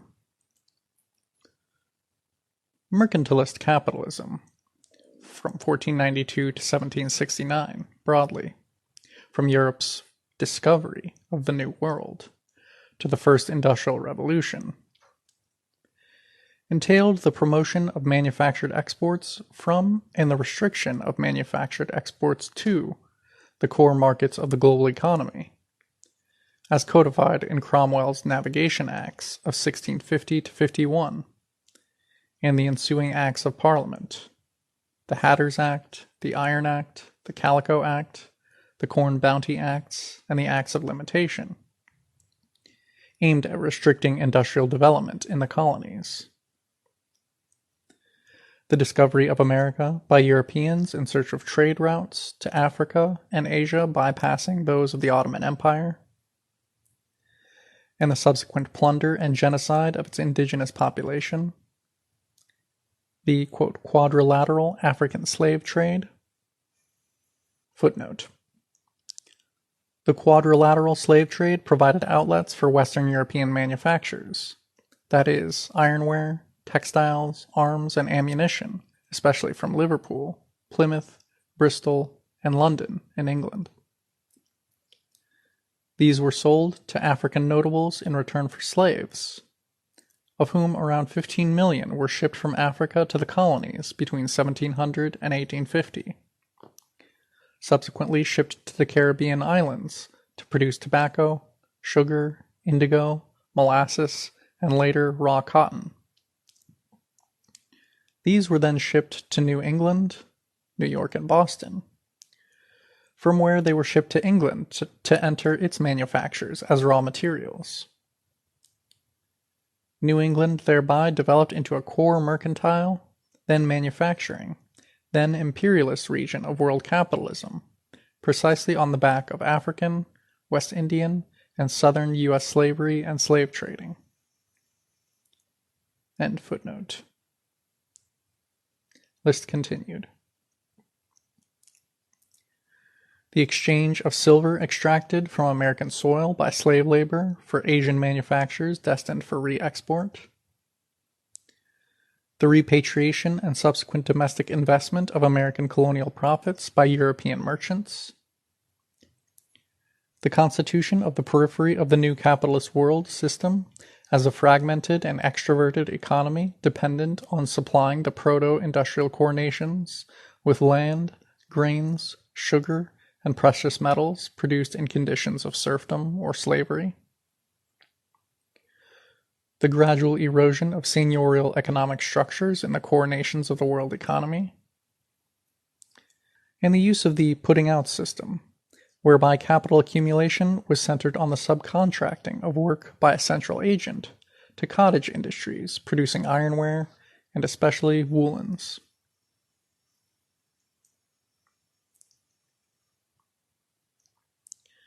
The core nations in this phase of global capital accumulation, mostly concentrated on transatlantic trade, were Holland, France, and especially, from the latter half of the 17th century, England. Latin America, parts of North America, Eastern Europe, and coastal Africa formed the periphery. The Iberian Peninsula and the Italian city-states declined to semi-peripheral status, while Germany ascended to that level. The merchant bourgeoisie was not a properly industrial capitalist class at this stage, and was relatively dependent on circulating the produce of pre-capitalist artisanal, slave, and corvée labor, as in the Eastern European semi-periphery of the global economy, mainly embodied in luxury items. Much profit was obtained through, quote, buying cheap and selling dear, or what the late Marxist economist and Trotskyist Ernest Mandel termed, quote, unequal exchange on the basis of unequal values. Nonetheless, the buildup of merchant capital and the development of forms of free labor, which underpinned it, steadily undermined the feudal economy, and laid the foundations for a capitalist system to develop in the expanding market ports and towns of medieval Europe. End of section. Divided World, Divided Class by Zak Cope. Section. Mercantilism and the Creation of the Third World. Capitalism first arose in England. It was originally the product of the degeneration of landed property relations, characteristic of late feudalism. That is, the marketization of land to capitalize on expanding urban trade networks, and overcome the increasing limits to serfage set by the deconcentration of land ownership. Monetization of the economy accompanying the inflationary influx of precious colonial metals. Spanish America produced 64 million gold pesos of precious metals annually. Provided Europe's proto-capitalists with purchasing power over land and labor, and the possibility of extended credit. Foreign trade based on the world historic conquests of the Americas and of India, and the advances in maritime, navigational, and related military technology which made these possible, provided Europe with huge monetary wealth and a cumulative contribution to its profit rates. Meanwhile, as European manufactories expanded so as to provision the mercantilist navy and goods to overseas suppliers to exchange for commodities to be sold at home, the process of primitive accumulation helped sustain the armed shipping that facilitated it.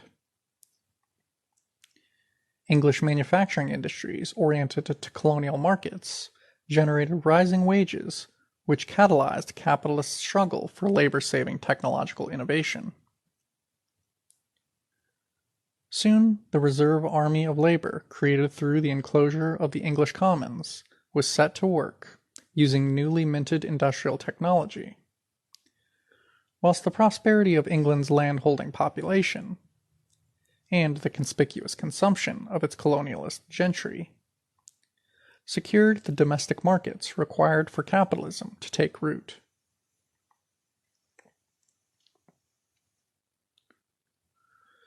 Primitive accumulation at the expense of Arabs, Asians, Native Americans, and Africans gave huge added impetus to primitive accumulation in Europe itself, where the separation of independent peasant producers from the land, the ruin of the artisans and of the transfer of landed wealth into the hands of the bourgeoisie, was intimately connected to expanding colonial trade. As a renowned British Marxist economist, the late Maurice Dobb, noted, the mercantilist system of, quote, state-regulated exploitation through trade, which played a highly important role in the adolescence of capitalist industry, end quote, was inherently colonialist. Mandel writes, beginning of long quote,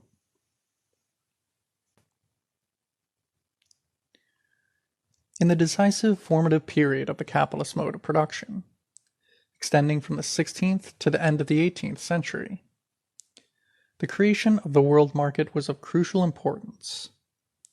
But all through this, the period of the birth of capitalism, the two forms of surplus value appeared at each step. On the one hand, it was the outcome of the surplus labor of the wage workers hired by the capitalists. On the other, it was the outcome of values stolen, plundered, seized by tricks, pressure, or violence from the overseas people with whom the Western world had made contact. From the conquest and pillage of Mexico and Peru by the Spaniards, the sacking of Indonesia by the Portuguese and the Dutch, and the ferocious exploitation of India by the British. The histories of the 16th and 18th centuries is an unbroken chain of deeds of brigandage which were so many acts of international concentration of values and capital in Western Europe, the enrichment of which was paid for, in the literal sense of the word, by the impoverishment of the plundered areas. End quote. Mandel underestimates the extent to which the surplus value was directly produced by colonized indigenous American workers, as opposed to their output being simply seized as pillaged wealth during this period of so-called, quote, primitive accumulation.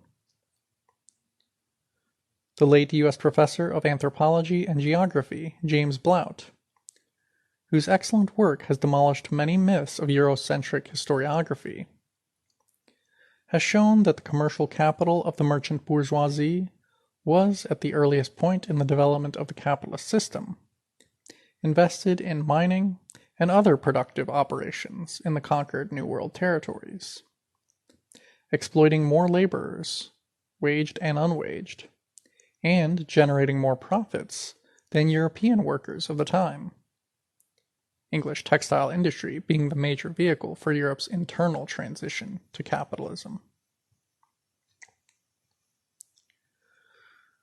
Arguing against Marxist professor of history Robert Brenner's thesis that capitalism was born sui generis in rural England, Blount insists that those late medieval variables which Brenner links to the rise of an originally agrarian capitalism in England, a landless peasantry, cash tenancy, rural wage labor, large-scale production for sale, peasant struggle, and agricultural innovation, could also be found in many parts of Southern Europe, Africa, and Asia, as could the widespread urbanization Brenner downplays. Blount instead locates the rise of capitalism in Europe's subjugation of the Americas. Beginning of long quote. Europe was no farther along in social evolution than Africa or Asia, painting on a continental-sized canvas, at any time prior to 1492. The single advantage which Europe's mercantile maritime communities enjoyed over the competing mercantile maritime communities of Africa and Asia was location. European centers were some 5,000 miles closer to the New World than any competing non-European center. Hence were much more likely to make contact with New World places and peoples first, and were thereafter certain to monopolize the immense fruits of plunder and exploitation. These New World sources of wealth explain the much more rapid rise of mercantile capitalism in Western Europe than elsewhere. And thus the bourgeois political revolutions of the 17th century.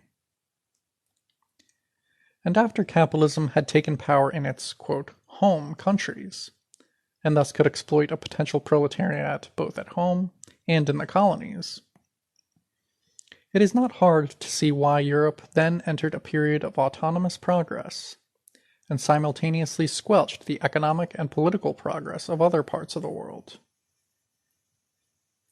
End quote. For Marx, too, the primitive accumulation of capital could be witnessed in the conquest and pillage that Europe carried out from the 16th century onward. Beginning of quote.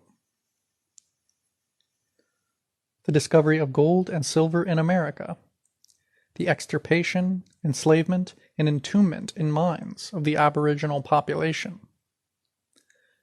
the beginning of the conquest and looting of the East Indies, the turning of Africa into a warren for the commercial hunting of black skins, signaled the rosy dawn of the era of capitalist production. These idyllic proceedings are the chief moments of primitive accumulation. End quote. Indeed, some historians have argued that, quote, primary primitive accumulation actually predates the 16th century. Beginning of quote. The rise of capitalism in Europe was a world process whose greatest content was colonial, right from the Crusades, and the Samarkand, Timbuktu, Moroccan, Senegalese, Guinean expeditions of European kings and merchants up to and beyond the driving out of the Arabs out of Europe, which took place after their defeat at Grenada by King Ferdinand and Queen Isabella of Spain in 1492. End quote.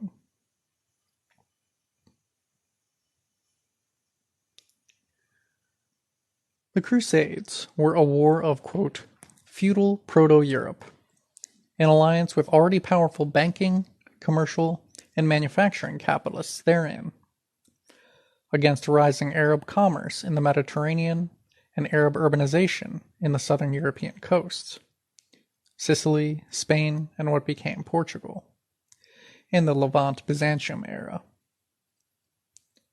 They were financed by loans, shipping, and materials supplied by the nascent bourgeoisie of Venice, Genoa, Padua, and Naples. These latter cities were, in turn, massively enriched by the primitive accumulation of capital generated in North Africa and the Middle East, and secured through plunder. They went on to provide the initial capital required for Europe to embark on its process of primitive accumulation in Africa and America.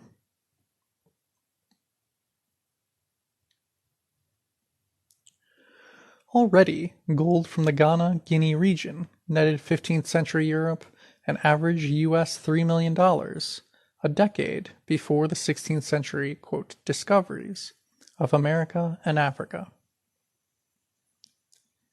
In the same period, French, Portuguese, Spanish, and Italian interests took some 700 tons of gold from North Africa, West Africa, and the Sahara. The contribution of plunder from Africa to the growth of capitalism began in earnest, however, with the slave trade.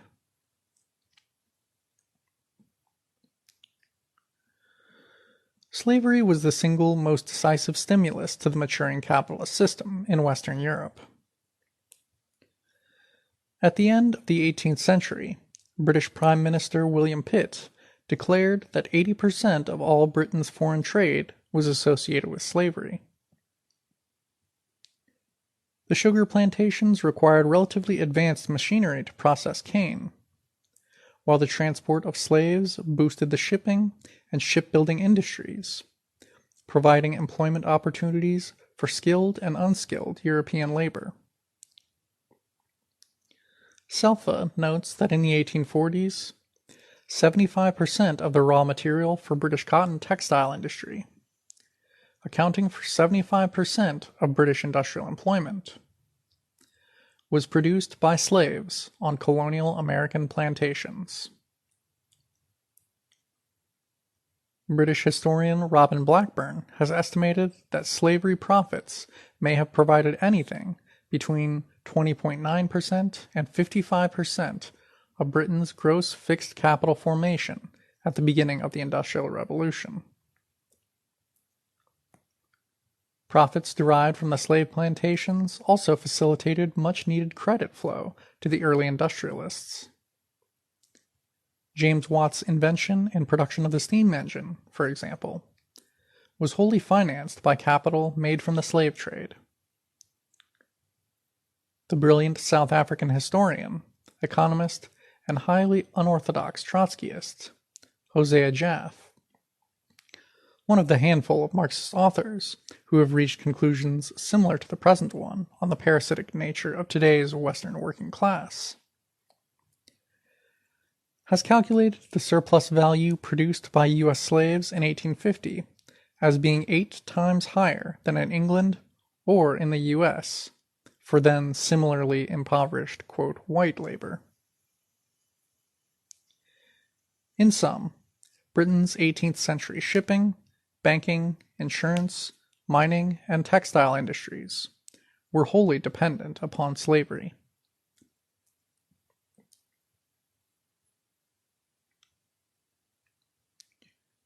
From the 16th century onwards, North and Western Europe took part in the Iberian Peninsula's slave trade, with German Hanse participation in the early voyages of European, quote, discoverers in Africa and the Americas. With the Hanseatic League's growing strength, the region's craft guild system became tied to foreign commerce and to the production of articles to be exchanged for slaves.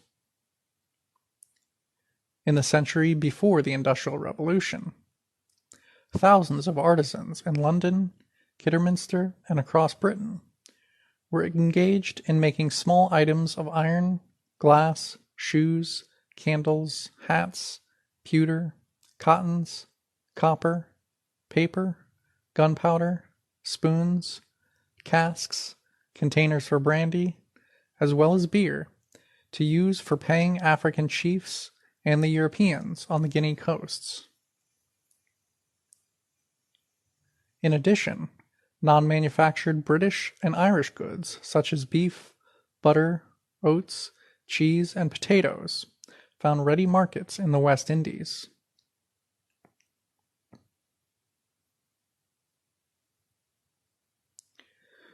Italy, Spain, Portugal, Holland, France, Denmark, Scandinavia, Germany, and Britain all energetically participated in the slave trade. Settlers from these countries in the Americas, the Cape, Java, Indonesia, and West Africa lived off slavery. As major commercial and industrial entrepôts, New York, Liverpool, Bristol, Plymouth, Glasgow, Dieppe, Rouen, Bordeaux, Calais, Antwerp, Amsterdam, Bremen, Hamburg, and Lisbon flourished principally as ports receiving slave-made produce, sugar, spice, tobacco, coffee, silver, and gold, and as suppliers of guns, brandy, and other goods necessary to the quadrilateral trade. British, French, German, Portuguese, and Scandinavian shipbuilding depended for centuries on slavery, as did the 18,000 European sailors in 19th century Britain, and the many more outside it. By 1800, 500 British slave ships comprised over one-third of the total British merchant marine fleet, while 80% of British imports from these ships came from the West Indies plantations alone. After its national unification in the 1579 Treaty of Utrecht, Holland's successful rivalry with Spain secured the beginnings of a Dutch slave trade, which by 1619 was exporting slaves to Dutch settlers in North America. Growing after the 1641 defeat of Portugal at Malacca, Malaysia and Sri Lanka in 1649. Dutch expansion was only checked by Britain's 1651 Navigation Act, and the total triumph of British slaving by the mid-19th century. The Danish, Swedish, Norwegian, Finnish, Russian, and Polish capitalists were also, quote, monarchically protected participants in the slave traffic, via the Baltic and North Seas, and the late Holy Empire, behind which stood the economy of the German Hanseatic League. All of these countries had or manned slave forts on the West African coast, and had settlers in America. End quote.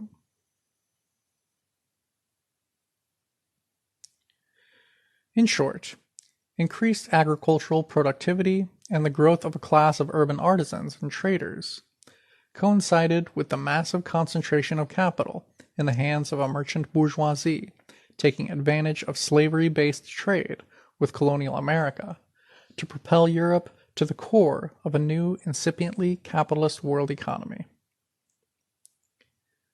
As a consequence, whilst mining and other exploitative operations in the Americas had given European capitalism its first decisive comparative advantage in world trade, slave production in the Caribbean and American sugar and coffee plantations, where brutality and subjugation were the order of the day, provided its second. Both together constitute the historical foundations of the current pyramidal system of international inequality. End section. Divided World, Divided Class by Zak Cope.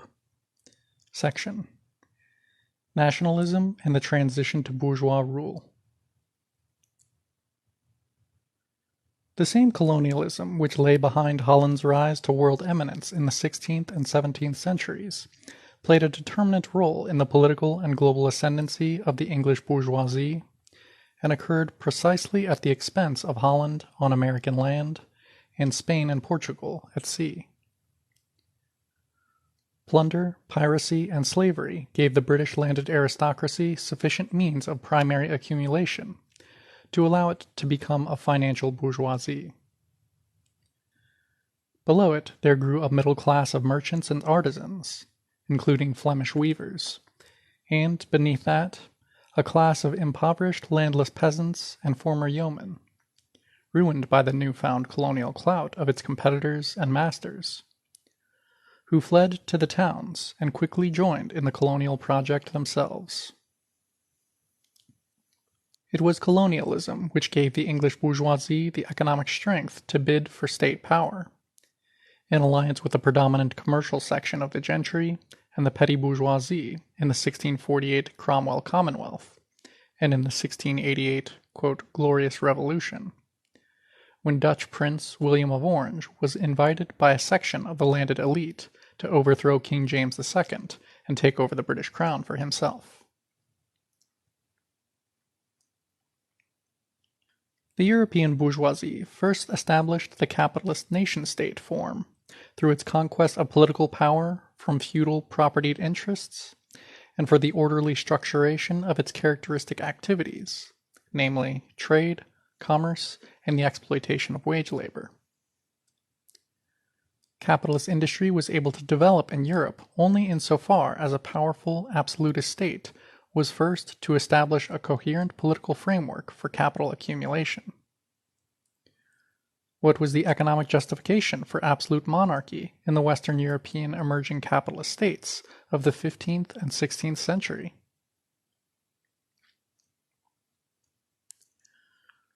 Absolutism was the product of a conflict between the landed aristocracy and an ascendant merchant class, mainly trading in fuel, precious metals, luxury items, and spices on an intercontinental basis, over prices and the relative share of trade in the towns and burghs. Absolute monarchy resulted from a convergence of class interest between king and merchants against the feudal lords over the relative share of surplus to be wrung from the peasantry, with the latter taking advantage of the conflict and striving to retain a larger portion of the product of its own labor. Major peasant uprisings, occasioned by onerous tribute being wrung from an embattled aristocracy, occurred in England and Germany between the 14th and 16th centuries. Absolute monarchy, conceived essentially as an all-powerful arbiter of a princely alliance, was given its most articulate defense by English philosopher Thomas Hobbes, 1588 to 1679. Although previously French philosopher Jean Bodin, 1530 to 1596, had similarly argued that the sovereignty of the, quote, commonwealth, or republic, was vested in the absolute power of the monarchy. Ironically, however, since it rested on the politically vouchsafed fiscal support of the bourgeoisie, absolute monarchy helped to lay the groundwork for its own abolition.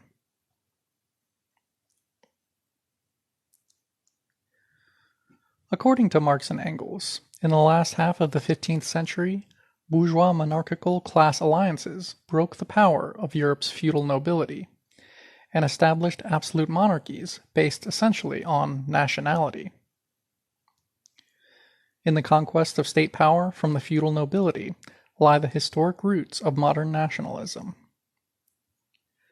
Contrary to neoliberal ideology, Europe's bourgeois societies were established in and through the creation of a national currency, national measurement systems, national laws, national police, the abolition of feudal, regional, and legal barriers to domestic free trade, the setting up of protectionist national barriers to trade with capitalist competitors, and a national army for overseas conquest and domestic security. In the course of struggling against feudal hangovers, the nationalist bourgeoisie of the early modern age economically and politically united and organized relatively greater portions of the population, and helped to overcome, albeit partially and increasingly unenthusiastically, hereditary social divisions based on rank, status, birthplace, and family. Within the core countries of the world system, nationalism was initially employed as the ideological legitimation of proto-capitalists' need to overthrow monarchic and aristocratic authority, so as to, quote, permit the accumulation of capital on a scale to allow competition with the units of capital located in extant nation-states, and, quote, establish spatial boundaries within which the processes of capital accumulation and proletarianization could occur. End quote.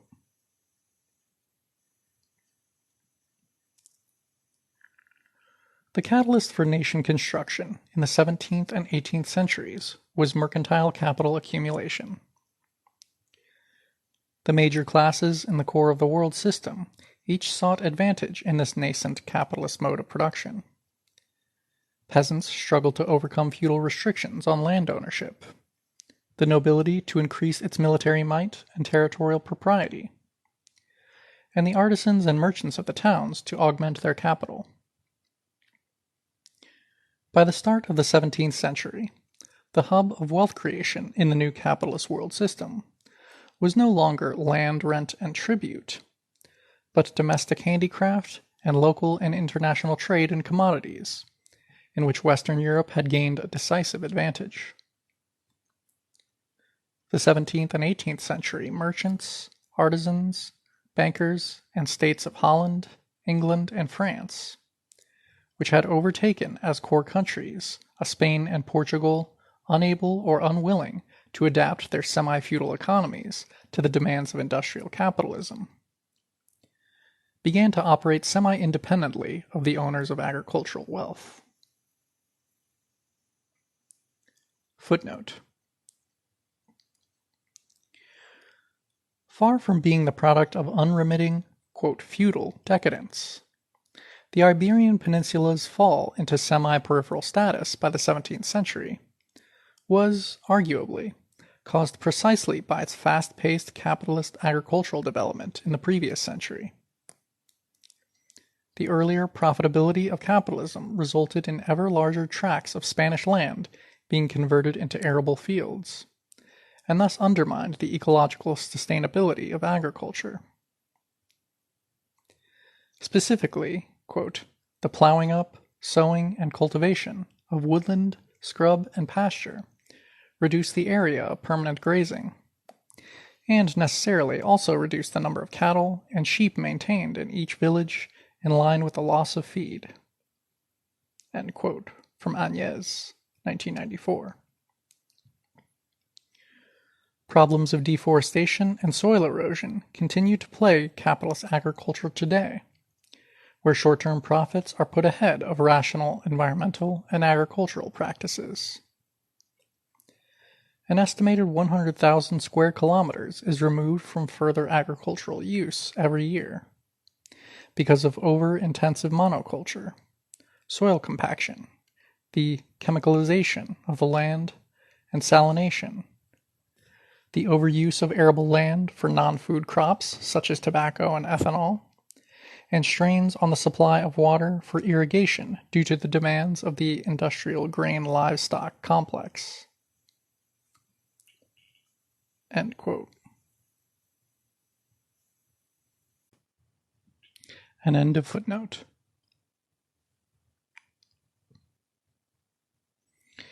In large measure, this was because they were able to meet the demand for food in the growing towns and cities, the trading outposts of the bourgeoisie, by exchanging luxury items and manufactures for the produce of Eastern European grain-producing manorial economies, creating in the process one of the first cases of historical underdevelopment and dependency.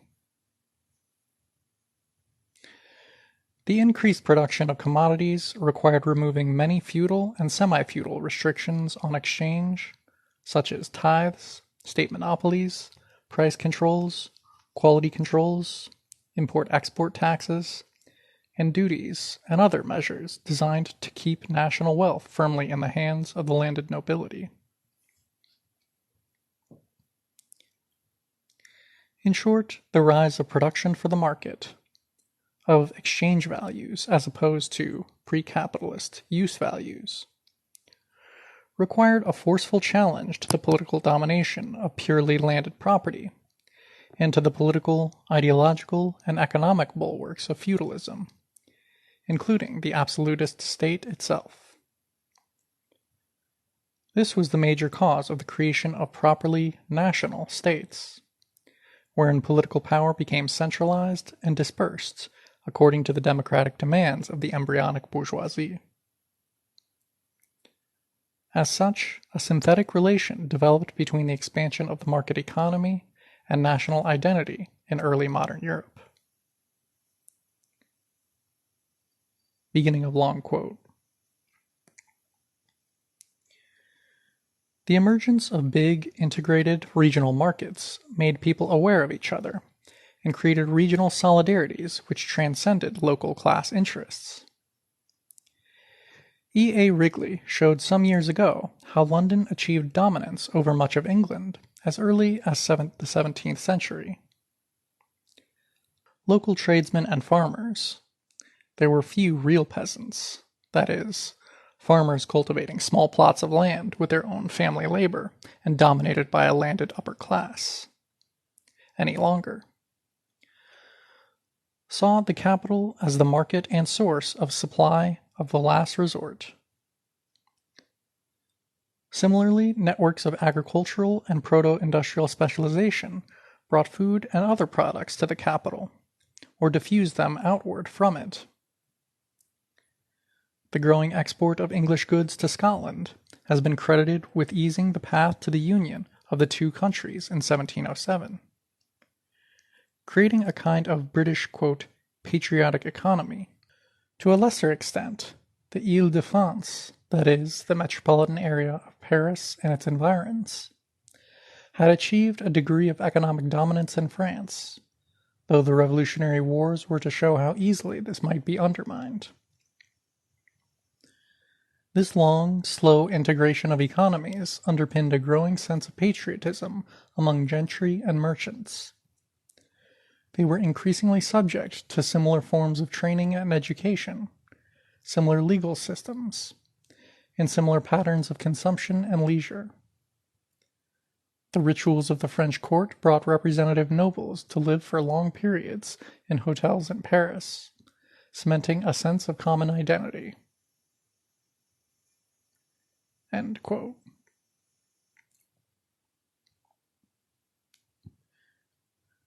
The colonization of the Americas and the African slave trade strengthened the Western European merchant bourgeoisie, bolstering a powerful political ally and providing a ready market for the small-holding peasantry struggling against feudalism.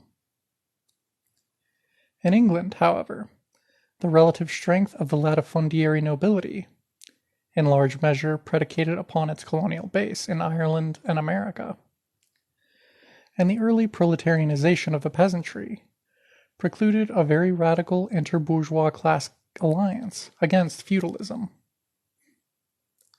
After the upheaval of the Cromwellian Revolution, in which yeomen, small farming proprietors, and artisans played the vanguard role, a compromise was established between landed and merchant industrial property, similar to that which would later come to fruition in Germany and Russia half a century later, in the, quote, Glorious Revolution of 1688 that installed capitalist rule for the first time in history. Whereas in Germany, the bourgeois state was initially based on autarky, and in Russia on extroverted dependency, both largely predicated on the exploitation of the domestic peasantry. In Britain, it was more firmly grounded in internal and external colonial capitalism, where colonialism in general provided the historic catalyst to capitalism and afforded European workers the historic privilege of constituting a proletariat in the first place. Britain led the way in showing how industrial development could be accelerated on the basis of, quote, the increasing import of raw materials and foodstuffs, which serve as a prerequisite for the home trade in manufactured goods, for the internal market, so that the country is not compelled to waste productive resources on the production of raw materials and food. End quote. By B. Curran. End of section. Divided World, Divided Class by Zak Cope. Section. Internal Colonialism and the Historical Origins of Imperial Chauvinism.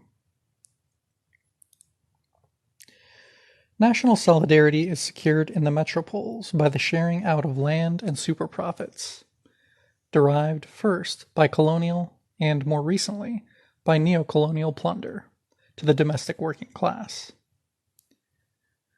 However, in the colonial and imperialist stages of capital accumulation, this process was much more pronounced than in the mercantile stage. Indeed, Robinson has argued that, quote, not one state of the 16th or 17th century was reliant on an identification between the masses and their rulers. End quote. In this view, not only national chauvinism, loyalty to a nation-state engaged in the oppression of other nations, but even nationalism itself had limited popular appeal until the era of bourgeois revolutions, 1789 to 1848. However, as we shall see, those bourgeois states formed in the modern era on an imperial basis, in particular, Great Britain and the United States. The latter actually formed as a property-owning nation, bred popular national chauvinism from their inception.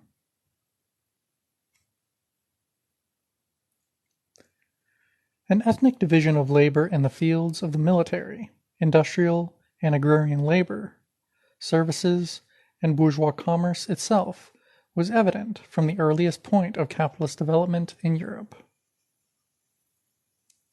However, in the mercantilist phase of global capital accumulation, the lower classes within much of the core of the world economy were insulated, both ideologically and materially, from the repressive effects of the colonialist restriction on peripheral national development. Nation formation in France, for instance, was largely free of jingoism, although it is significant that none of the revolutionary working class forces within the country, including the communards of 1871, ever called for the dismantling of the empire. The different ethnic groups of pre-revolutionary France, what French journalist and revolutionary the Comte de Mirabeau called a, quote, formless heap of disunited peoples, became relatively, albeit slowly, integrated into bourgeois democracy. Later, in the semi-peripheral Tsarist empire of the 19th century, despite the vicious anti-Semitism displayed by, quote, pre-capitalist petty bourgeoisie elements in the cities and among the smaller nobility, the Russian peasantry could not be accused of any sustained or extensive national chauvinism. The Russian peasantry had no class interest whatever in supporting the Tsarist loyalism of the pogromshiki or the Black Hundreds gangs.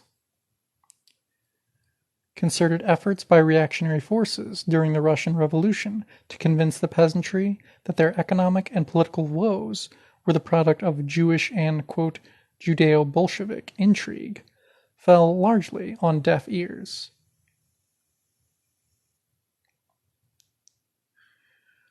By contrast, the first nationalist wars for the oppression of foreign nations are the wars fought by broad sections of the English people for the subjugation of Ireland between 1640 and 1690.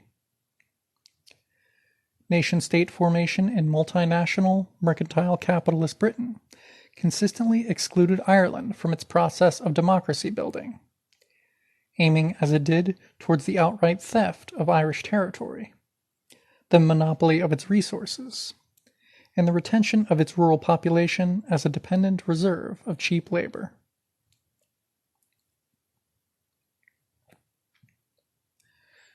Between 1642 and 1651, armed conflict broke out in England between supporters of parliamentary democracy and supporters of absolute monarchy. The English Civil War arose out of the opposition of merchants to royal trading monopolies, particularly amongst those hoping to capture commercial advantage over Spain.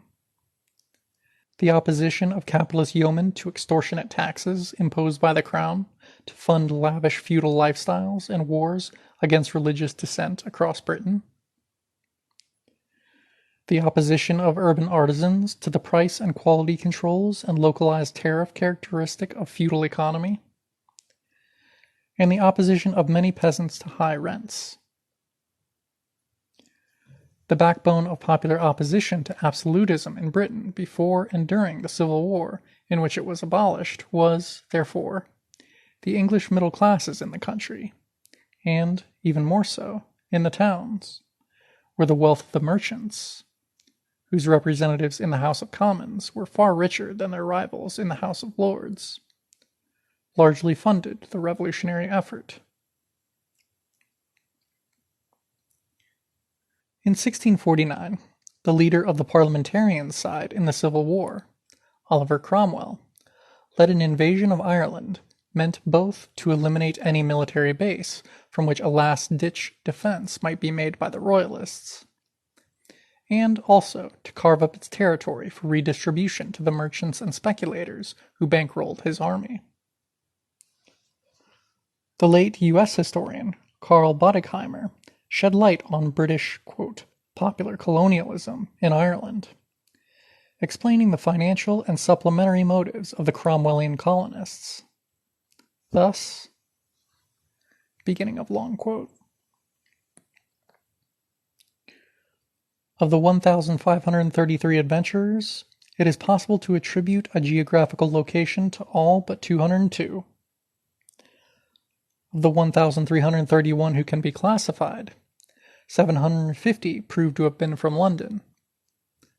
The remaining adventure money came from all over the country. The West Country as a whole generated an amount of capital and a number of investors unmatched by any other provincial area.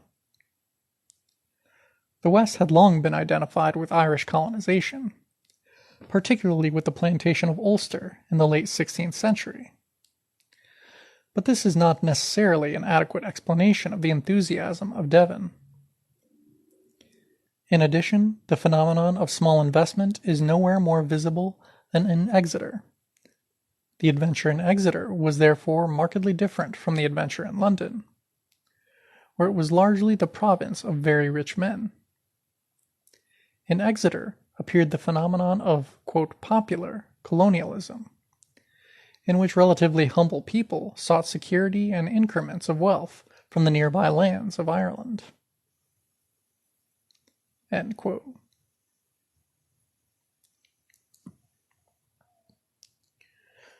The merchants' campaign between 1649 and 1650 to settle Ireland by means of mass terror distributed the confiscated lands of Irish earls, more than 11 million acres, amongst over 100,000 Scottish and English settlers, many of whom were previously unpaid soldiers in Cromwell's army, and were, according to Reverend Andrew Sturge of Donaghadee, a contemporary observer, quote, generally the scum of both countries, abhorred at home.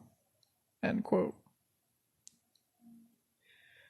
In consequence, capitalist colonization transformed many of Britain's poor into landed stockholders of empire, helping Britain to achieve what its lack of a sufficiently large petty bourgeoisie had precluded in the past, namely, a colonizing military garrison populace capable of pacifying the center of Ireland's national resistance.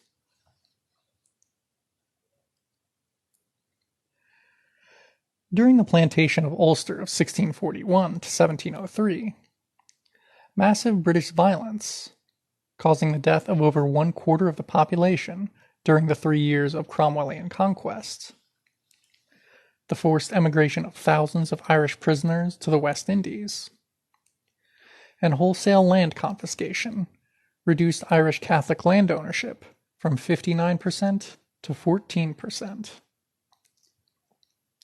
At the same time, the process of, quote, making Ireland British required the imposition of penal laws barring Catholics from buying land, speaking Irish, bearing arms, becoming lawyers, and buying horses worth more than £5.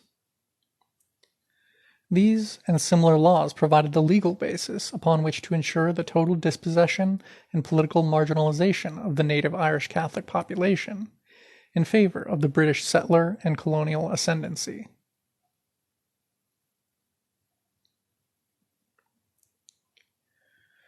For a century after the, quote, glorious revolution of England's bourgeoisie, the Catholic population of Ireland, that is, the non-settler colonial majority, was forced into a position of complete servitude and all-encompassing oppression designed to ensure that their country's agriculture was controlled by and for England.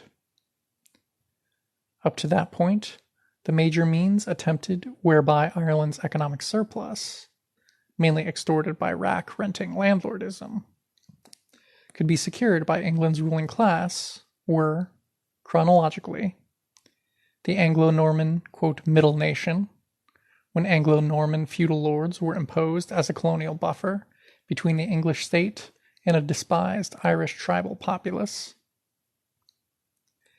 the, quote, surrender and regrant policy of the Reformation, when Ireland's resistance to English landlordism was to be diminished through its tribal leaders being granted hereditary titles to land upon their promise of fealty to England, and the later Tudor plantation, when Protestant planters were to form the major bulwark of English rule over and above Ireland's indigenous leadership. All of these policies failed in the teeth of the strength and resilience of Ireland's own social order, and the resistance of its people and its elite to the relatively weak military, political, and financial means England had at its disposal.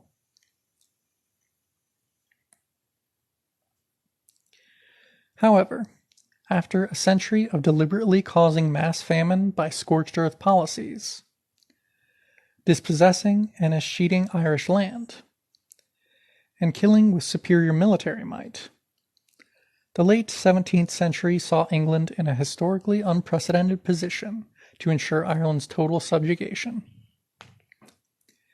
It was to do so by means of the settlement of a mass of heavily armed and self-financing English and Scottish yeomen and tenantry, who were entirely culturally distinct from the native Irish population in their language, their customs, and their religion. However, since there was not the ready base of recruits willing to leave their home for an uncertain and impoverished life in Ireland, and since the colonial commercial gentry required the continued existence of a native agrarian laboring population to exploit, this settlement policy only came to full fruition in the province of Ulster, where military contingencies firmly dictated its necessity. There, full-blown imperial chauvinism became an indispensable tool for the maintenance of British rule.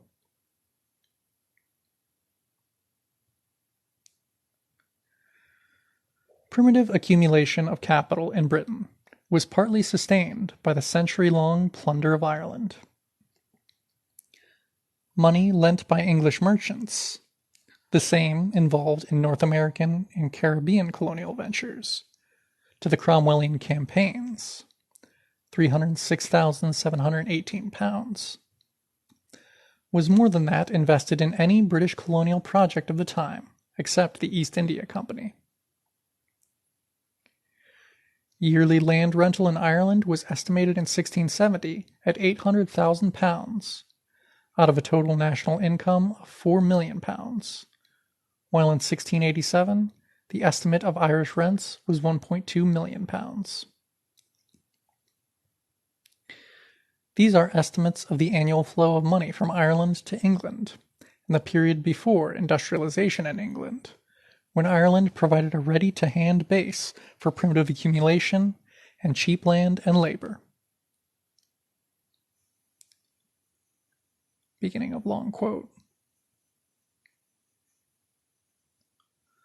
Enormous profits fell to the planters, who could get 3 times as much gain from an Irish as from an English estate, by a fierce exploiting of the national resources of the island and its cheap outlawed labor. Forests of oak were hastily destroyed for quick profits.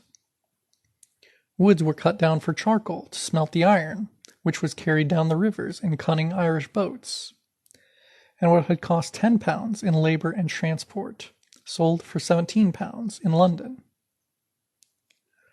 The last furnace was put out in Kerry when the last wood had been destroyed. Where the English adventurer passed, he left the land as naked as if a forest fire had swept over the country. Quoted from Morton, 1938.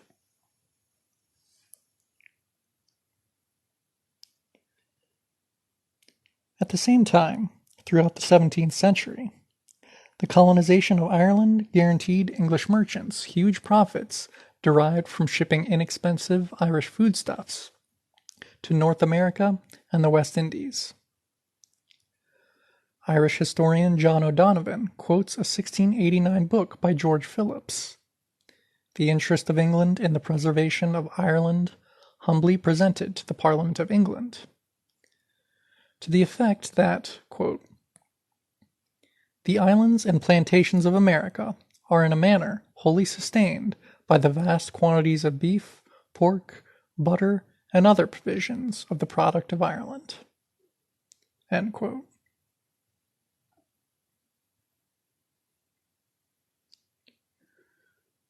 It was not only absentee landlords and merchants who partook of the spoils of the plunder in Ireland. An estimated 12 to 18% of English and Welsh consumption during the Industrial Revolution was met by Irish livestock produce.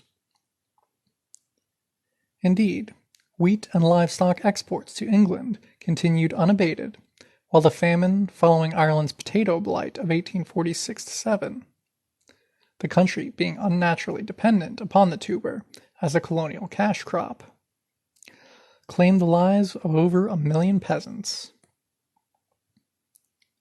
Similarly, in the half-century preceding its independence in 1947, colonial India had a growth rate of exportable commercial crops over 10 times higher than the growth rate of food grains, which almost stagnated. This process of metropolitan consumption, being sustained and expanded at the expense of literally squeezing the life out of millions of people denied national self-determination, continues today, where as much as 60 to 70% of northern food items have a tropical or subtropical import content.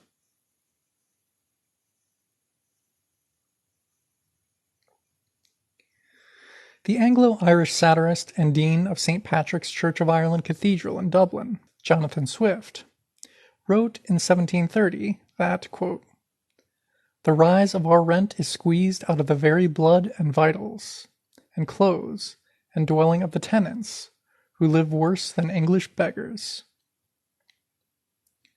Was Swift exaggerating? 37% of the English people in the 17th century were middle or upper class, that is, professionals, middle-level peasants, low clergy, merchants and shopkeepers, farmers and artisans, lords, baronets, knights, squires, maritime traders, gentry, state officials, land traders, jurists and lawyers, state clerks, rich farmers, navy and army officers, or high clergy. They consumed 79% of the national product, 44.74 million pounds, or 35.4 million pounds. Since the average population of England and Wales in the 17th century was approximately 4.75 million, the per capita income of 37% of the English people, that is 1.75 million, was 20 pounds. The average annual income of the 63%, or roughly 3 million, of 17th century English people, who were proletarian or semi-proletarian, sailors, laborers, soldiers, poor and landless peasants, and vagabonds, was 3 pounds. Assuming, very generously and ad arguendum, that this average Irish income was about half of this, remembering that British workers typically consumed 3.5 times their subsistence, we must conclude that approximately 85% of Irish people, or 1.7 million people, had an annual income of 1.5 pounds.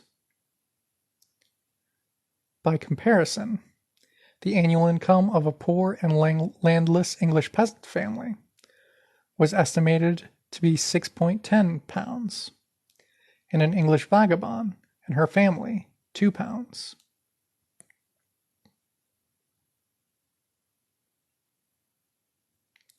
English nation-state formation was originally the product of a, briefly Republican, political alliance between the merchant bourgeoisie, the petty bourgeoisie, and commercial sectors of the landed gentry, allied through their reluctance to bear the onerous burden of taxation imposed by a profligate monarchy.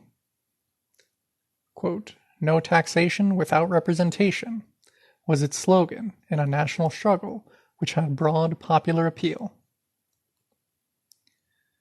The English Civil War was a war in which the anti-monarchy side was strongly supported by the mass of the people, so that its new model army was recruited from the mass of the peasantry in selected regions and aspired to a meritocratic, as opposed to an aristocratic, officer corps. Puritanical anti-Catholicism, arising after the English Reformation, aimed at ridding Britain of a clerical institution with its base in a foreign country and strong ties to unreconstructed landed property, provided the ideological core of the new English national agenda. Alongside the promise of a share in expropriated church property, anti-Catholic sentiment helped to rally layers of the poor English peasantry around the cause of oligarchy in Britain. The same newly enfranchised British population, which had benefited from the parliamentary revolutions of the Cromwell era, fought hard against the national independence of the Irish people. Since the Irish shared the Roman Catholic religion of recalcitrant remnants of the feudal English ruling class, who, in 1688, on Irish soil, made a last-ditch defense of their ascendancy, and were to be subjected to provide land and profits for British merchants and their settler recruits. The formation of nationalist consciousness among British Protestants became tied to an anti-Irish imperial chauvinism.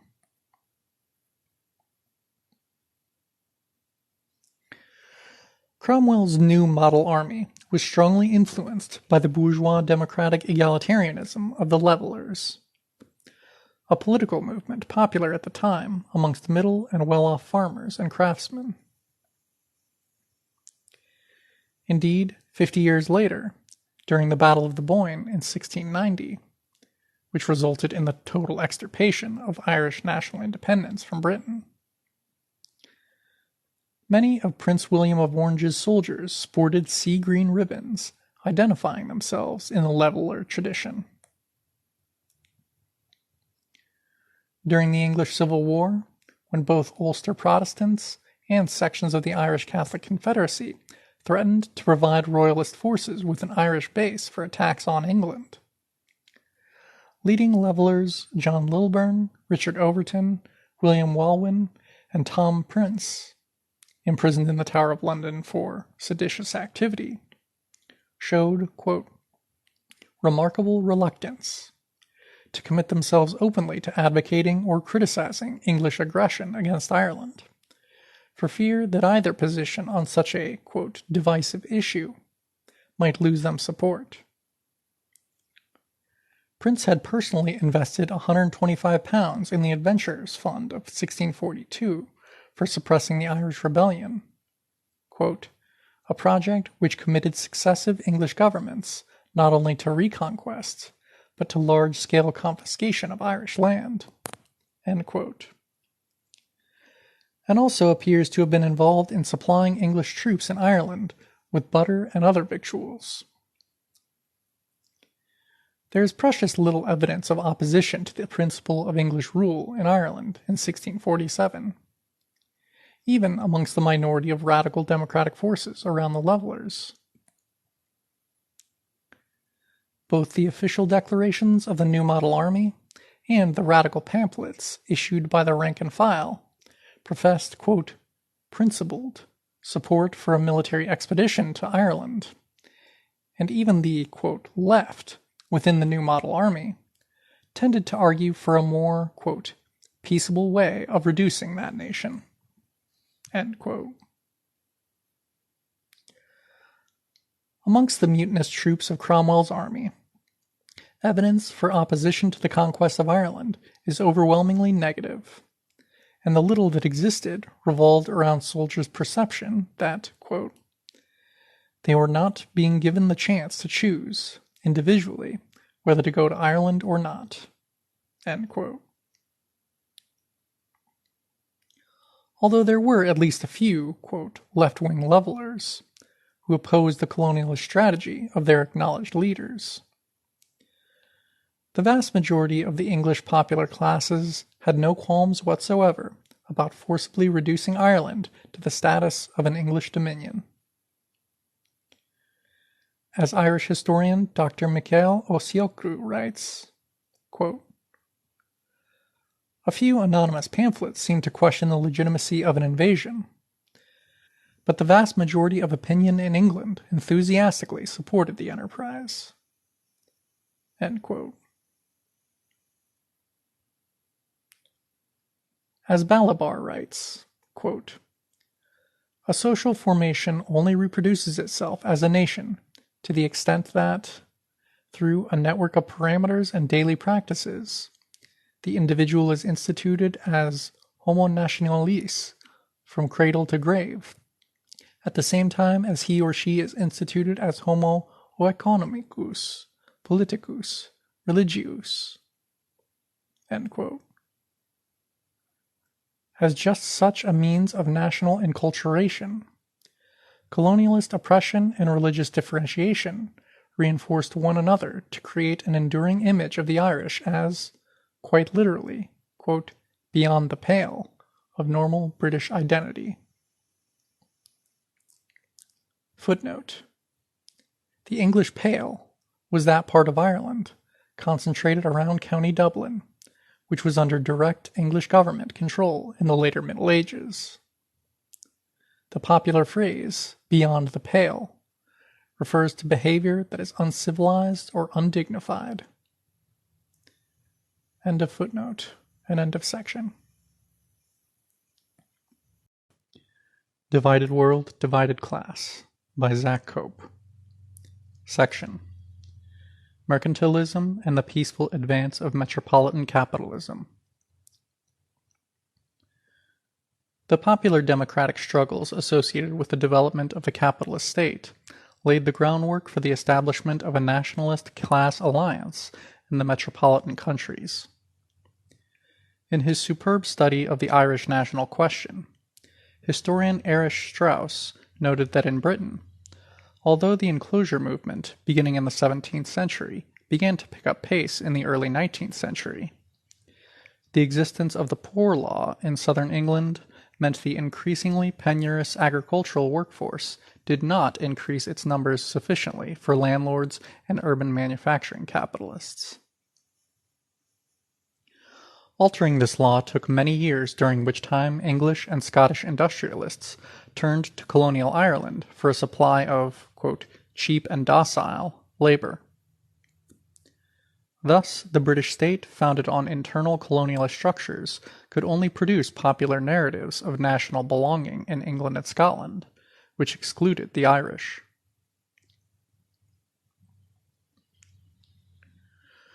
The growth of private property and capitalist enterprise in 18th century Britain, generally on a small scale and thus unhampered domestically, either by powerful feudal remnants or intense exploitation, generated significantly improved productivity, employment, and purchasing power, and contributed hugely to social stability in the country. Steadily improving living conditions convinced the British majority, that is, citizens other than the tiny industrial proletariat, the landless peasantry and captive workers in hospitals, prisons, workhouses, and convents, that their material circumstances were improving alongside the growth of national consciousness. Extensive and minute gradations of income and property militated against the class warfare which inevitably accompanies capitalism in its competitive, colonial, and imperialist forms. Private charity and the provision of the poor law helped the least well-off members of 18th century British society, typically the unemployed, through times of crisis, and guaranteed their protection from starvation or destitution. Quote, "friendly societies," and formal and informal systems of social insurance in the workplace guaranteed many workers, particularly artisans and craftsmen, subsistence income at all times, and even forged bonds between workers and their employers. By setting up compulsory insurance schemes, employers could circumnavigate legal restrictions on using impoverished migrant labor by guaranteeing that they would not have to avail of the poor law dole. Friendly societies set up by workers themselves were more common, and their funds were frequently used to sustain them in occasional disputes with and strikes against employers. Strike pressure was effectively and successfully applied by organized artisans throughout the 18th century in those areas of industry where high wage and employment levels did not already suffice to discourage organization.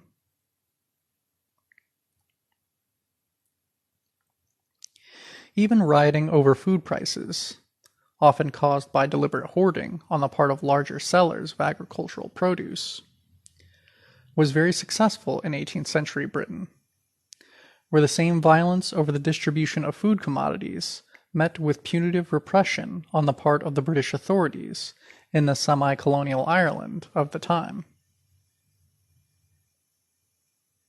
Food rioters in England protesting high prices seized supplies of foodstuffs and distributed them cheaply, while during periods of food shortage, local mobs or sympathetic magistrates imposed cheap price agreements on local businesses. Hoarders of food were forced to open their stores so that artificial dearths were thereby prevented. Even when a crisis in food supply went beyond local control, the British state made sure to impose effective measures. Popular protest and government intervention thus ensured that food riots in England did not become protests against capitalism as such, but rather aimed to make the system work according to, quote, traditional patterns of supply and demand. As the late British historian Ian R. Christie suggested, food rioting in mercantilist England was essentially a conservative process.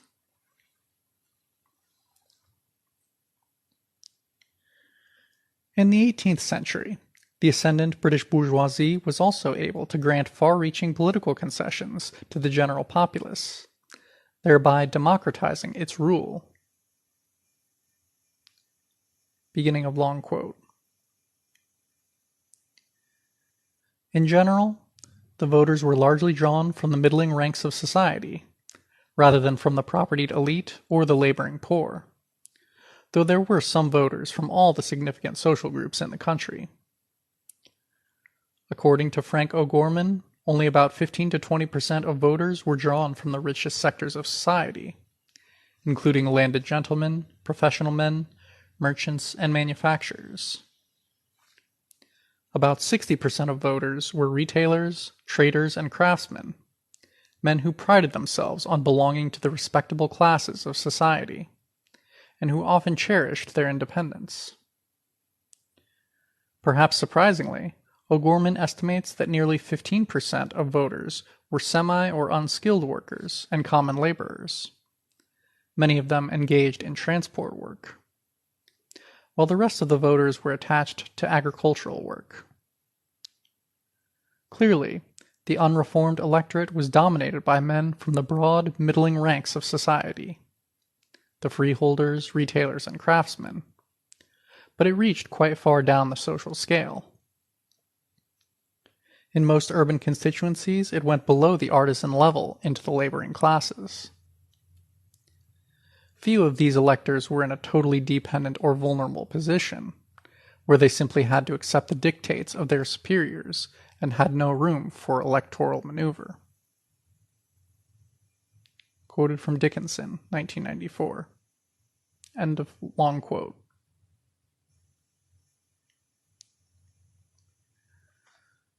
The extension of bourgeois democracy throughout the long 18th century, in England, Wales, and, to a lesser extent, Scotland, was, however, in stark contrast to the diminutive franchise afforded to the colonized Irish during the period. Since Cromwell's bourgeois puritanical routing of all Catholic influence from Britain, the avowedly, quote, Anglo-Saxon English conceived of themselves as a superior people, indeed, as God's chosen people, Milton's Paradise Lost, is an example of quasi-Zionist English Protestantism.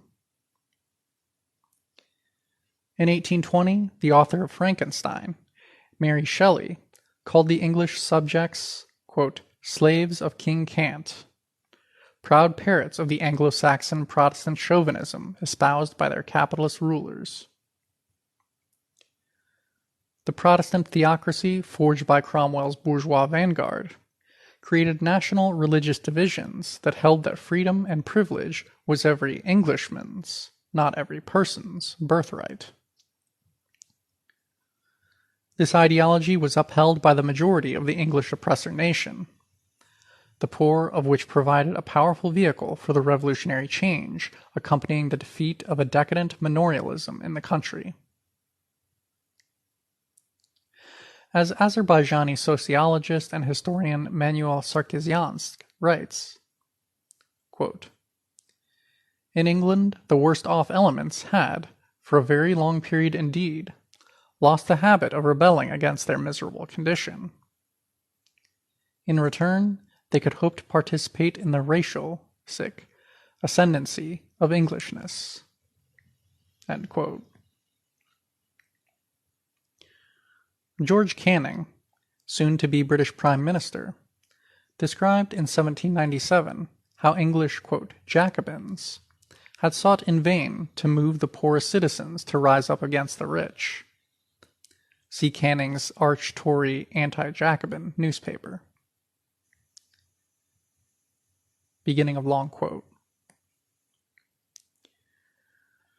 Even during the French Revolution, quote, the extravagances of the crowds were not concerned with the overthrow of the government, end quote, which maintained power without difficulty, but with ugly assaults on the supposed enemies of church and king. Thus, the riots of 1792 were directed against parliamentary reform. Previous riots of 1780, against the relaxation of anti-Catholic oath requirements, resulted from, quote, offending, dark passions, strange as Nazi hatreds, concluded Gerald Newman, comparing the demagogic Protestant bigot, Lord George Gordon, with Adolf Hitler. Thomas and Holt concluded that, if there was any popular political consciousness during this period, it is to be found in the sub-political responses of the church and king mobs, who directed their fury against dissenters and reformers. Such a mob of 5,000 burned, already in 1791, the house of Joseph Priestley, Unitarian theologian, distinguished scientist, and radical. End of long quote.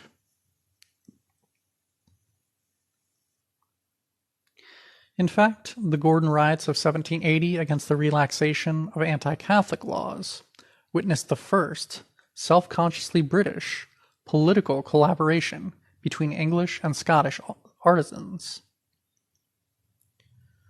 During the subsequent Napoleonic Wars, 1799 to 1815, a major catalyst for nationalist sentiment in Europe and worldwide, there was no revolutionary situation in Britain and no social protest which moderate reforms would not easily have turned into loudly pro-government sentiment.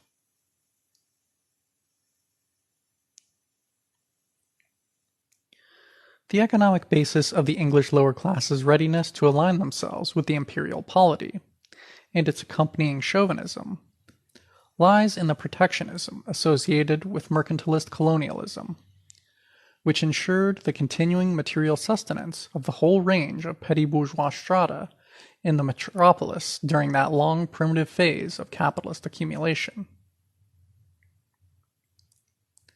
The transformation of English arable land into pasture proceeded piecemeal between the 16th and 18th centuries, reaching its zenith only in the legalized land theft of the end of the latter, by which time England had built up its economic base sufficiently to facilitate the progressive incorporation of the English masses into the world's most advanced industry, albeit initially at great material cost to many.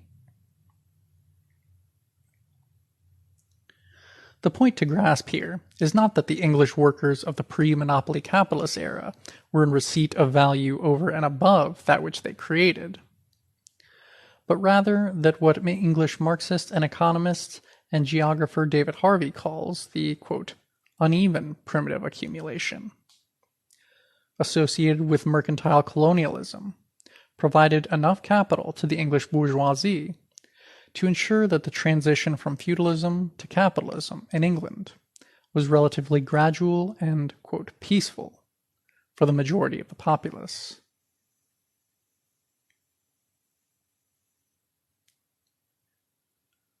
The subsistence wage of the Northwest European worker of the 18th century was only made possible by the peripheralization of the Eastern European wheat-growing economies, the plunder of gold from the Americas, and by allowing parts of the population to die off.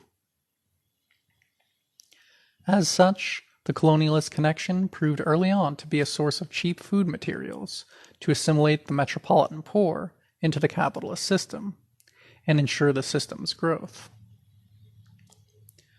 Thus, given rights that what Ireland had to offer, quote, and what the Irish economy rapidly came to reflect, was the provision of foodstuffs for the British industrial classes at cheaper rates than at home, end quote. The local regulation of the 18th century English market by a conservative alliance of peasants, shopkeepers, merchants, and gentry, and the legal protection of British markets from foreign competition, was in marked contrast to the, quote, free trade regime England militarily imposed upon Ireland. As the bourgeois revolution proceeded in Britain, Ireland was forced into a situation of peripheral dependence on English markets as an internal colony of the English state. Democratic progress in England thus became reaction in Ireland. As Irish Socialist Republican James Connolly remarked in a memorable phrase, the 18th century Irish person was, quote, the serf even to the serfs of his British masters.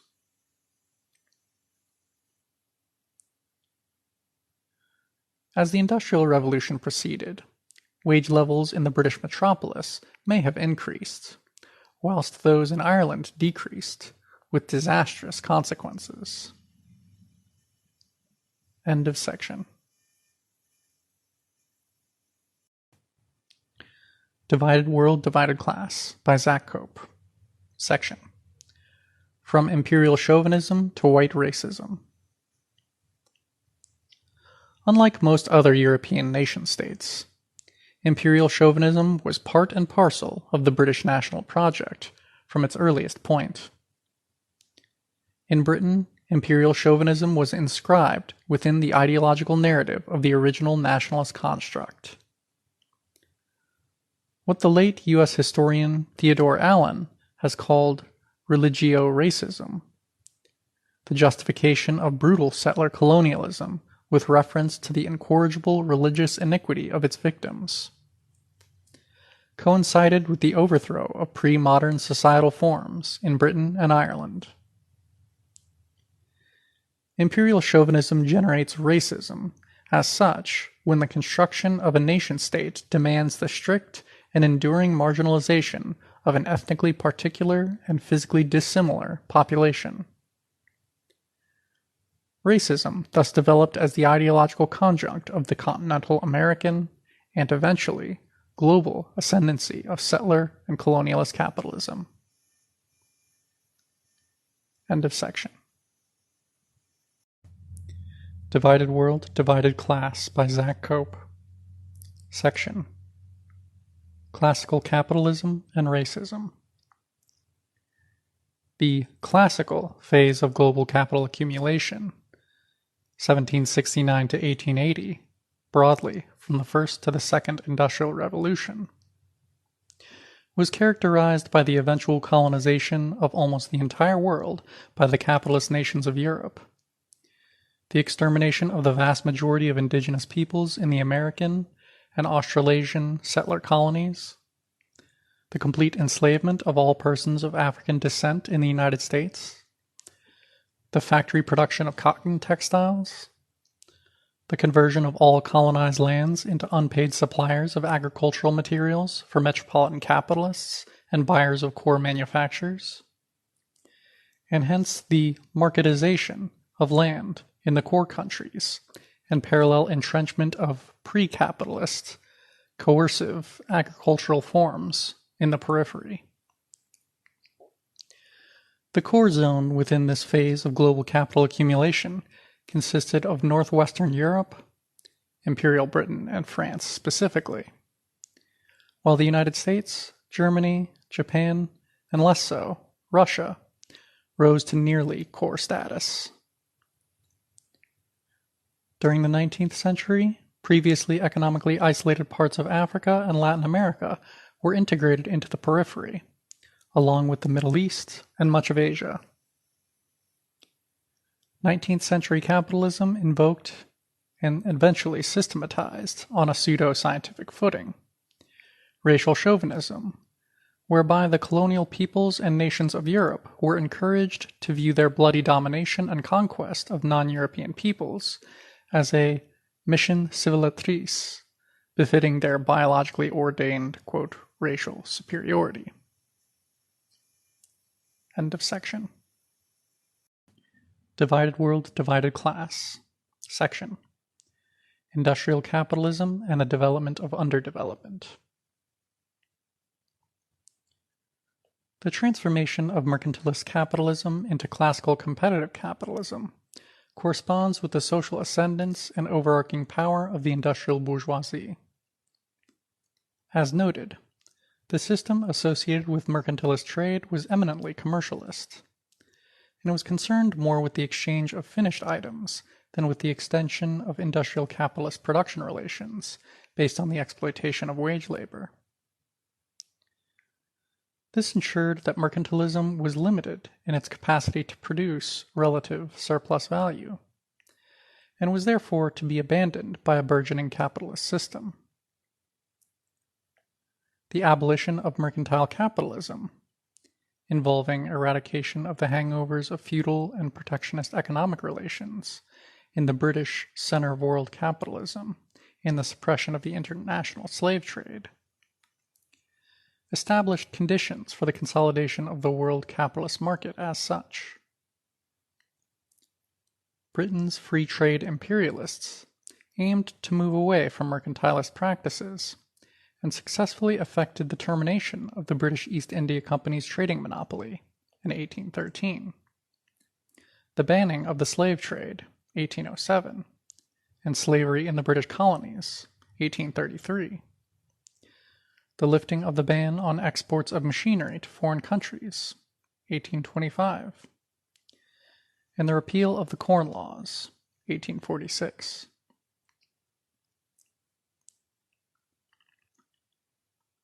Slavery, one of the major motors for the accumulation of capital in the world economy, had come to be seen as the source of uncompetitive and glutted markets, and hence low prices, as well as a hindrance to the dynamic development of forces of production, especially labor-saving technology. The overproduction crises of the Industrial Revolution, occurring at the end of the 18th century and in the middle of the 19th century, ensured that retaining non-working slaves on sugar and cotton plantations was seen as a drain on profits. The primary motivations behind the abolition of the slave trade by the British government in 1807 included fear of slave rebellion and revolution, such as the one that had liberated Haiti and then Santo Domingo from French rule and slavery 3 years earlier after a 13-year-long struggle, and others in Jamaica, Grenada, and St. Vincent, overturning European control of the colonies. The desire to restrict the export of slaves to Britain's main economic rivals, France in particular. The idea that British policing of international waters in the name of abolitionism would secure the country a strong basis for naval supremacy. opposition by industrialists to state subsidies for slave owners and sugar producers in the Caribbean, and state support for economies and a trade declining in importance, not least because there was an overproduction of sugar. And a move by Britain's bourgeoisie to develop trade links with India, Brazil, and other Spanish-American colonies, instead of trafficking Africans to Britain's colonies.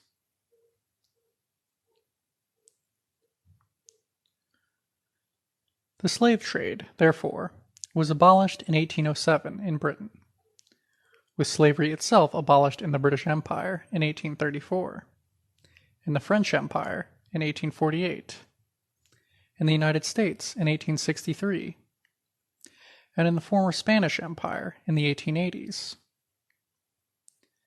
The abolitionist movement in Britain, however, was as thoroughly colonialist as the pro-slavery movement, and both had the same vested interests in West Indian sugar, American cotton, tobacco and industry, and Indian cotton and spices.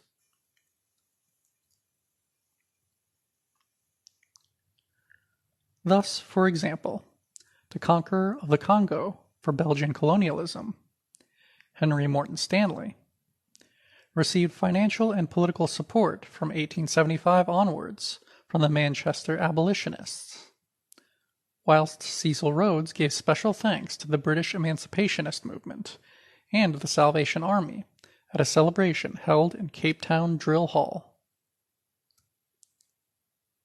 Abolitionist forces around William Wilberforce, for example, the London Missionary Society and the Wesleyans, also figured prominently in colonialist missionary work in Ashanti Land, the Cape, India, and unconquered parts of Africa.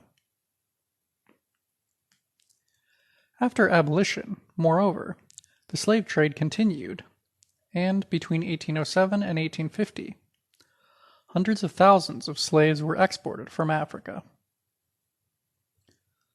Colonialists cynically blamed the European-controlled traffic on their African and Arabian intermediaries, and used this as a pretext for further invasions and occupations of Africa.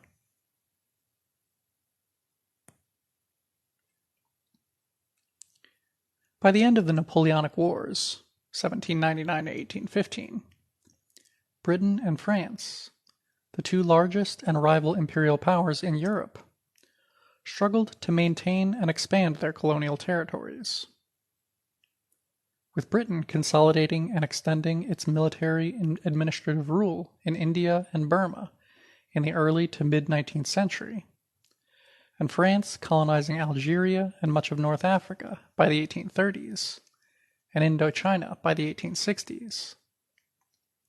Whereas in 1800 Europe and its colonies covered around 55% of the globe. In 1878, they covered 67%, and in 1914, 84%. Between 1770 and 1870, however, Britain was the world industrial power par excellence.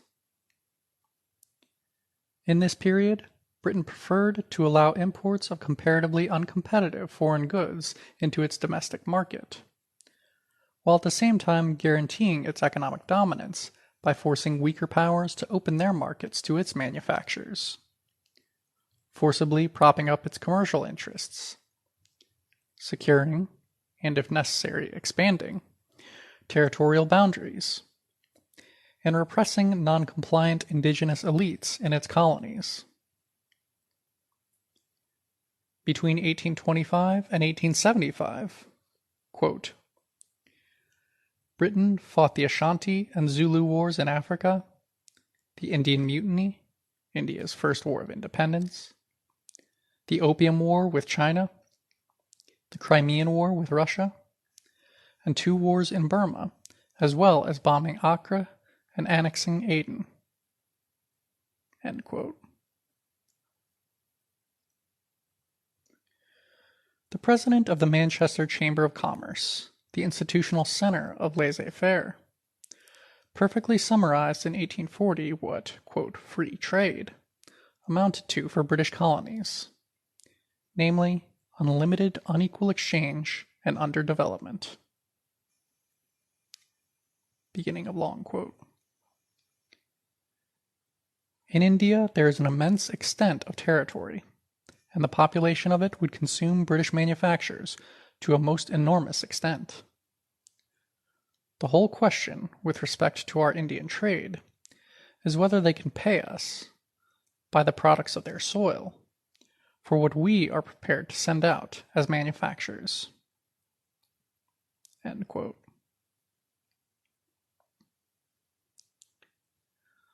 Although competitive metropolitan capital was unable to directly control production in the dependent territories during much of the 19th century, Europe's industrial takeoff was nonetheless intimately connected with increasing the area of capitalism through colonialism.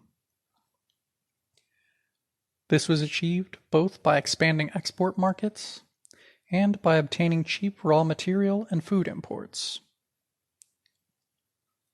Although these two aims often conflicted, low prices for the products of a clientelist ruling class meant their limited income for purchasing imports. They were reconciled through the establishment of a world colonial division of labor. In this, exports were mainly directed towards the self-governing dominions, where a white settler compromise had been established between landlords, capitalists, and an independent peasantry at the expense of the indigenous population and dispossessed agricultural laborers. Meanwhile, although indispensable as export markets, non-settler colonies such as India specialized in extracting raw materials from super-exploited peasantries. As such, Britain's, quote, free trade imperialism was as much based upon the use of military force against the indigenous people of the colonies as it was upon the direct settlement of these colonies by the mother country. Hence the enthusiasm of leading, quote, free trade imperialists for colonial settlement.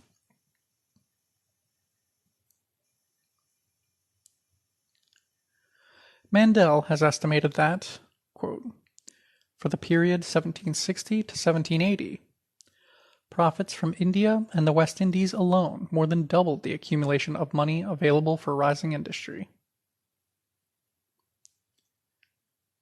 U.S. economics professor Richard B. Sheridan situates British industrialism in the Atlantic economy, the chief element in the growth of which, prior to 1776, was the slave plantation, in particular of the sugarcane variety in the Caribbean. Greek-Canadian historian L.S. Stavrianos, whose Global Rift is a classic history of the Third World as such, pointed out that it was not only Britain's industrialization that relied upon the underdevelopment of the Third World. Beginning of long quote. Indian economist A.K. Bagchi emphasizes that the capital derived from overseas sources financed not only Britain's Industrial Revolution, but also that of continental Northwest Europe. The capital extracted from India alone comprised over 50% of the annual British capital exports in the 1820s and the 1860s. This plunder of India was, quote, not carried on under the competitive rules of the game, which we have consciously or unconsciously come to associate with the heyday capitalism in Europe and North America, end quote, but rather through monopoly privileges, racial discrimination, and outright violence. During the early years immediately after the Napoleonic Wars, most of Britain's capital exports were directed across the Channel, helping to create new textile industries in France, Holland, Prussia, and Russia. End of long quote.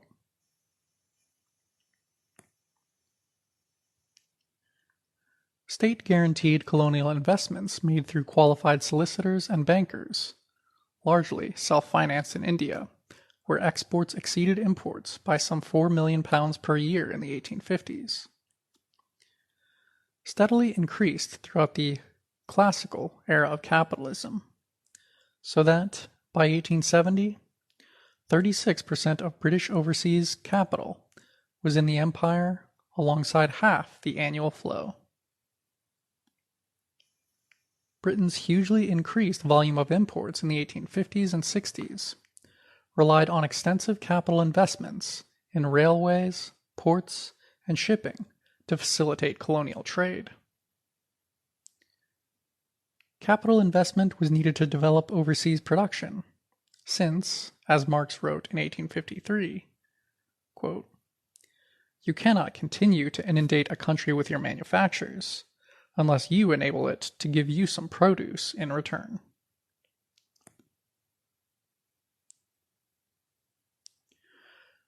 Whereas later capital exports were intended to undergird monopolistic positions, first domestically and then in export markets, for national industries in a world of preemptive imperialism, a world where control over raw material supplies was a key aspect of corporate strategy.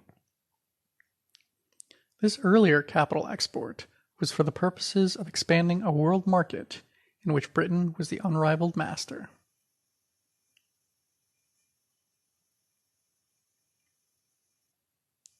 The classical period of competitive capitalism was predicated on depredations imposed upon the economies of the nascent Third World by industrial powers, and chiefly Britain.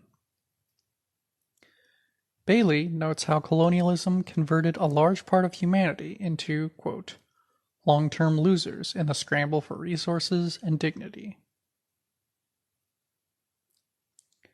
The commercial societies of London and Boston and the ports of Brittany, he writes, were enriched by the huge influx of raw materials produced by slaves and dependent peasantries, fulfilling their labor or revenue dues in the wake of, quote, "national independence," i.e., neocolonial dependence, or colonization.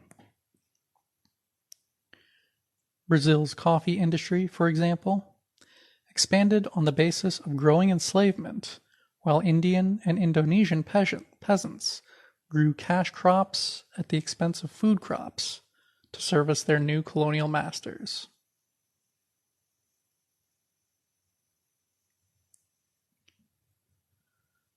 The classical phase of global capitalist expansion was thoroughly colonialist in substance, if not always in form. The late starting German Colonial Congress of 1902 expressed the political aims of classical capitalist expansionism succinctly. Quote, "The Congress thinks that, in the interests of the fatherland, it is necessary to render it independent of the foreigner for the importation of raw materials, and to create markets as safe as possible for manufactured German goods. The German colonies of the future must play this double role, even if the natives are forced to labor on public works and agricultural pursuits." End quote. U.S. Marxist economist James O'Connor notes that similar sentiments were expressed in one form or another by Joseph Chamberlain, Theodore Roosevelt, and many lesser contemporary proponents of imperialism.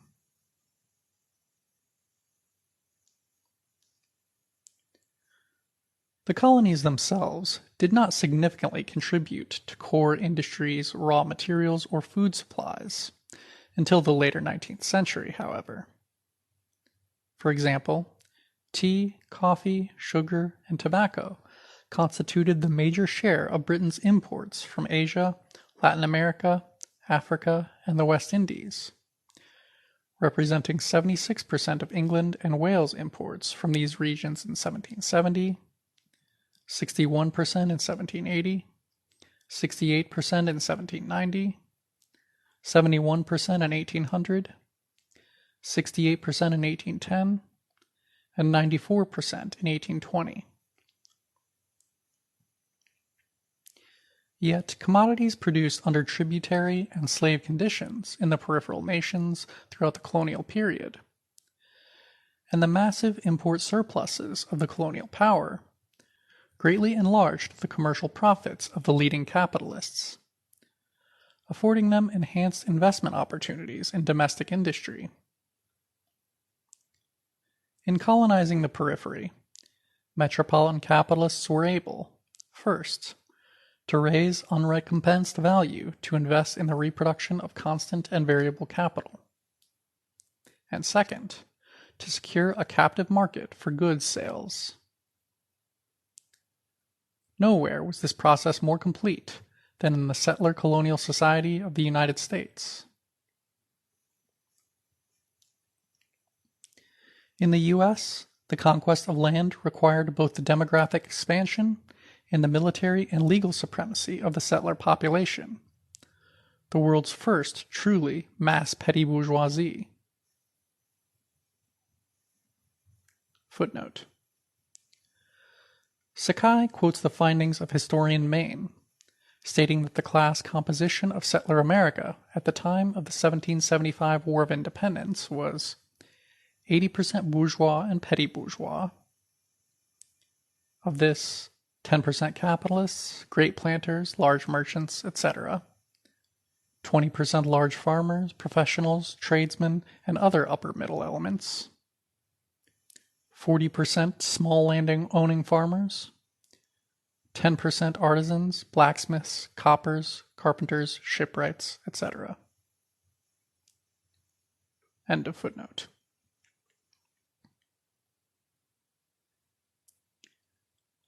Between 1820 and 1930, 32.1 million emigrants from Europe entered the United States, compared to the 1 million who came from Asia and the 4.2 million who emigrated from the Americas. This wave of emigration from Europe by peasants and craftsmen in search of better wages, land, and living standards than they were used to in Europe, which they quickly received, served two functions germane to the formation of a labor aristocracy. First of all, emigration acted as a giant social safety valve, ridding European societies of conflicts surrounding pressure on land caused by expanding populations, as well as expatriating, quote, troublemakers and radicals. This allowed for a much more conservative and bourgeois popular culture to develop in capitalist Europe than elsewhere. Secondly, in addition to providing recruits for industrialization, European immigrants to the United States provided an indispensable extension of the white settler garrison of that country, bound to secure land and surplus value at the expense of the American Indian, Mexican, and black nations of the continental United States. In the United States, even the poorest whites benefited from African slavery. Beginning of long quote. First, the expanding industry made possible by the profits of slave trafficking created jobs at an expanding rate. Second, white indentured servants were able to escape from the dehumanization of plantation servitude only because of the seemingly inexhaustible supply of constantly imported slaves to take their place. For the individual white indentured servant or laborer, African slavery meant opportunity to rise above the status of slave and become farmer or free laborer. End quote from Boggs.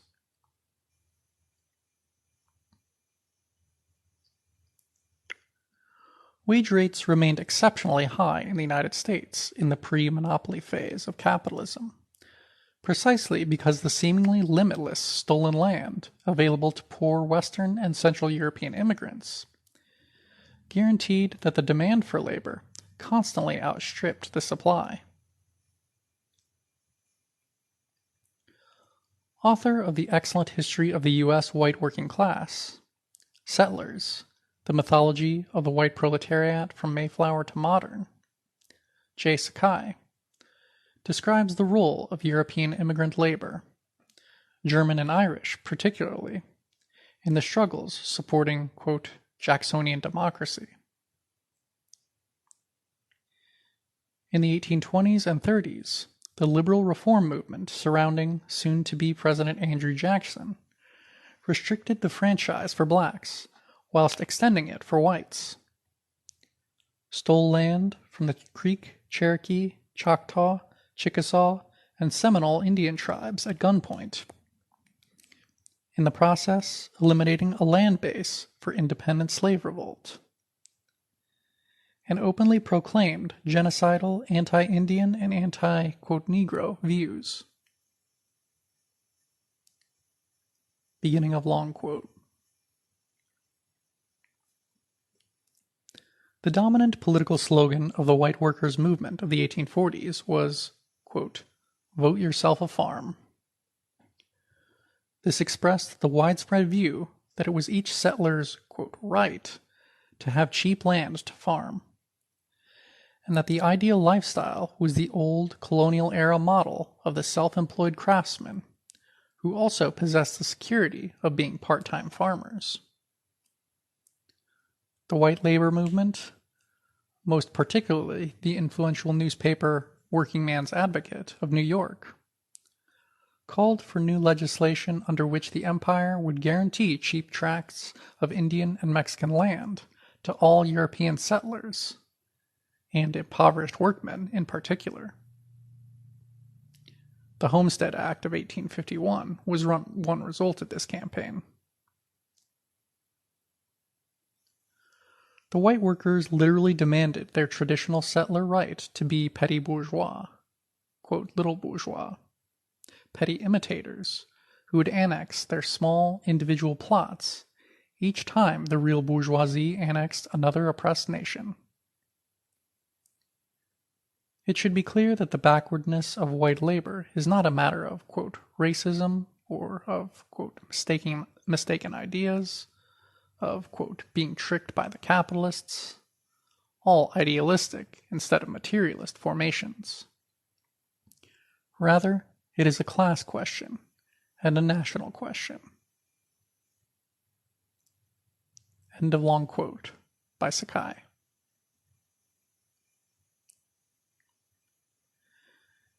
Indeed, the U.S. working class was so committed to colonialist expansion that northern white workers joining the Union Army en masse in the years immediately preceding the Civil War was much less to do with opposition to slavery and support for emancipation than it was the manifest desire to prevent newly acquired Western territories from falling into slavocrat hands, and thereby denying white workers their own settlement.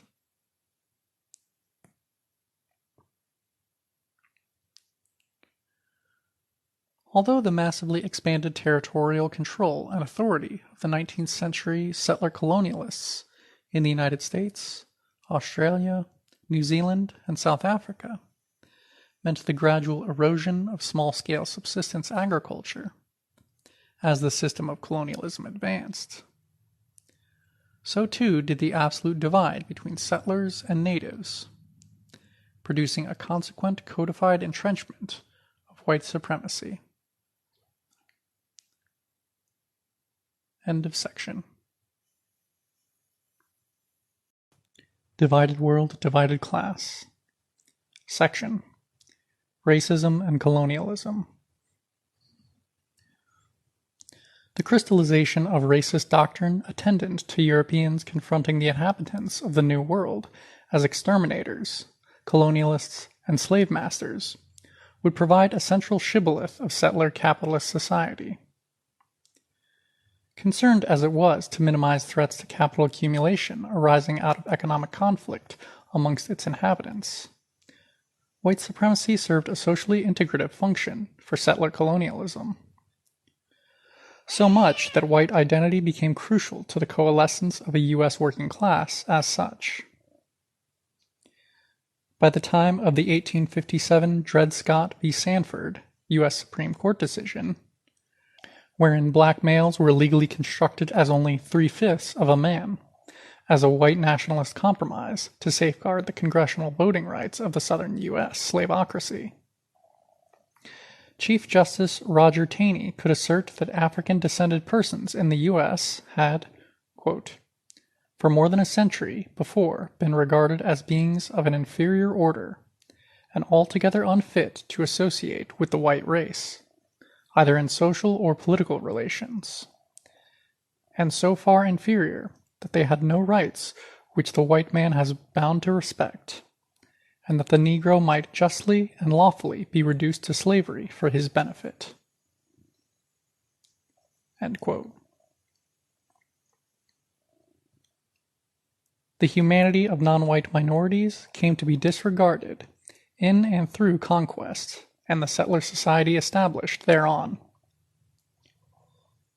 In the U.S. especially, far from being a free-floating ideology or prejudice, the systems of settler colonialism, slavery, and imperialism provide the material foundations of racist ideology.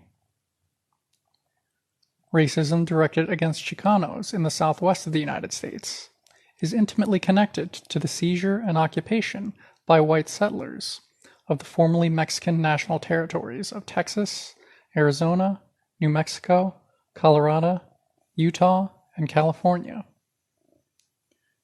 Racism directed against Asian-descended persons in the U.S. is related to imperialist intervention in their countries of origin and imperialist immigration policies. And racism against blacks in the U.S. is, quote, a particular form and device of national oppression, resting historically, if not necessarily currently, on the unsolved land question of the Southern Black Belt, so called originally because of the dark quality of the region's soil.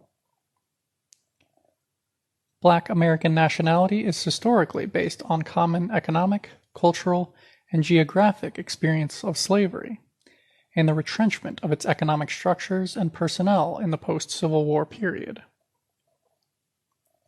In fact, even after industrial growth encouraged dispersal from the Black Belt south of Louisiana, Mississippi, Alabama, South Carolina, and Georgia, where, in antebellum times, a plantation economy and a black majority subsisted in its constituent counties, U.S. blacks continued to live in highly segregated areas, to be confined to distinctly peripheral sections of the U.S. economy, in terms of ownership, size, and type of business, job opportunities, job type, and industrial location, and have a relatively distinct cultural tradition. Beginning of long footnote. LeQuant, 2002, considers that the strategy of criminalization and mass incarceration of black people, one decidedly in keeping with the political sentiment of the U.S. majority, has replaced ghettoization, and before that, slavery, 1619 to 1865, and Jim Crow segregation, 1865 to 1965, as a means of organizing white supremacy in the United States. Since blacks are structurally marginalized by their lack of, quote, marketable cultural capital, that is, access to the same educational and employment opportunities as whites, within a domestic economy based on service sector employment, the most deprived resist by escaping into the illegal street economy and bear the brunt of racist penal policies. The system of incarceration in the USA today serves to, quote, warehouse those members of the black working class who bear the brunt of unemployment and ghettoization resulting from white racism in the education system, employer discrimination, competition from immigrants, and or refusal to work in the peripheral sectors of the service economy, as jobs designated as suitable mainly for only the non-white population. At the same time, pressures to reduce the federal carceral bill by means of the privatization of prison-based enterprises is a further incentive towards the extended incarceration of the relatively poor black population. From LeQuant, 2002. Continued. The election of Barack Obama as U.S. President clearly does not in itself demonstrate, then, that white supremacy is a spent force in American life.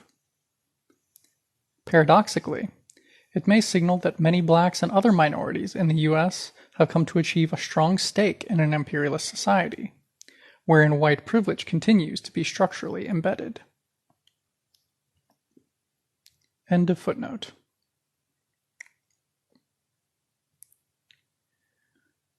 In South Africa, European settler colonialism also created a social structure wherein even working-class whites benefited materially from national oppression. In his brilliant study demonstrating that the white working class of South Africa has historically constituted a labor aristocracy, historian Robert Davies describes its move, fearing its supplantation in the mining industries by, quote, Uitlanders, or Black Africans, to consolidate and expand its social and material mobility by means of a white supremacist and protectionist alliance with rural settler capitalism. The mainly British international capitalists in the country were, ultimately, content with an arrangement that allowed them to pay Africans less money for the same work as their white, quote, counterparts. In 1915-16, for example, white South African workers were annually paid 5.3 times more, 171 pounds, than their black counterparts. By 1971, monthly wages for whites in mining and quarrying, 195 pounds, were 20.7 times higher than for blacks.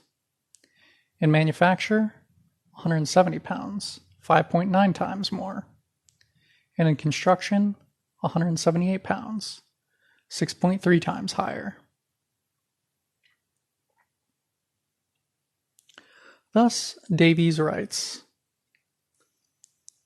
quote, all three elements of the dominant bloc, the settler bourgeoisie, which runs the state apparatus, the white workers who depend for their economic advantages on the use of political power, and the international capitalists who receive approximately 50% more on South African investments than the world average return, gain from the monopolization of natural resources and the forced direction of African labor, which characterizes the South African Republic.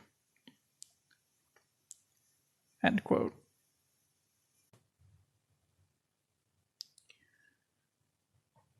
Whereas in the United States and South Africa, settler colonialism necessitated and produced racism in national proportions, according to the need to maintain settler unity in the service of superexploitation.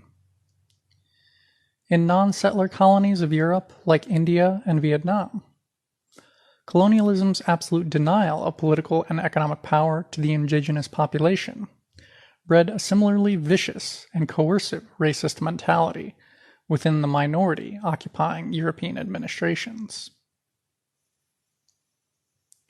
The white supremacist regimes and their ruling, quote, born lords were defended to the hilt by almost the entire European establishment, aristocratic, parliamentary, and literary, of the time, quote, liberal and, quote, conservative alike. In the core nations, as colonialism became imperialism, an all-encompassing and highly influential worldview based on explaining society on a planetary scale in, quote, racial terms, was cultivated in the forms of social Darwinism and the eugenics movement.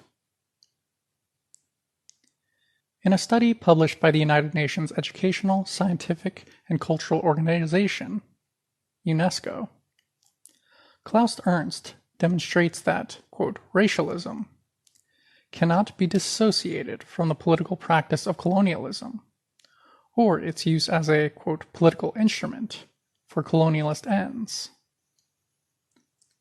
Beginning of long quote.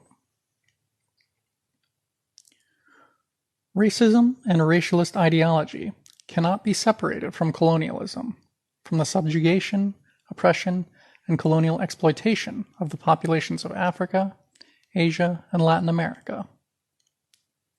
Colonialism, in all its forms and at all stages of its development, has used and is still using racialism, openly or more or less covertly, as a political instrument for exploitative practices, for brutality and for oppression. Colonialism, racialism, and racialist ideology are the products and component parts of the capitalist system. End quote.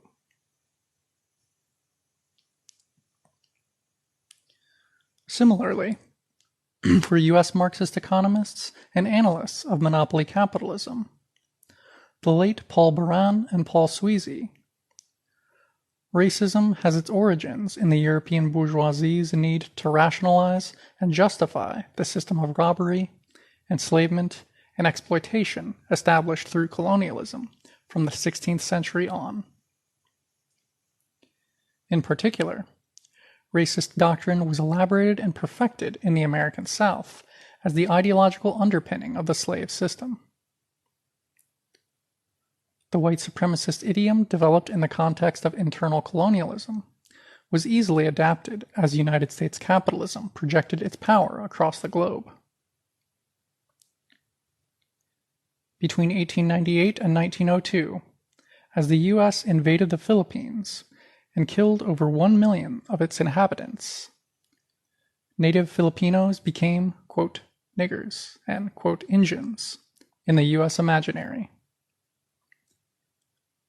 More recently, white U.S. soldiers in the Middle East have termed their Arab victims, quote, sand niggers. The words used by U.S. soldiers to characterize the victims of their country's aggression, quote, gooks in East Asia, quote, Hajis in Iraq, and so on, are also embedded within the United States' deep-seated and extensive traditions of racism.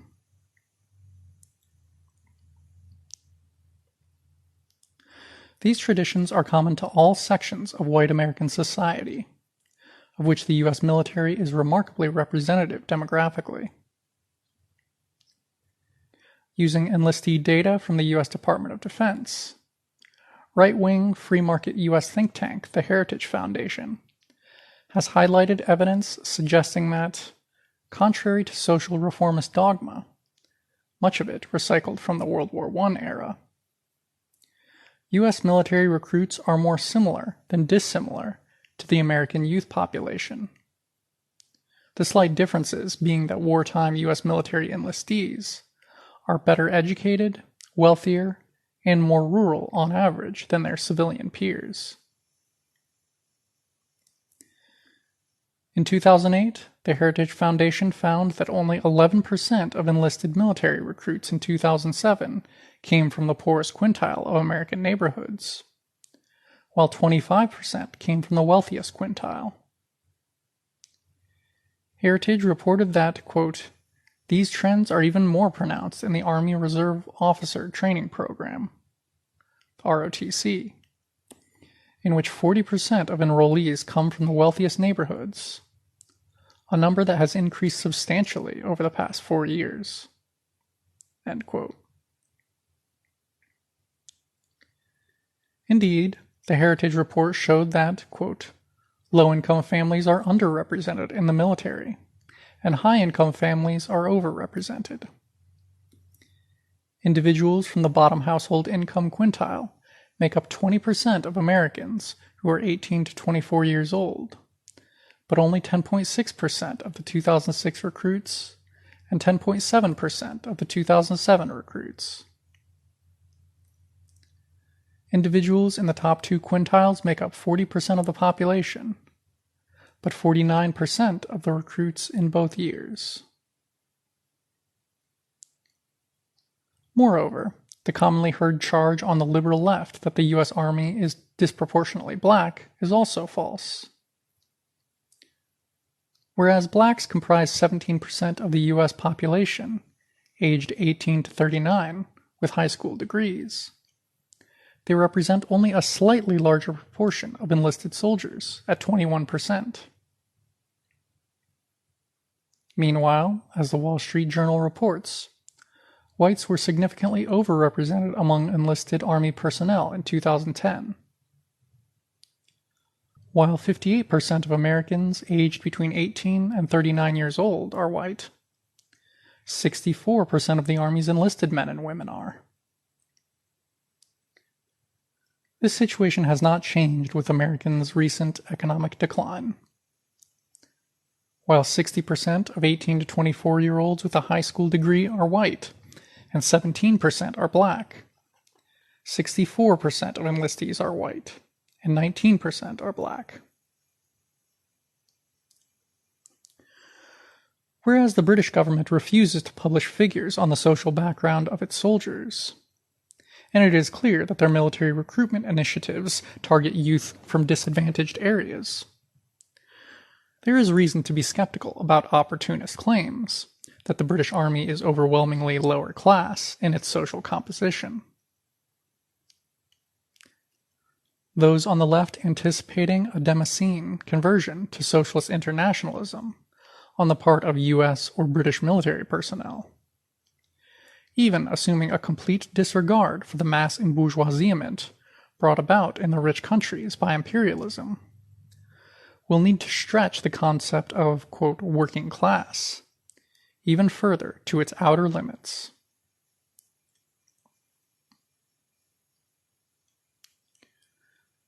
Although racism has today a semi-autonomous significance, which must constantly be struggled against in the field of ideas, to paraphrase Allen, without oppression, neither superprofits nor racial prejudice can arise. Racism proclaims the supposed natural inferiority of a select population of people of relatively distinct ethnicity, who tend to be completely corralled within deeply entrenched, unfree, and caste-like property relations.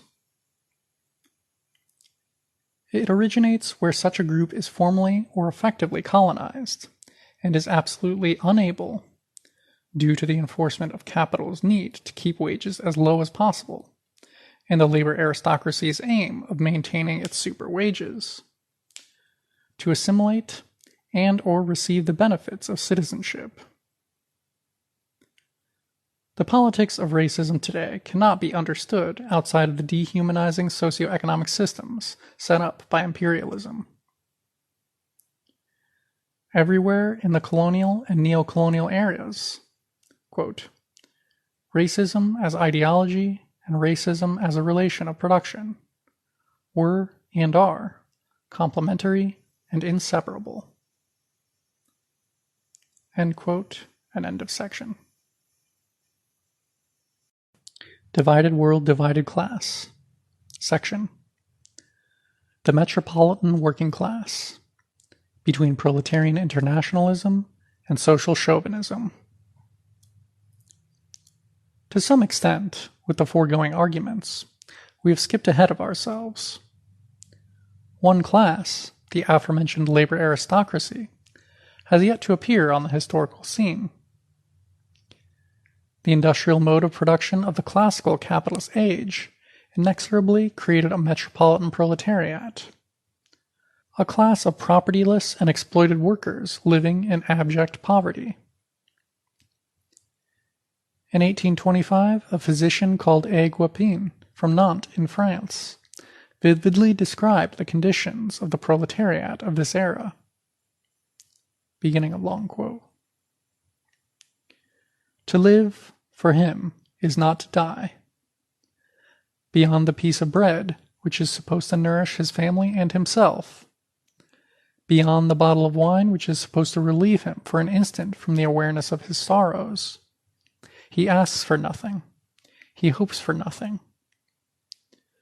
The proletarian returns home to his miserable room where the wind whistles through the cracks, and after having sweated through a working day of 14 hours, He does not change his clothes when he returns, because he has none to change into. End quote. This coronation industrial proletariat fought often desperate struggles for wage increases, more humane working conditions, universal suffrage, and the right to organize in trade unions. In the first half of the 19th century, these struggles set this proletariat against the economic interests of the employing class and the state which acted on its behalf. Footnote: on the extraordinary poverty accompanying the Industrial Revolution as it proceeded in 18th and early 19th century Britain, see Hammond and Hobsbawm. End footnote. Despite an even more exploited slave labor population providing the wealth upon which colonial, commercial, and plantation markets thrived, before the advent of imperialism and the outward investment of monopoly capital in production industries employing super-exploited labor, capital accumulation also depended crucially upon plowing back profits wrung from the coronation workforce. Indeed, the burgeoning European proletariat occasionally showed common cause with the foreign peoples oppressed by its ruling class. For example, in Sheffield in 1793, a petition opposing the African slave trade was signed by over 8,000 men working in and around the metalwork industry. The famous London Corresponding Society, which united the liberal and democratic ideals of artisans in England's capital with proletarian interests in the rest of the country, thereby originating the British labor movement as such, was given great impetus by the abolitionist activism of freed African slave Olode Aquilano.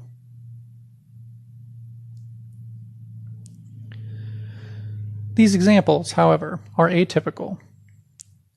Even the most revolutionary proletarian organizations of the 19th century, the Communards of Paris, for example, disdained to support colonial liberation. A far more representative way of European workers relating to colonial subjects was displayed when 90,000 British soldiers, drawn mostly from the lower classes, of which around half were killed, unsuccessfully fought to re-establish colonialism and slavery in Haiti between 1793 and 1798.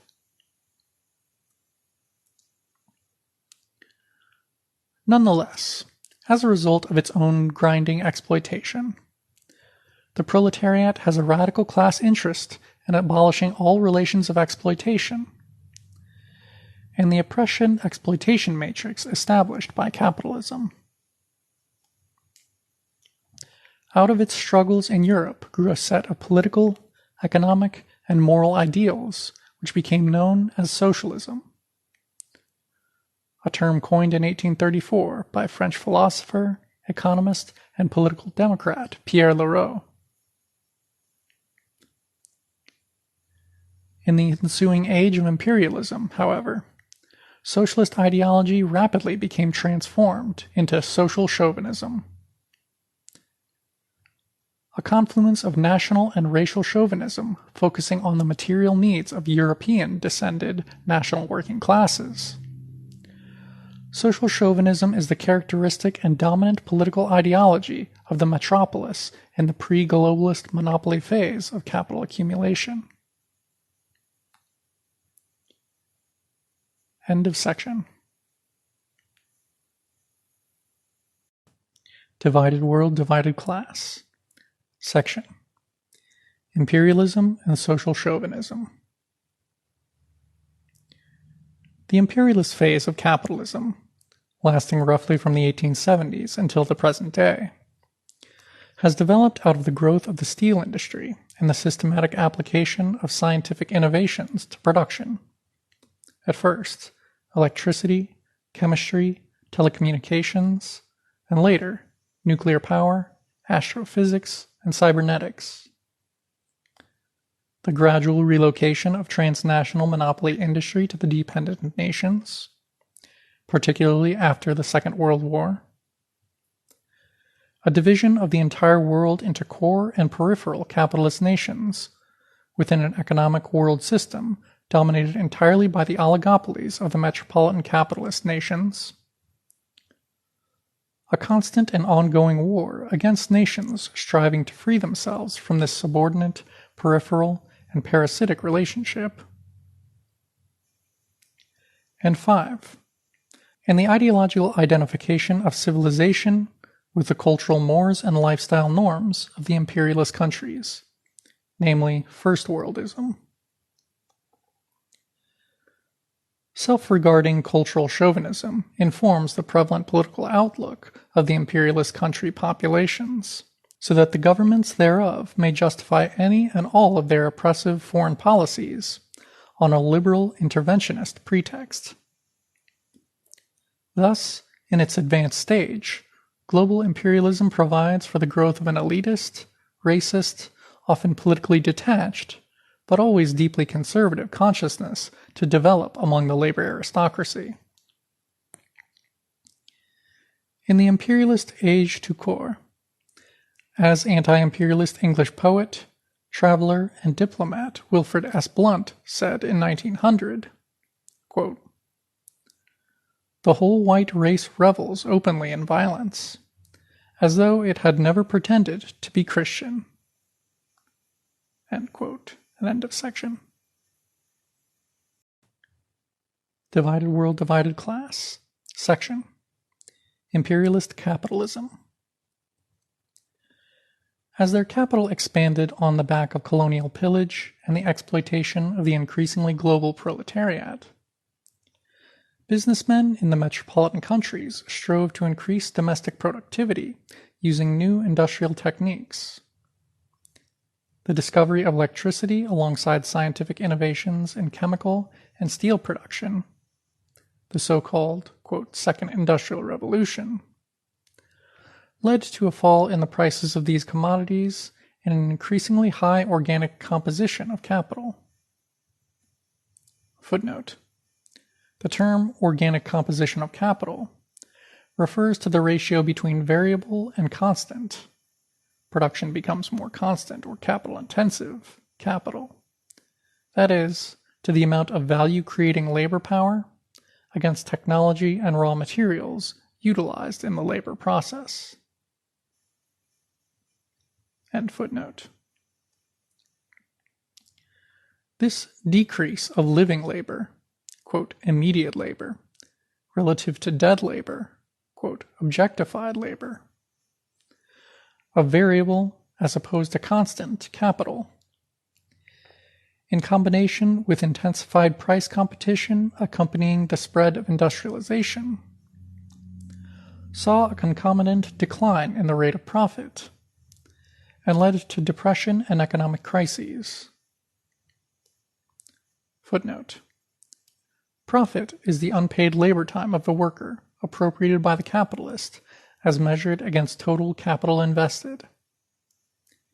In bourgeois accounting terms, it is the excess of sales revenue over the cost of producing the goods sold. End footnote. Between the mid-1870s and the 1890s, foreign competition forced the prices of British exports to fall even faster than those of its imports, whilst at the same time, real wages were rising as a result of growing trade union strength.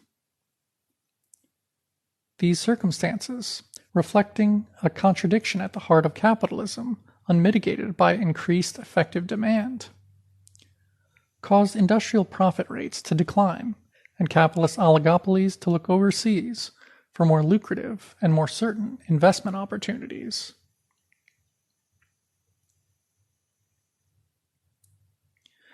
As the late Ugandan Marxist economist Danny Wadada Nabudere has noted, the, quote, restructuring and rearrangement of capitalist production, which historically took place after the Great Depression of 1873, signaled the arrival of a new epoch of capitalist development. characterized by the rise of monopolies, trusts, syndicates, and cartels, first in Germany and the USA, followed by, quote, free trade England and other capitalist states, end quote. By 1880, Britain's unique position as the, quote, workshop of the world was being effectively challenged by German and US capitalism. Whilst world industrial production increased 7 times between 1860 and 1913, British production increased only 3 times, and French production 4 times, as against Germany's 7 times and the United States' 12 times. Bolstered by the Second Industrial Revolution, Taylorist production techniques and state capitalist intervention in the economy, the core capitalist nations sought to use their unprecedented power for territorial expansion.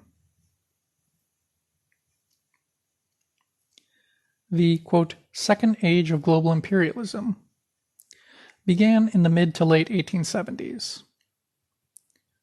Then, and shortly thereafter, France strengthened its hold on the West African coast and pushed into the Western Sudan, whilst in 1882 Britain occupied Egypt and within the next decade had conquered the Upper Nile Valley and consolidated its grip on Central, South, and East Africa.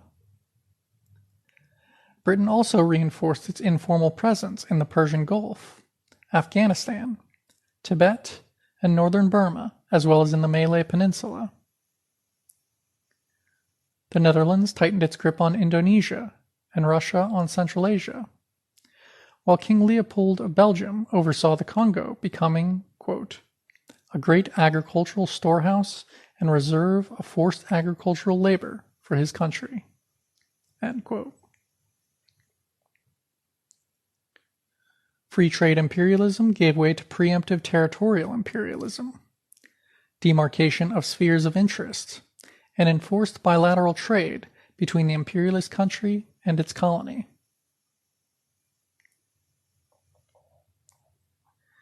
In the pre-global phase of imperialism, industrialization of the peripheral regions was limited, and everything possible was done to retard the growth of a national bourgeoisie there, which might compete with that of the core nations.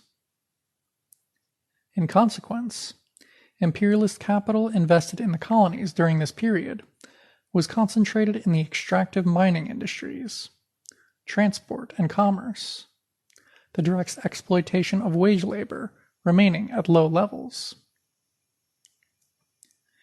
In the subsequent phase of global imperialism, as we shall see, this situation was to change dramatically and led to the rise of mass embourgeoisement in the imperialist countries.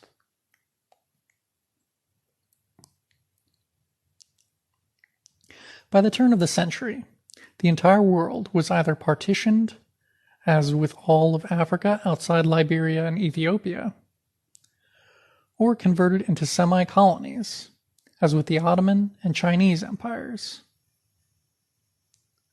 The leading capitalist powers had agreed to share the planet amongst themselves at the Berlin West Africa Conference of 1884–85. The conference codified the procedures for occupation in Africa, designed to give the imperialist powers not only protected markets for their own goods, but also untrammeled access to the continent's cobalt, manganese, copper, coal, iron, gold, silver, platinum, tin, rubber, palm oil, fiber, and other raw materials needed to maintain industrial monopoly. The conference, in the words of one observer with a lifetime of experience in diplomacy, quote, incorporated into international law a kind of code of honor among robbers, and virtually entrenched an international jurisprudence of racism, end quote.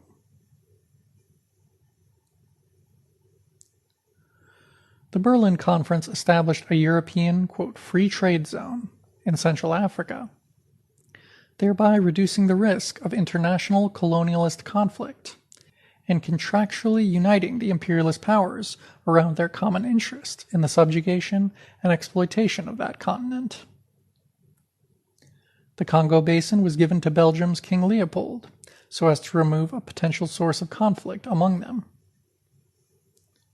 Footnote: the criterion set up by the conference for official recognition of a country's colonial claims, that of effective occupation, entailed a heavier colonial involvement than German Chancellor Otto von Bismarck had originally intended, quote, with attendant expenses that threatened his entire colonial scheme. End quote. It was hoped, therefore, although inter-imperialist rivalry would soon reverse the trend, that core states would no longer be so impelled to politically conquer dependent countries in the face of rivals. Instead, the MNCs of the imperialist age were eager to pursue the rationalization of their operations within dependent nations and promote the creation of a native comprador, as opposed to settler loyalist or colonial administrative bourgeoisie replete with the proletariat. Indeed, the global position of the Third World bourgeoisie has been strengthened by decolonization, competition between the Soviet and American states, and, paradoxically in China's case, socialist construction itself. Core capital has entered peripheral nations on an unprecedented scale, so that proletarians there might supply it directly with profits.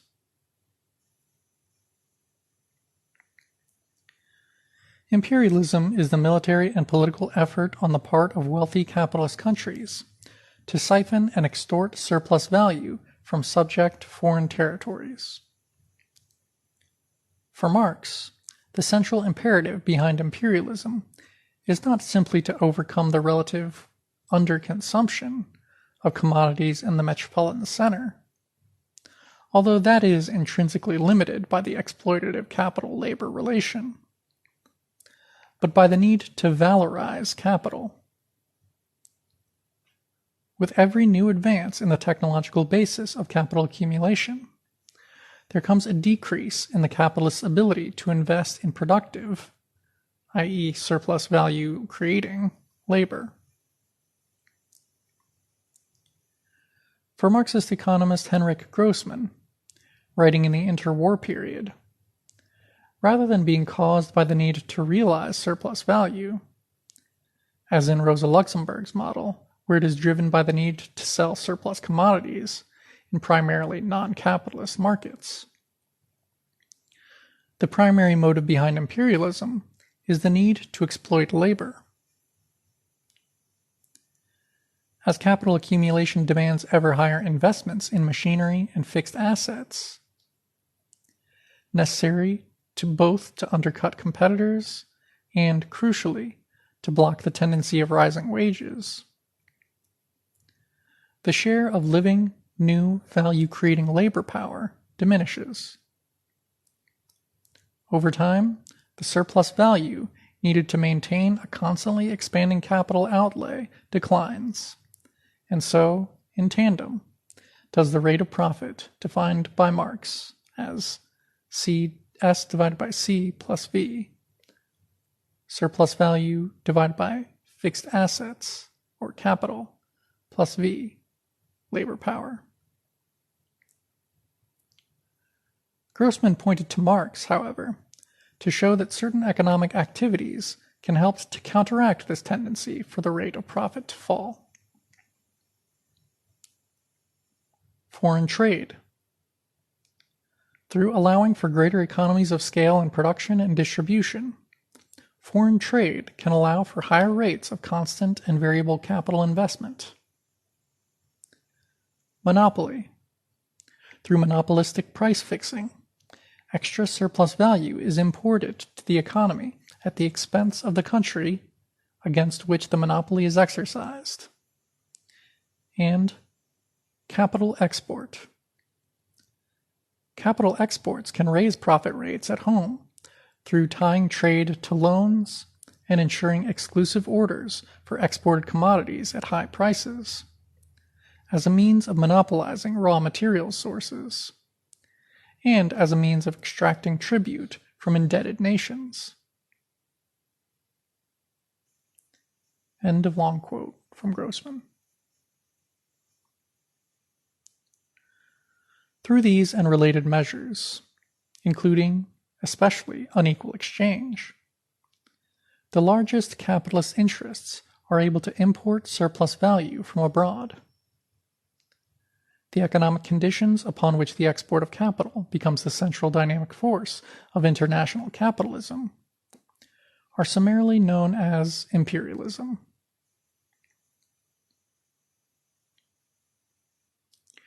According to Grossman, the advanced capitalist nations reached the stage of imperialism at different points.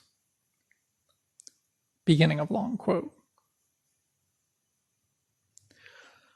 Lenin was quite correct in supposing that contemporary capitalism, based on the domination of monopoly, is typically characterized by the export of capital. Holland had already evolved into a capital exporter by the close of the 17th century. Britain reached this stage early in the 19th century. France in the 1860s, Germany in the 1880s, and the United States in the 1920s. Yet there is a big difference between the capital exports of today's monopoly capitalism and those of early monopoly capitalism. Export of capital was not typical of the capitalism of that epoch. It was a transient, periodic phenomenon, which was always sooner or later interrupted and replaced by a new boom. Today, things are different. The most important capitalist countries have already reached an advanced stage of accumulation at which the valorization of the accumulated capital encounters increasingly severe obstacles. Overaccumulation ceases to be a merely passing phenomenon and starts more and more to dominate the whole of economic life. End quote. Arguing against social liberal economist J.A. Hobson's view that imperialistic foreign policy was a consequence of financial cabals having somehow seized state power, Lenin identified the export of capital as the outcome of the increasingly massive concentration of capital inevitably produced by the capitalist system itself. For Lenin, the key features of imperialism are that the concentration of production and capital has developed to such a high stage that it has created monopolies which play a decisive role in economic life. Bank capital has merged with industrial capital and created a financial oligarchy.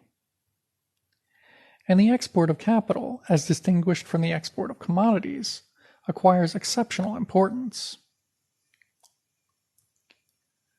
Starting a century ago, then, it was no longer simply mercantilist trade in commodities that provided the motor for metropolitan capital accumulation, but the export of investment capital, especially loans, and the global predominance of finance capital.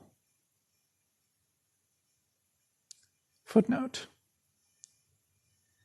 Imperialist capital export between 1874 and 1914 did not consist primarily of investment overseas by monopolistic industrial combines, but of bank loans to governments or mixed public-private enterprises to provide the infrastructure necessary to support privileged access to markets and sources of raw materials, and a, quote, favorable climate for private investments in the extractive, commercial, and manufacturing activities of large companies.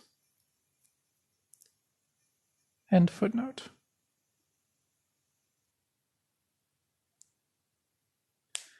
In the late 19th century, capital export was not confined to peripheral capitalist states, but mainly involved lending and investing in imperialist countries.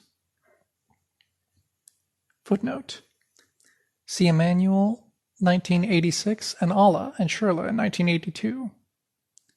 Britain, for example, whose net annual foreign investment between 1870 and 1914 was a then unprecedented 1/3 of its capital accumulation and 15% of the total wealth of its empire, invested 34% of its foreign capital in North America, 17% in South America, 14% in Asia, 13% in Europe, 11% in Australia, and 11% in Africa.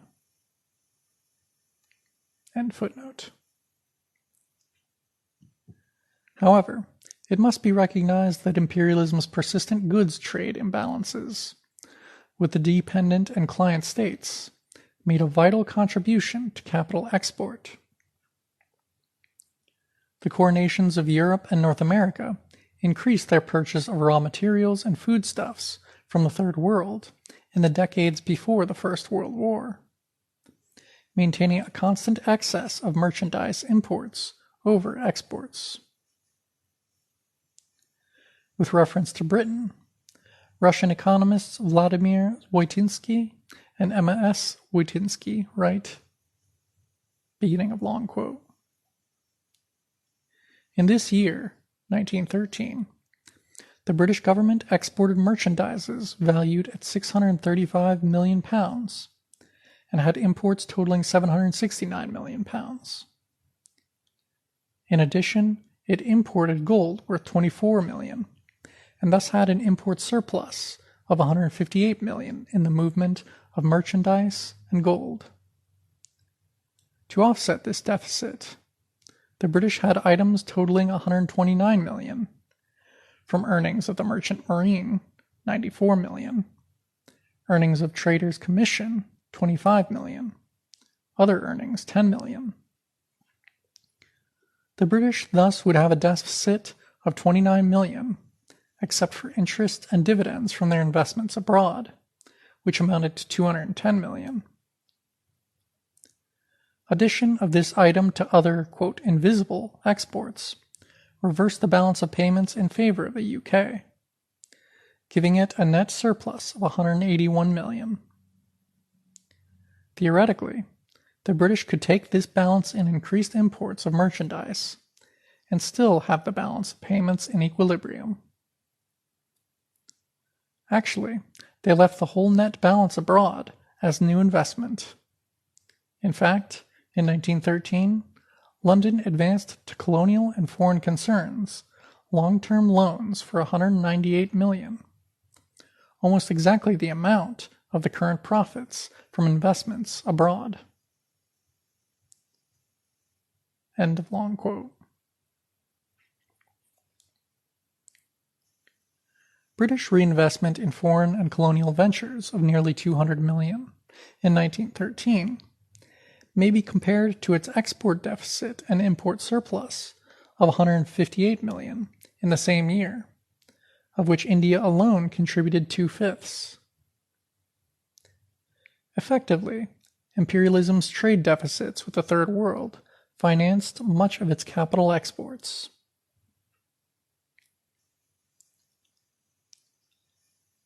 Undoubtedly, as we aim to show in the next section, analyses of imperialism based purely on figures showing recorded profits and/or the extent of trade deficits tend to grossly underestimate the unrequited transfer of value from the neo-colonial to the imperialist areas. However, by 1928, Europe had a net export deficit of US $2.9 billion, over half of which was supplied by the underdeveloped world, as reflected in the latter's merchandise export of surplus $1.5 billion. After the Second World War, Britain continued to drain the Third World of its resources via the maintenance of a huge trade deficit with it.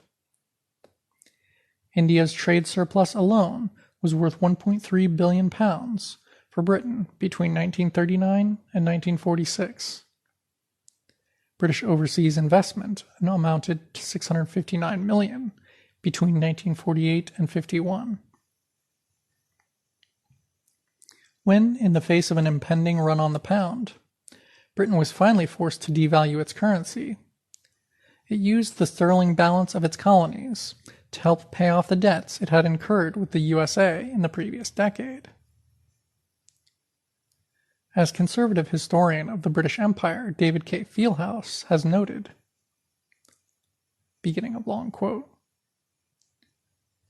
the British, while having to devalue the pound against the dollar in 1949, kept the pound strong against all colonial currencies, in most cases at par, by devaluing them at the same time and to the same extent. In short, the sterling area was used after 1945 as a device for supporting the pound sterling against the dollar. At the same time, the pound was kept strong against the colonial currencies to avoid an increase in the real burden of blocked sterling balances. That is, Britain's current account deficit with its colonies. In both ways, the colonies were compelled to subsidize Britain's post-war standard of living. The Labour government used the colonies to protect the British consumer from the high social price which continental countries were then paying for their post-war reconstruction. Consciously or not, this was to adopt a social imperialism in an extreme form. End of quote. To protect the profits of Britain's rubber and tin industries, and thus ensure the solvency of the country's currency, in 1948 the Labour government launched a massive counterinsurgency operation against the communist-led Malayan independence movement. As Curtis notes, beginning of long quote, as a result of colonialism, Malaya was effectively owned by European, primarily British, businesses, with British capital behind most Malayan enterprises. Most importantly, 70% of the acreage of rubber estates was owned by European, primarily British companies, compared to 29% Asian ownership. Malaya was described by one lord in 1952 as the, quote, greatest material prize in Southeast Asia, mainly due to its rubber and tin. These resources were, quote, very fortunate for Britain, another lord declared, since they have very largely supported the standard of living of the people of this country, and the sterling area ever since the war ended. What we should do without Malaya and its earnings in tin and rubber, I do not know. The insurgency threatened control over this, quote, material prize. End of long quote.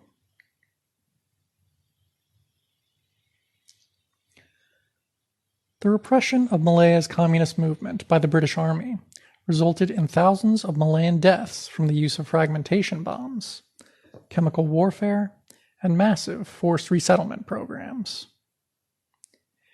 Needless to say, however, Labour's record of social imperialism, of ameliorating the living conditions of Britain's white population by oppressing and exploiting the peoples of Africa and Asia, is of scant concern to those, quote, old-style socialists who long for the return of the welfare state.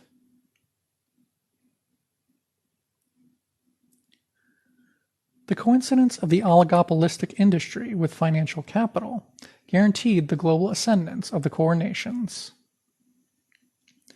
The advanced imperialist states began to invest in dependent and semi-feudal countries so that clientelist bourgeoisies there could manufacture using inexpensive land and labor, generating wealth which could be transferred back to the imperialist nation either wholesale or in the form of undervalued commodities, or in the form of repatriated profits. In the process, a global rate of profit and a division of labor favoring imperialist country workers was created.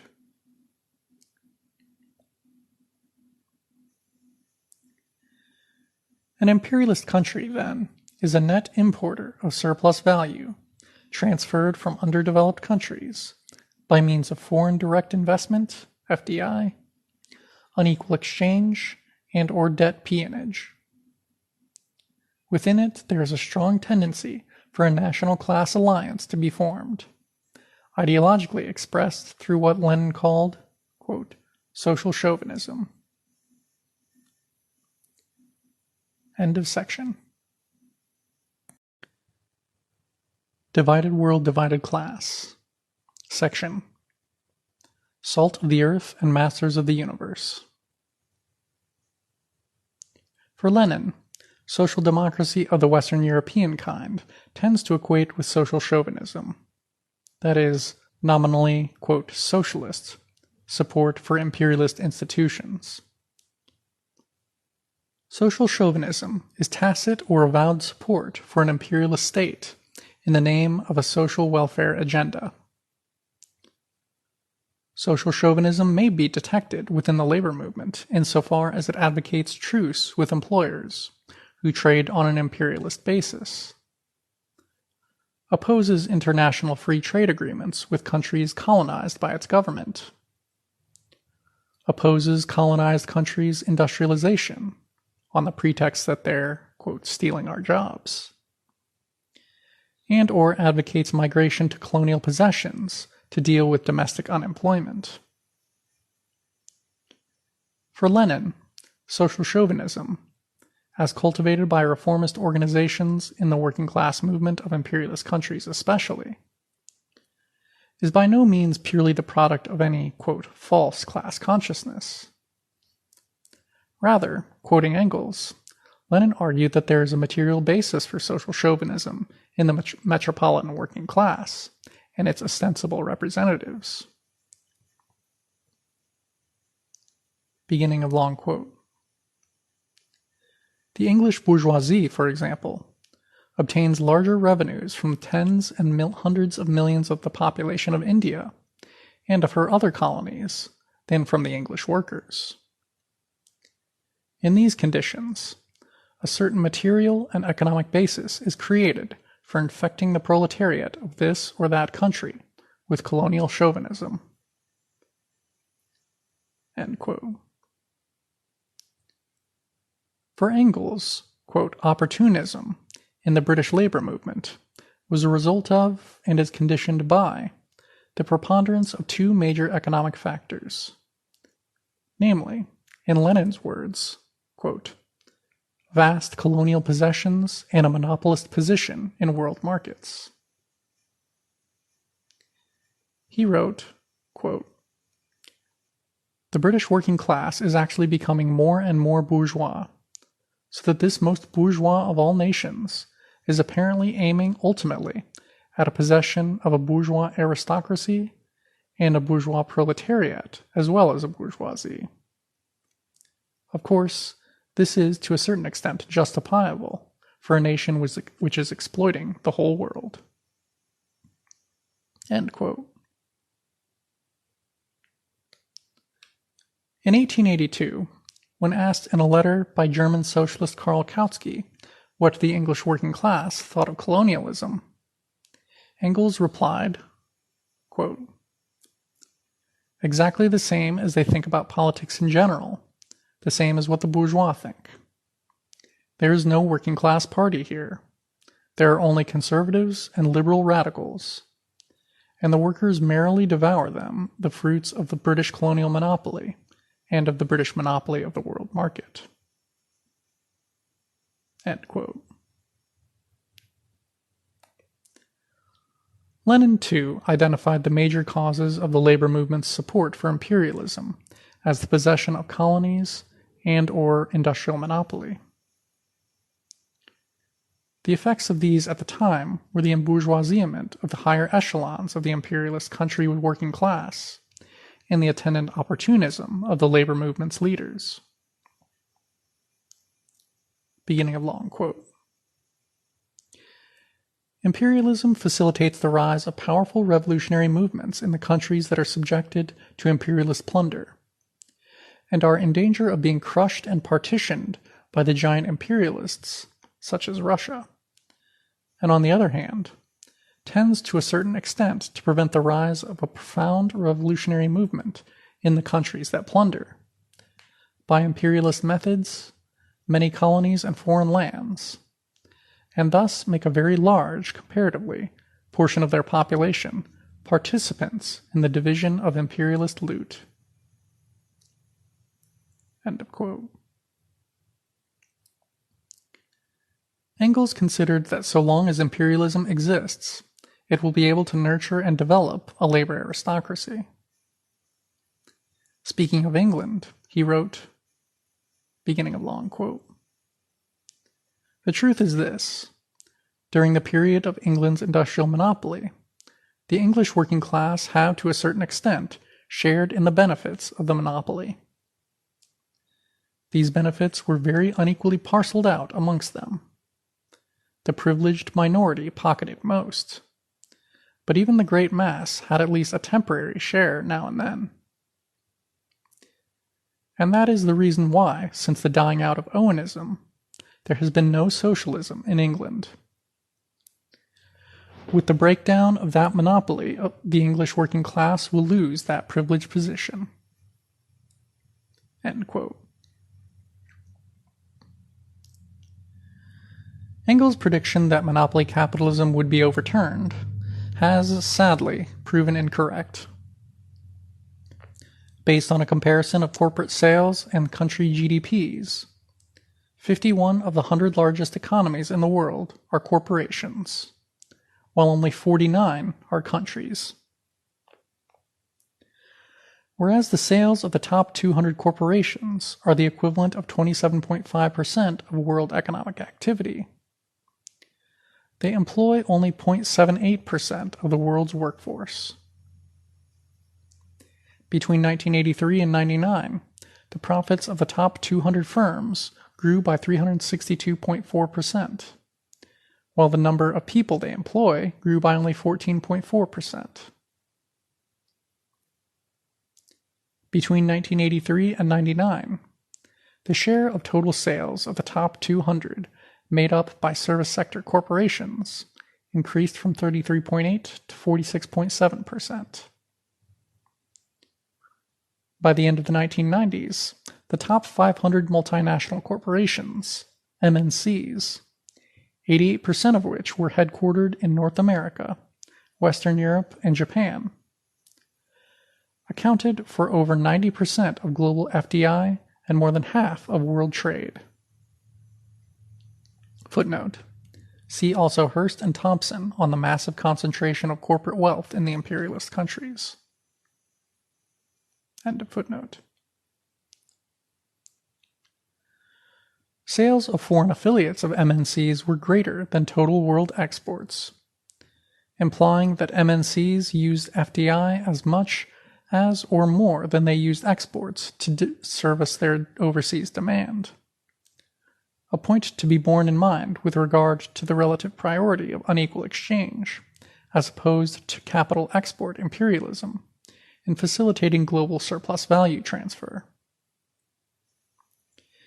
In addition, FDI inflows represented 12.6% of global gross fixed capital formation in 2006, up from 5% in 1990 and 2% in 1980. Showing the growing importance of FDI in world economic growth.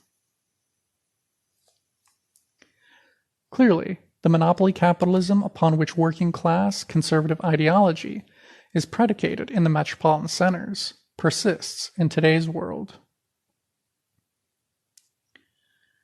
In her seminal anti-imperialist Marxist study, Labor Aristocracy, Mass Base of Social Democracy, H.W. Edwards shows that, quote, fewer and fewer corporations garner more and more of the total national profits.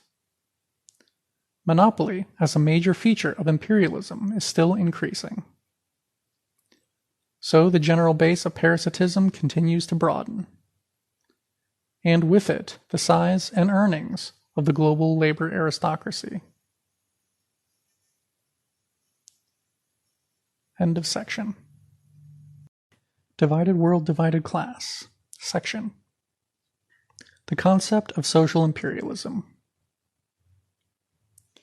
It was not only communists like Engels and Lenin who saw that material prosperity occasioned by imperialist exploitation was encouraging the workers of the core capitalist nations to abandon the struggle for socialism. An active policy of social imperialism was consciously pursued by the imperialist ruling class.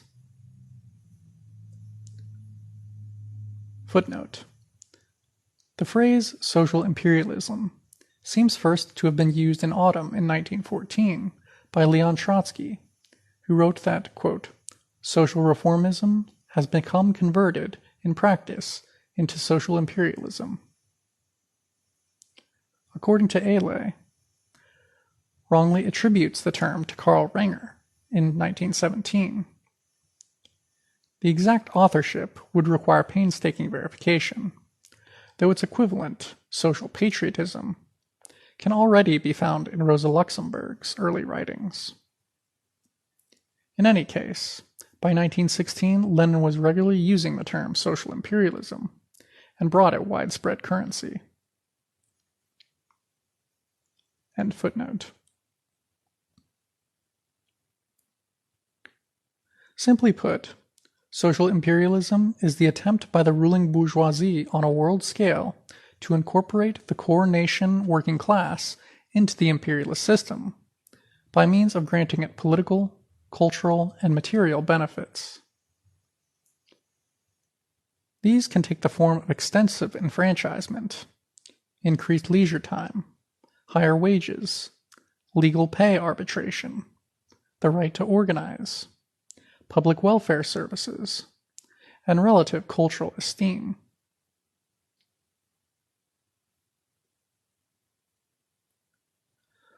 Although the wedding of social democracy to imperialism reached its earliest theoretical and practical apogee in England, it was a Europe-wide historical tendency.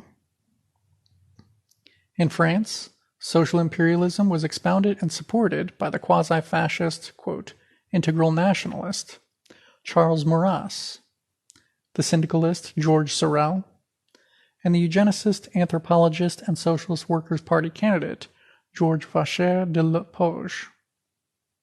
In Italy, by self-proclaimed, quote, national socialists and fervent colonialist Enrico Corradini, quote, Marxist Arturo Labriola, quote, nationalist syndicalist fellow traveler Benito Mussolini, and Liberal Party Prime Minister Giovanni Giolitti.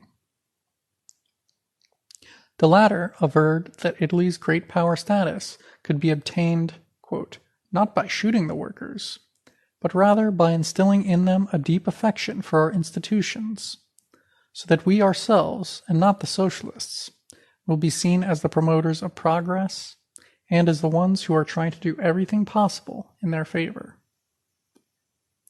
End quote.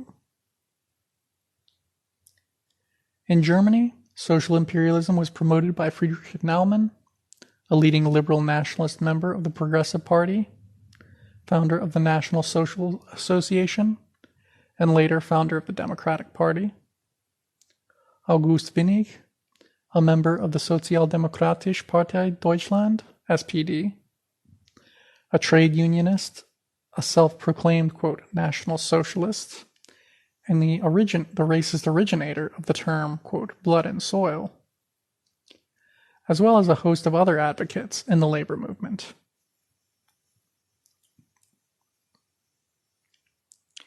In Britain, the Liberal Party during the early years of the 20th century supported free trade, or liberal, imperialism, which, despite sounding paradoxical, was also a form of social imperialism. It promised the working class benefits in exchange for their support for the economic system it favored, namely, retention of colonies while allowing Britain, quote, free trade with imperialist rivals. Britain's government budget of 1909 reflected this strategy, as did the introduction of universal and compulsory unemployment insurance and health insurance for British workers in 1911, the foundations of the post-World War II welfare state. Liberal imperialism largely reflected the interests of Britain's burgeoning financial capitalism, and was most forcibly expounded by Earl Rosebery and Sir Charles Dilke, as well as Henry Herbert Asquith, R.B. Haldane, Sir Edward Grey, and other members of the Liberal League. Founded in 1902, the program of the Liberal League combined imperialism with social reform.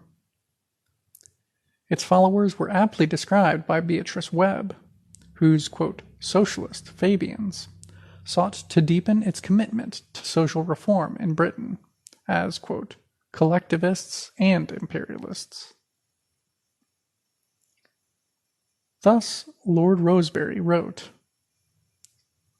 beginning of quote,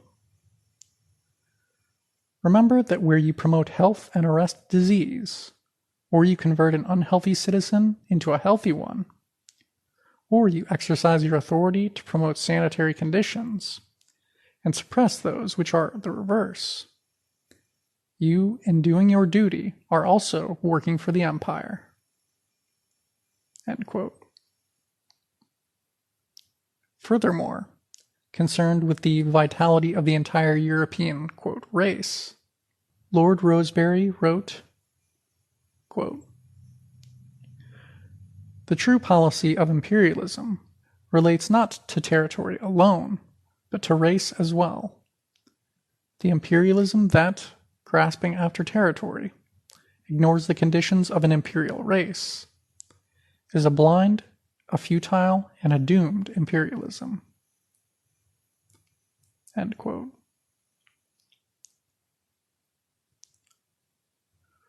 Liberal unionism, conversely, was the characteristic ideology of Britain's leading industrialists, and reflected their move, in alliance with the Conservative Party, to form the ruling Unionist Party, to counter the free trade radicalism of liberal Gladstonian supporters of Irish Home Rule. Its major and most prominent advocate was Joseph Chamberlain, screw manufacturer, MP, and colonial secretary. Social reformer, colonial investor, and representative of the Midlands engineering industry.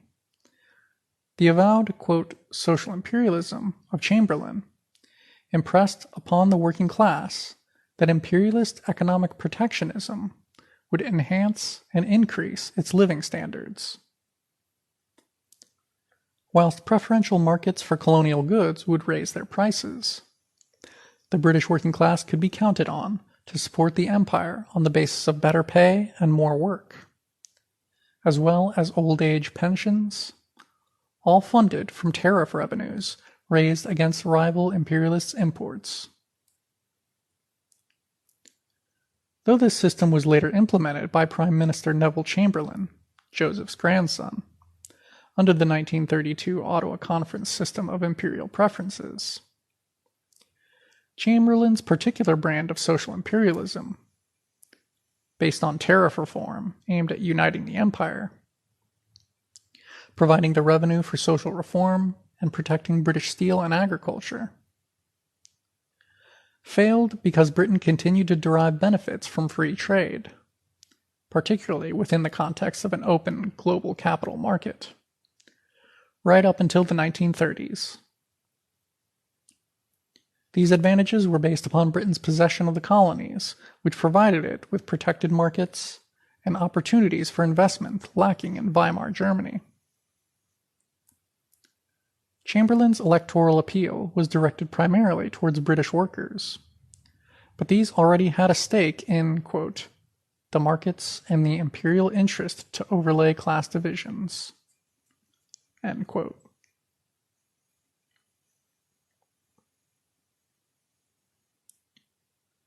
One popular British, quote, socialist, advocate of social imperialism, considered that colonial imperialism was not only necessary to raise the living standards of the British working class, but that without helping to eliminate class differences through social welfare, the nation's leaders were doomed in the Darwinian, quote, struggle for existence, conceived primarily as the international struggle between, quote, races, for the, quote, greater glory of the British nation and the white, quote, race, Influential mathematician and committed, quote, socialist, Karl Pearson, affirmed that the British working class must be strong, healthy, and well-trained, and that this should be effected through a system of social welfare, granted by a cross-class nationalist dictatorship.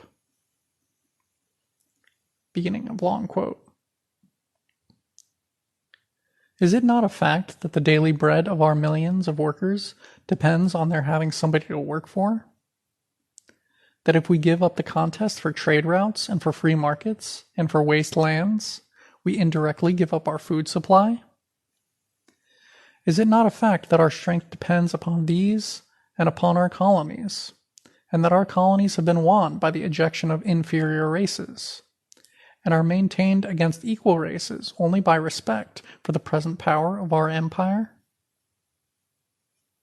End quote. For Pearson, quote, the day when we cease to hold our own amongst the nations will be the day of catastrophe for our workers at home. Quote, no thoughtful socialist, he continued, would object to cultivate Uganda at the expense of its present occupiers if Lancashire were starving. Only he would have done this directly and consciously, and not by way of missionaries and exploiting companies. End quote.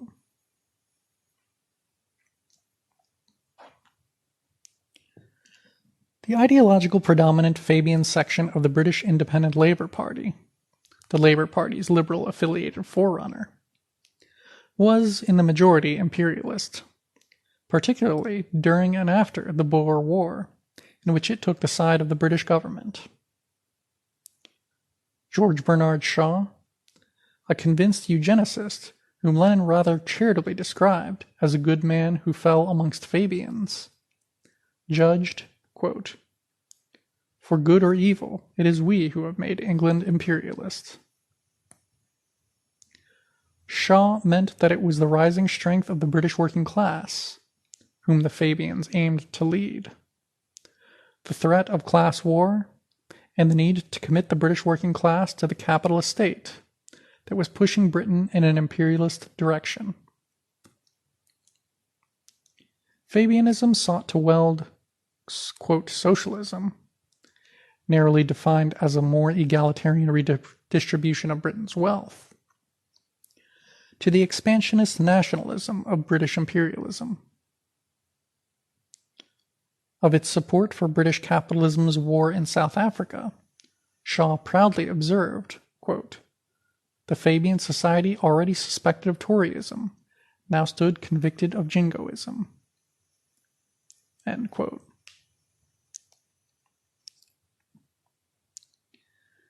In the period before the First World War, the Social Democratic leaders of the Second International Working Men's Association were in the main open advocates of so-called, quote, progressive imperialist policy.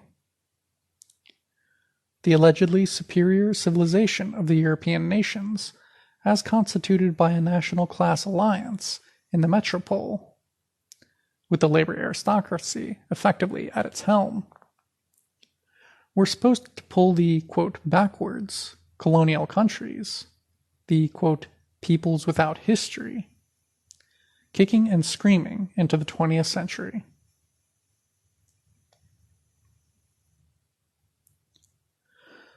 A motion supporting a, quote, socialist colonial policy, passed by the Central Commission of the International Socialist Congress held in Stuttgart in August 1907, and attended by 886 delegates from 5 continents, was defeated by the Congress by 128 votes to 108.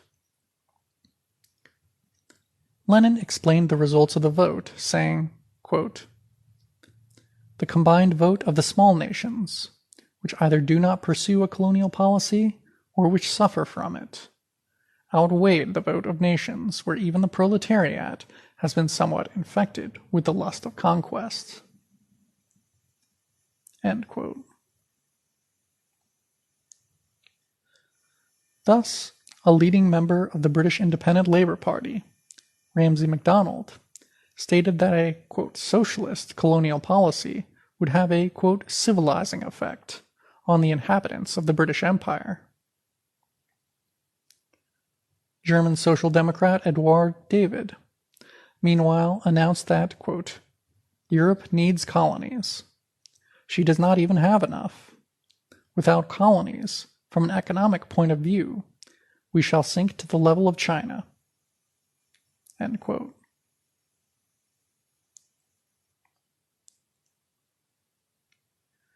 The social democratic parties of the major imperialist powers each supported their own colonialist governments before, during, and after World War I, a war which was very much fought over colonial spheres of influence.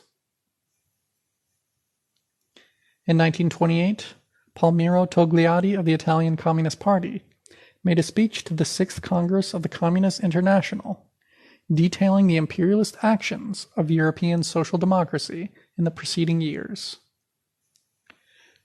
The French Socialist Party, he said, had voted for war credits for imperialist expeditions to Syria, during which French generals had massacred the populations of Damascus and other towns, while Dutch socialists vocally condemned the anti-imperialist revolt in colonial Indonesia, but approved the mass death sentences applied to active revolutionaries there.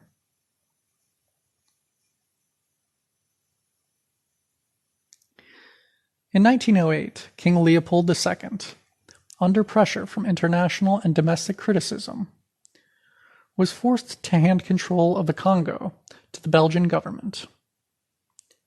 The forced labor system installed there under his rule did not, however, come to an end, but continued until the early 1920s, when colonial officials realized that the massive depletion of the labor force through the massacre and working to death of the indigenous population required modification of the economy. The Belgian Labour Party, the Belgische Werkelijkenpartij, BWP, participated in several governments between 1919 and 1945, when it became the Belgian Socialist Party, receiving 36.6% of the vote in 1919, 34.8% of the vote in 1921, and 39.4% in 1925. Prominent lawyer and, quote, patriotic socialist, Dr. Emile van der Velde, was a member and leader of the BWP since its formation in 1886. Author of the Charter of Quaregnon, the BWP's, quote, constitution, Belgium's Minister of Foreign Affairs from 1925 to 27, and party president from 1928 to 38. Despite having in 1909 defended Reverend William Henry Shepherd and Reverend William Morrison of the Congo Reform Association from a charge of libel against the Kasai Rubber Company, a Belgian rubber contractor operating in the Congo, Van der Velde and his party were staunch defenders of Belgian colonialism. While opposed to King Leopold's state monopoly on Congolese trade, Van der Velde upheld the claims of Belgium's private corporations on Congolese resources. He ascertained that the, quote, sacrifices Belgian workers would have to make in defending the empire would be compensated for in the form of increased national income from rubber, copper, and diamonds extracted, to all intents and purposes, by African slave labor.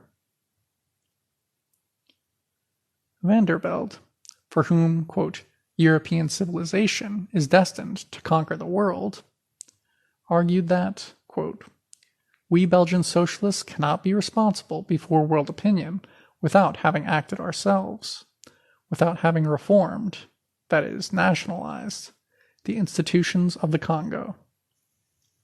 End quote. Like the other European social democratic parties, the BWP upheld its own country's right to imperial rule, using social imperialist and liberal humanitarian rhetoric. In this case, aiming to guarantee the flow of colonial dividends, super profits, from the Congo to Belgium and its working class. End of section. Divided World, Divided Class. Section. The Social Chauvinism of the Labour Aristocracy. The late British social historian Robert Gray noted of the Victorian British labour aristocracy that, while material well-being and social imperialist propaganda did not always translate into bellicose working-class support for militarism, it is nonetheless true that conservative adaptation to capitalist imperialism confirmed in the metropolitan working class a sense of imperial loyalism, superiority over non-European civilizations, admiration of the activities of their country's army and government, and hostility to immigrants from poor countries, which were, and are, definitely chauvinistic. Since the First World War, the labor aristocracy, capital's, quote, labor lieutenants, from Daniel de Leon, has demonstrated a complete lack of solidarity with the workers of the Third World. Indeed, it has actively supported their oppression. From what sections of the working class is the labor aristocracy principally drawn? It is crucial to recognize that the size, strength, and composition of the labor aristocracy changes according to the shifting historical and geographical dimensions of the international class structure. Lenin hoped that the capacity of the monopoly capitalist states to organize the, quote, bribery of a labor aristocracy in their own countries would be temporary, since inter-imperialist rivalry and the resistance of the colonies would destroy the material basis for such provision. However, the hegemonic position U.S. capital attained after the Second World War created a period of economic and political stability for the monopoly capitalist powers, which has allowed for an increase in superwages, strengthening core workers' continued allegiance to imperialism.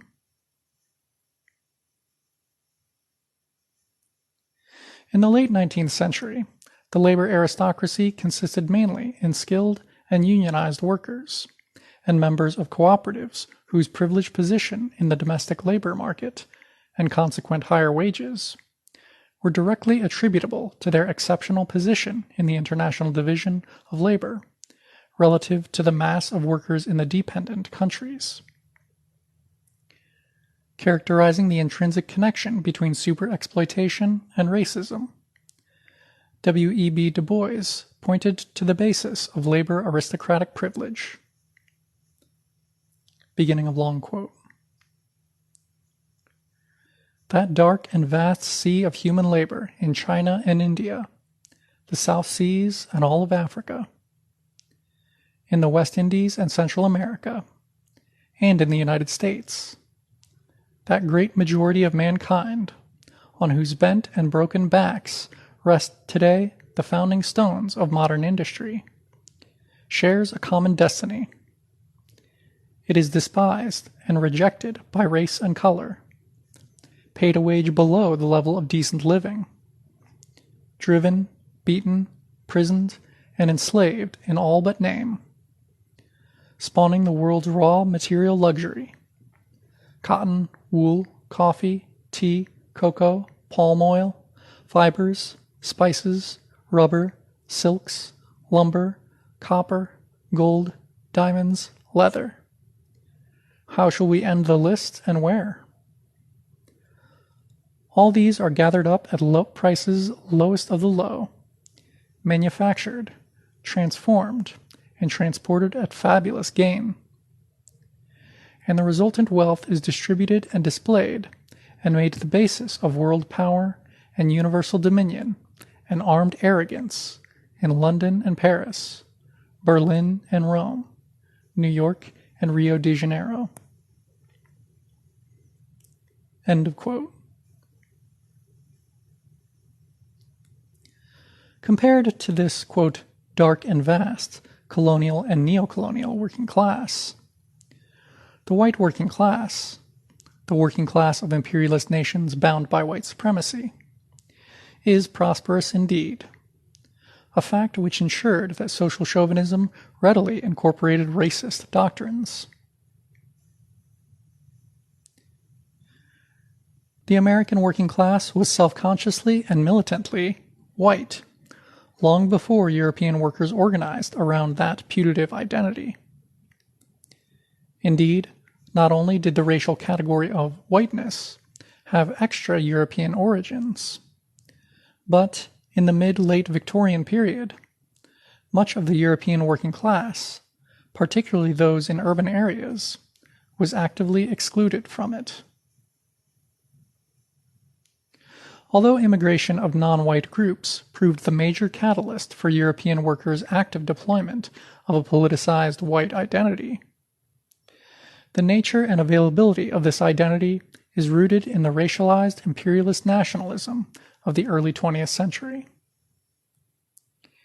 In that period, there was a notable shift in the emphasis from whiteness as a bourgeois identity, connoting extraordinary qualities, to whiteness as a popularist identity connoting superiority, but also ordinariness, nation, and community."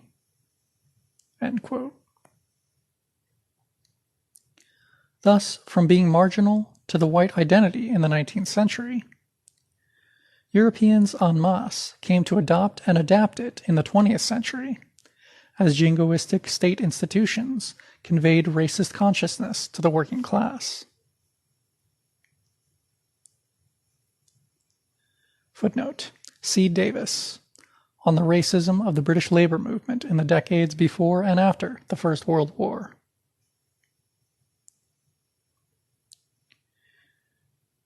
In the era of imperialism, state intervention into the economy was combined with mass media enculturation and philanthropic and civic initiatives to guarantee working class quiescence. The notion of a national community embracing decent working class living standards and a popular sense of belonging was thereby considerably enhanced, so that thoroughly racialized nationalist symbols and ideology could now be adopted and adapted for usage by the labor aristocracy. As social geographer Alastair Bonnet shows of the British case, quote, "Welfare came wrapped in the Union Jack," and a white supremacist notion of nationality thus advanced as the ideological accompaniment of social democratic capitalism. In 1933, W.E.B. Du Bois characterized the split within the global working class in the clearest terms, considering it the basis of racist social chauvinism. Beginning of long quote. This large development of a petty bourgeoisie within the American and Western European, noted from Zak Cope, laboring class, is a post-Marxian phenomenon and the result of the tremendous and worldwide development of capitalism in the 20th century. The market of capitalistic production has gained an effective worldwide organization. Industrial technique and mass production have brought possibilities in the production of goods and services, which outrun even this wide market. A new class of technical engineers and managers has arisen, forming a working-class aristocracy between the older proletariat and the absentee owners of capital. The real owners of capital are small as well as large investors, workers who have deposits in savings banks and small holdings in stocks and bonds, families buying homes and purchasing commodities on installment, as well as the large and rich investors. Of course, the individual laborer gets but an infinitesimal part of his income from such investments. On the other hand, such investments, in the aggregate, largely increase available capital for the exploiters, and they give investing laborers the capitalistic ideology. Between workers and owners of capital stand today the bankers and financiers who distribute capital and direct the engineers. Thus the engineers and saving better paid workers form a new petty bourgeois class, whose interests are bound up with those of the capitalists, and antagonistic to those of common labor.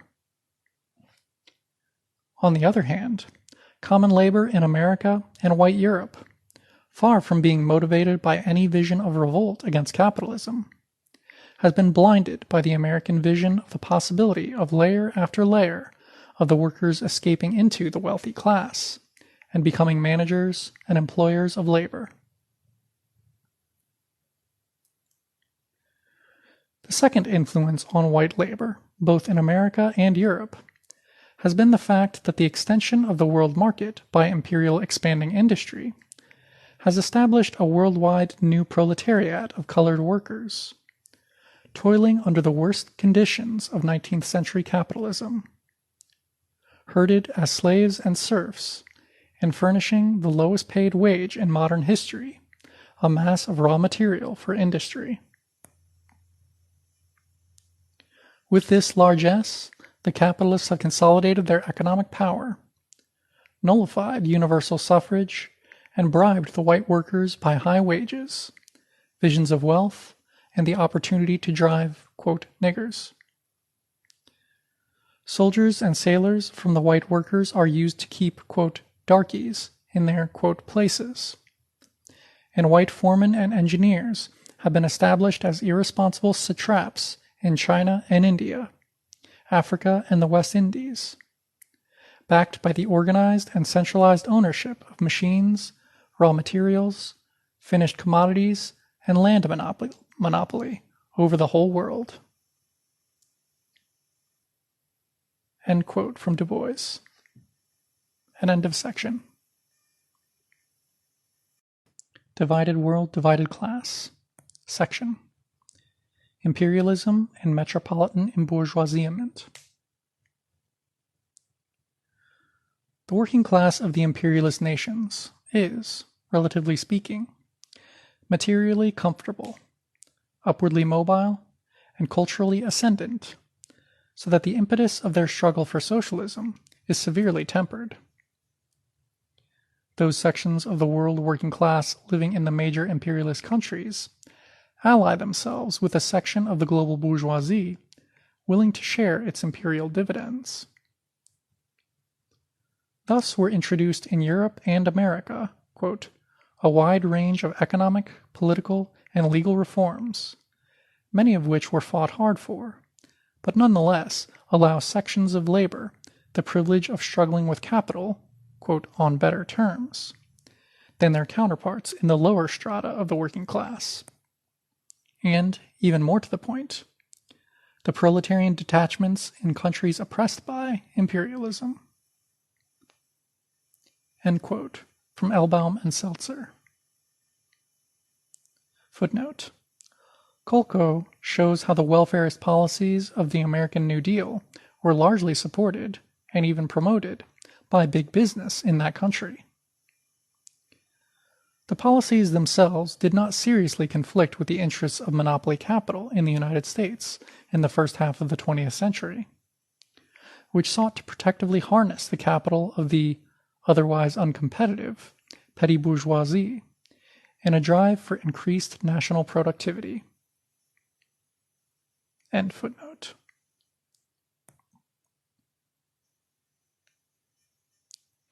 At the dawn of the imperialist era, some of the superprofits generated by monopoly capitalism were afforded the workers of metropolitan countries, stimulating new needs for the urban masses there, including, beginning of long quote from Stavrianos, soap, margarine, chocolate, cocoa, and rubber tires for bicycles.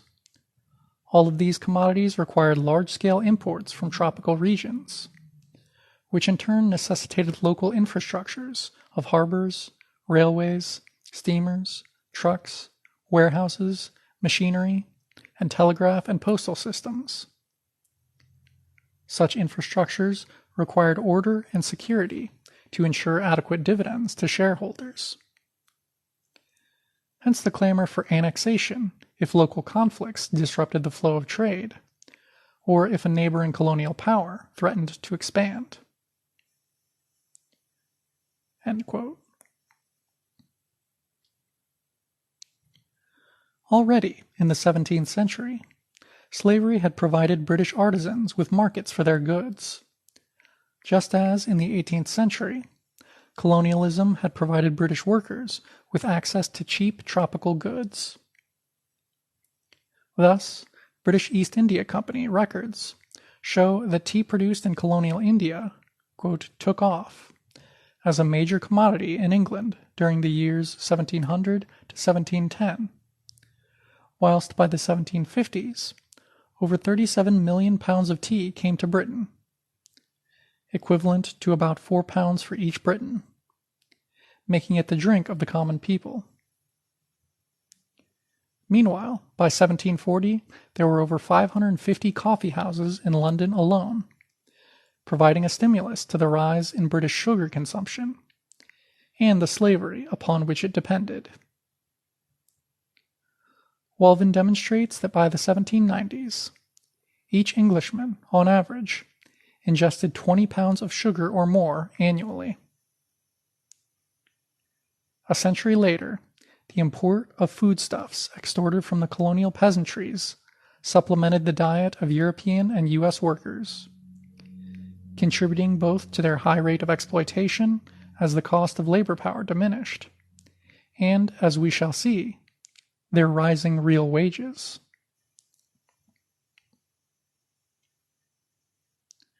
Clearly, as Stavrianos suggests, and given the very public promotion of social imperialist doctrines and practices, if the imperialist economy provided jobs, rising living standards, personal security, and self-worth for the citizens of the colonial powers, the latter were not likely to passively accept either Third World nationalism or imperialist rivals affecting the flow of super profits.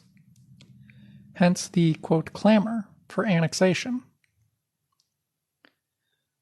The clamor was, of course, amplified to a deafening din by the imperialist politicians and the ideological state apparati of the day.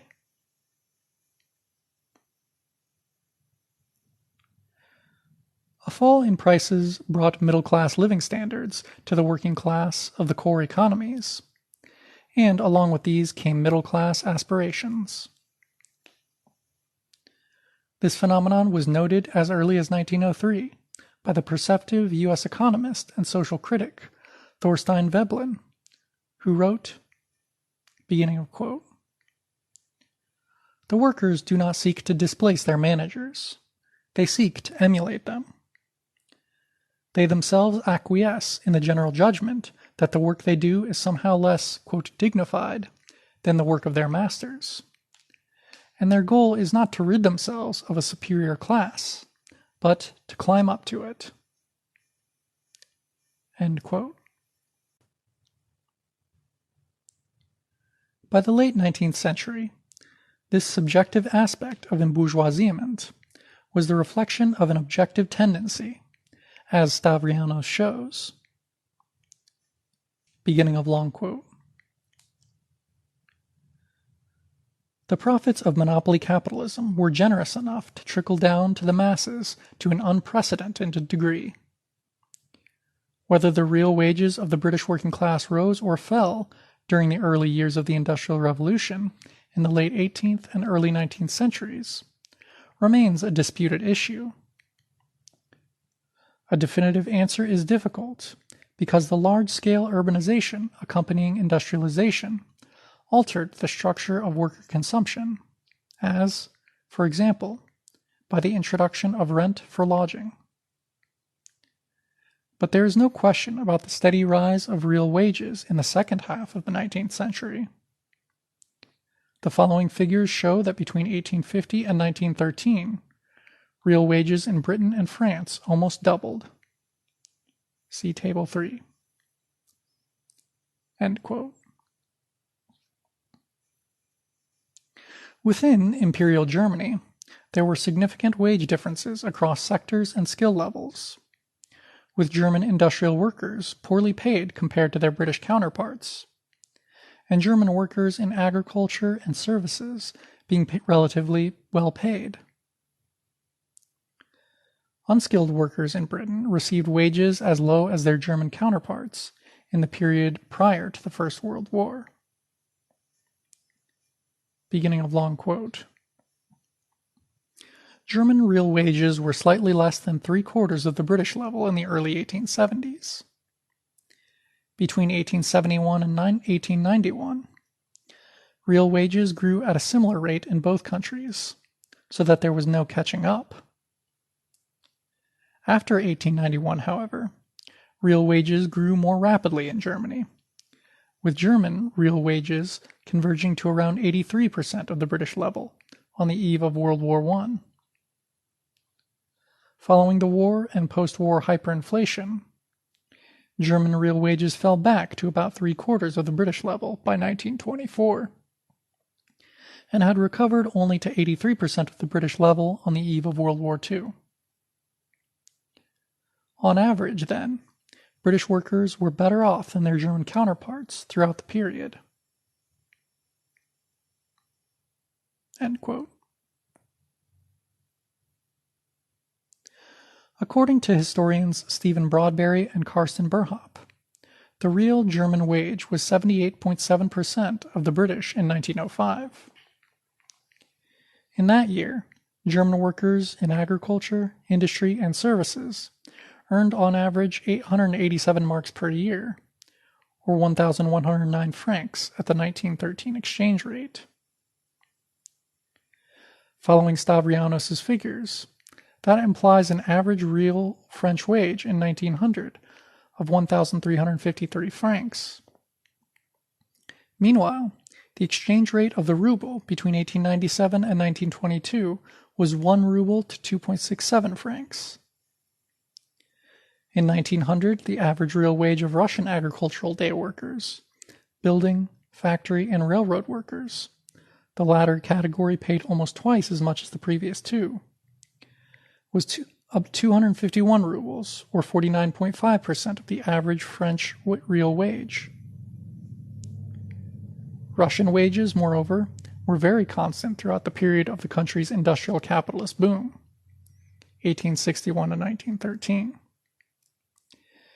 And Russian workers, unlike their British, French, and German counterparts, did not receive rising incomes in step with the economic growth of the country. Alongside miserable wages, another factor helping to explain the relatively militant ethos of Russian labor in the pre-war period is its higher socialization. In comparison to German workers, 70% of whom in 1895 were employed in industries employing 50 or less. Nearly 50% of Russian workers worked in industries with over 1,000 employees. Fully 83% of the Russian population was engaged in agriculture, as compared to 23.8% of Germans in the immediate pre-war period. Table 3. Rising real wages in Northwestern Europe, 1850 to 1913. You can view this on the website.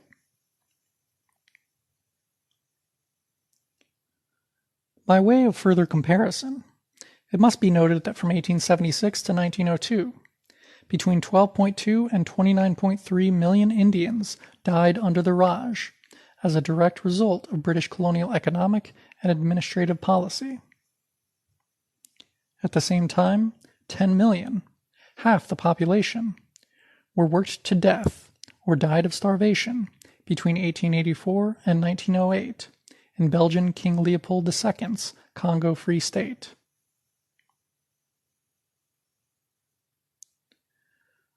The rising purchasing power of wages depicted above may signify that British workers were merely receiving some of the benefits from the increased productivity of labor-producing workers' consumption goods, and would therefore be consistent with a rising rate of exploitation. In fact, however, it signifies an increase in the proportion of workers' consumption goods produced by super-exploited colonial labor.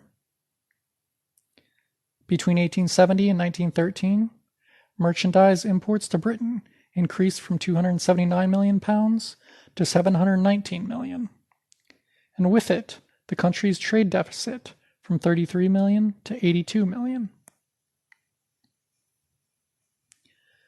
As Patnaik notes, rising consumption of sugar, beverages, rice, and cotton by West Europeans at this time depended heavily on these unpaid import surpluses from the colonial countries.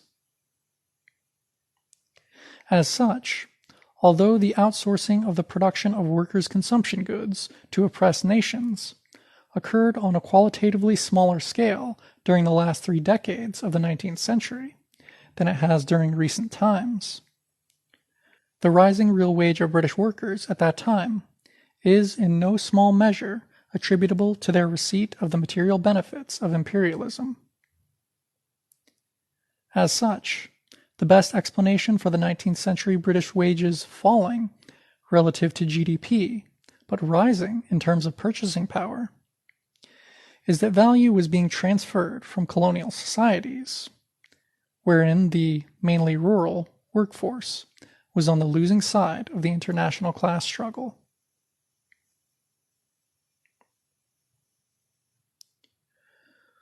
Whereas standard long-run real wage series simply divide the nominal wage by the price of an unchanging consumption basket, Hirsch and Voth show that after Europe's, quote, discovery of America, consumption habits therein were profoundly transformed and dramatically improved.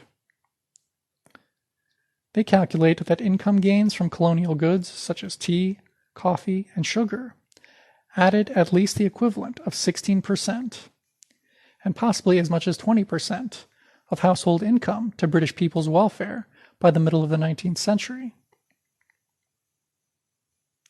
Beginning of long quote. Consumption of overseas, quote, small luxuries spread relatively quickly. Consumers voted with their pocketbooks in favor of these goods. Initially, high prices stood in the way of rapid adoption. As soon as cheaper supplies became available, consumption surged. By the 18th century, the regular use of tea and coffee had spread to all strata of society. Sugar was the second biggest import of the UK by value in 1850, after cotton, and ahead of all grain, including wheat. Tea was fourth, and coffee sixth. Even the poorest groups of society spent 6 to 7% of household income on these colonial goods. These results suggest that existing real wage indices for early modern Europe may be much too pessimistic. End of quote from Hirsch and Voth. Britain's capital accumulation was closely related to its plunder of the colonies. Extra surplus value transferred from the Third World, over and above the prevailing domestic level, raises the profitability of First World business, not only by cheapening the costs of constant and variable capital, allowing for much higher rates of consumption of both, but also in the colonial era at least, by allowing for increased rates of capital formation through unpaid trade surpluses. British money wages rose on average by about a quarter between 1850 and 1865. By 1870, money wages had risen by a third as compared with 1850, and by 1874, when the peak was reached, by more than half. In terms of purchasing power for workers in full employment, there was a rise above the level of 1850 of 17% in 1865, of 18% in 1870, and 33% in 1874-5. Between 1850 and 75, consumption per head of cereals rose by about 3%. Meat consumption, however, rose by over 10% per head, that of tea by over 60%, and sugar by 75%. Tobacco consumption also increased by about 18% per head of population, whilst the consumption of spirits rose by about 1/3 and wine by about 2/3.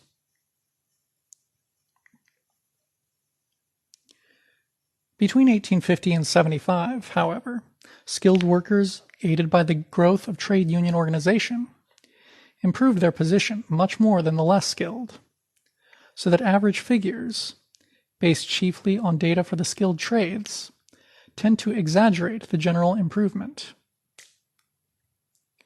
Clearly, as I have previously argued, the benefits of imperialism were unevenly distributed, with the lion's share going to the labor aristocracy. Nonetheless, it is important to note that there was a considerable increase in the relative numbers of skilled craftsmen, and that, therefore, we must also account for a steady movement of workers from worse to better paid trades.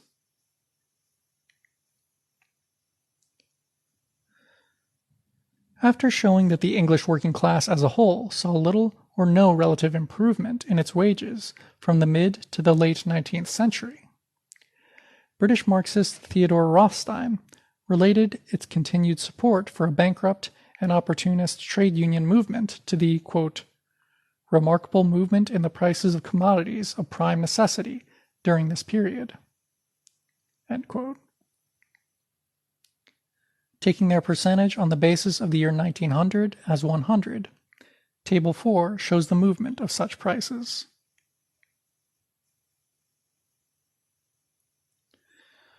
Thus, although nominal wages for British workers of the time remained stationary, real wages increased at the same time as free trade and colonial plunder, with which it was inextricably associated, allowed Britain to derive the maximum benefit from declining prices on the world market. In Table 5, which cites figures from a leading British statistician, the index of nominal wages were taken from the official reports, using those of 1900 as 100. Table 4, Price Movement of Primary Commodities in Britain, 1871 to 1905. It shows them decreasing. Table 5, Real versus Nominal English Wages, 1879 to 1907. It shows the real wages as about 90% in 1897, going to about 100% in 1900, and then 101% in 1907.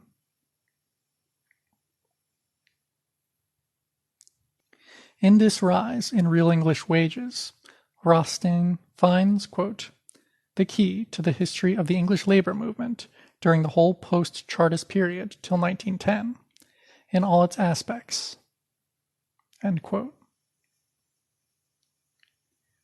In more recent years, conservative U.S. economists W. Michael Cox and Richard Alm have shown that whilst wages in the United States may have fallen since 1973 as a proportionate share of GDP, in real value terms, the poor in that country were better off in 1999 than they were in 1975. For example, while in 1971, 31.8% of all U.S. households had air conditioners, in 1994, 49.6% of households below the poverty line had air conditioners. The authors of this study also demonstrate that the United States poor in 1999 had more refrigerators, dishwashers, clothes dryers, microwaves, televisions, college educations, and personal computers than they did in 1971. Wages decidedly did not shrink then, relative to the purchasing power necessary to consume these items, nor, indeed, to consume those items necessary to the reproduction of the worker as such, the value of labor power in Marxist terms. Thus, between 1970 and 1997, the real price of a food basket containing 1 pound of ground beef, 1 dozen eggs, 3 pounds of tomatoes, 1 dozen oranges, 1 pound of coffee, 1 pound of beans, half a gallon of milk, 5 pounds of sugar, 1 pound of bacon, 1 pound of lettuce, 1 pound of onions, and 1 pound of bread fell so that it took 26% less of a worker's time to buy it. According to the International Monetary Fund, although OECD labor's share of GDP decreased, the globalization of labor in the last 3 decades, quote, as manifested in cheaper imports in advanced economies, has increased the, quote, size of the pie to be shared among citizens there, and thus a net gain in total workers' real compensation. English Marxist economist Dr. John Smith notes that, quote, WEO 2007 estimates that between 1980 and 2003, real terms of trade adjusted wages of unskilled workers, defined as those with less than university level education in the U.S., increased by 14%, and that around half of this improvement resulted from falling prices of imported consumer goods. Broda and Romalis calculate that 4/5 of the total inflation-lowering effect of cheap imports is accounted for by cheap Chinese imports, these having risen during the decade, 1994 to 2004, from 6 to 17% of all U.S. imports, and that, quote, the rise of Chinese trade alone can offset around a third of the rise in official inequality we have seen over this period. End quote. In the United Kingdom, declines in the cost of living during the past decade are similarly attributable to trade with China. The important point is that merely noting a fall in wages relative to GDP does not in itself account for the purchasing power of said wage, nor does it necessarily compensate for the enormous level of super profits inhering in the average imperialist country wage. Certainly, in the decades prior to the First World War, rising wages did not automatically convert the entire imperialist country working class into labor aristocrats. The majority of workers in the imperialist countries remained exploited, producing more surplus value than they received in the form of wages. As such, the greater part of the benefits of imperialism tended to accrue to a small upper stratum of the workforce. It was this relatively affluent and reformist section which first came to be designated a labor aristocracy. In the early imperialist period, the expanded mechanization of capitalist production had displaced the traditional autonomy and organizational hegemony of the craft union-based labor aristocracy of earlier times.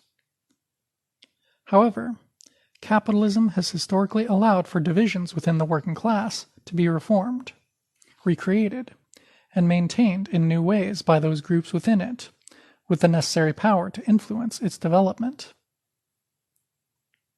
Thus, far from simply leading to the, quote, radical decline of the traditional organizations of the labor aristocracy, the, quote, technological transformation of the labor process in the mid to late 19th century created the basis for new forms of skilled labor and narrow craft organizations to reassert themselves. As Gray notes of the British case, beginning of long quote, attempts to rationalize production were limited by the strength of skilled labor, market conditions, and the absence of managerial experience. The prospectuses of investors and entrepreneurs might promise to eliminate independent and willful skilled men. What actually happened, as machinery was introduced, is another matter. To accept areas of craft control over production could also appear a more viable strategy than grandiose schemes of rationalization, especially with the limited character of managerial technique. although skill is partly a question of bargaining power and cultural attitudes, there were few, if any, groups of skilled workers whose position did not involve control of some specialized technique indispensable to their employers. That control was indeed the basis for their bargaining power. End quote from Gray. Similarly, U.S. Marxist and urban theorist Mike Davis discusses how in the U.S., a corporate assault on the power of skilled labor, beginning at the end of the 19th century, quote, broke the power of craftsmen and diluted their skills, but, quote, carefully avoided leveling them into the ranks of the semi-skilled through economic benefits and new social norms. The periodic unemployment and short-range mobility of workers in the late 19th century certainly do not make it impossible to identify a body of relatively privileged workers. For example, whilst painters were a low-paid and casualized trade, quote, joiners, bricklayers, and masons, despite vulnerability to seasonal unemployment, often appear in the better-paid and more secure section of the working class. End quote. Marxist historian Robert Clough shows that, on average, unemployment in Britain was 3 times higher for unskilled than for the skilled worker. Gray argues that although there were both continuities and discontinuities within the country's labor aristocracy, geographic, ideological, gender, and ethnic, there is no doubt that British trade and industry in the mid to late 19th century was characterized by different groups of workers having different levels of pay, economic security, and measures of control in the immediate work situation. It was these better-off workers who provided the support base and the leadership of the British trade union movement of the time. In 1885, Engels wrote, beginning of long quote, the great trade unions are the organizations of those trades in which the labor of grown-up men predominates, or is alone applicable. Here the competition neither of women, nor children, nor of machinery has so far weakened their organized strength. The engineers, the carpenters, and joiners, the bricklayers, are each of them a power to the extent that, as in the case of bricklayers and bricklayers' laborers, they can even successfully resist the introduction of machinery. They form an aristocracy among the working class. They have succeeded in enforcing for themselves a relatively comfortable position, and they accept it as final. They are the model workingmen of Messrs. Lyon, Levi, and Giffen, and they are very nice people nowadays to deal with, for any sensible capitalist in particular, and for the whole capitalist class in general. End of quote. The economic and political benefits accruing to the skilled working class of Victorian England were directly attributable to their exceptional position in the international division of labor at the time, that is, their relationship to British colonial imperialism. Beginning of long quote from Clough. If we look at the sectors where skilled workers and their organization were strongest, we find them to be closely connected to empire: textiles, iron and steel, engineering, and coal. Textiles because of the cheap cotton from Egypt and a captive market in India. Iron and steel because of shipbuilding and railway exports. Engineering because of the imperialist arms industry. And coal because of the demands of Britain's monopoly of world shipping. In a myriad of different ways, the conditions of the labor aristocracy were bound up with the maintenance of British imperialism. And this fact was bound to be reflected in their political standpoint. End of quote. Thus, it was not simply its skills, its productivity, or the forms of its industrial organizations which afforded the upper stratum of British labor its class privileges. but its centripetal position in the labor markets and political apparatus established via British imperialism. To better compete with its imperialist rivals, Britain escalated its extraction of surplus embodied in colonial foods and raw materials, but, crucially, never paid for in wages. In doing so, it was able to supplement the consumption of its own workforce at the expense of those in the colonized nations.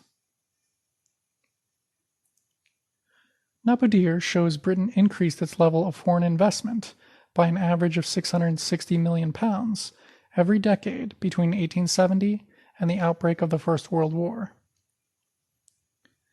Its net annual foreign investment between 1870 and 1914 was then an unprecedented one-third of its capital accumulation and 15% of the total wealth of its empire.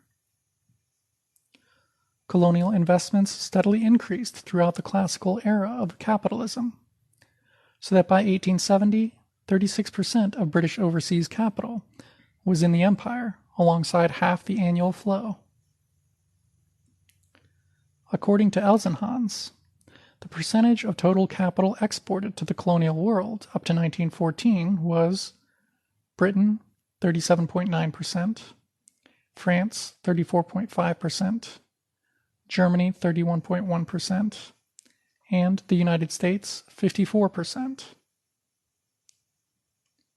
Later, in the highly protectionist interwar period, when nearly half of Britain's trade was with its dominions and colonies, and one-third of France's exports went to its colonies, the imperial powers, not including a Germany stripped of her colonies, could use superprofits to purchase social peace.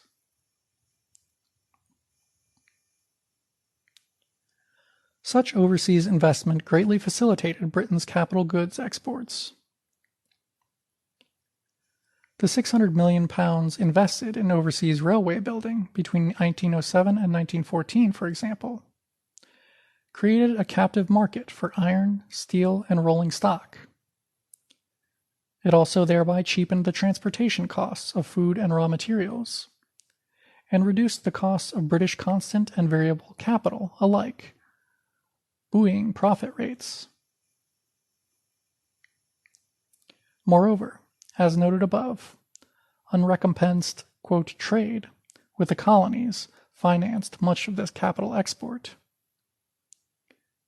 The core nations of Europe and North America increased their purchase of raw materials and foodstuffs from the oppressed nations in the decades before the First World War, maintaining a constant excess of merchandise imports over exports. By 1928, Europe had a net export deficit of US $2.9 billion, which was offset by the colonial world's merchandise export surplus of US $1.5 billion.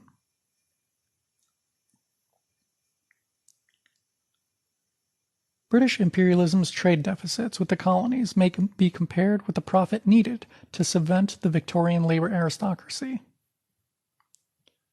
We may assume that Britain's 1.5 million unionized workers in 1892, representing 11% of all British workers in trade and industry, constituted the core of the labor aristocracy of the time, with the very partial exception of the miners. Unskilled unions were then negligible. Skilled workers in 1900 could expect an average weekly wage of 40 shillings, £104 annually.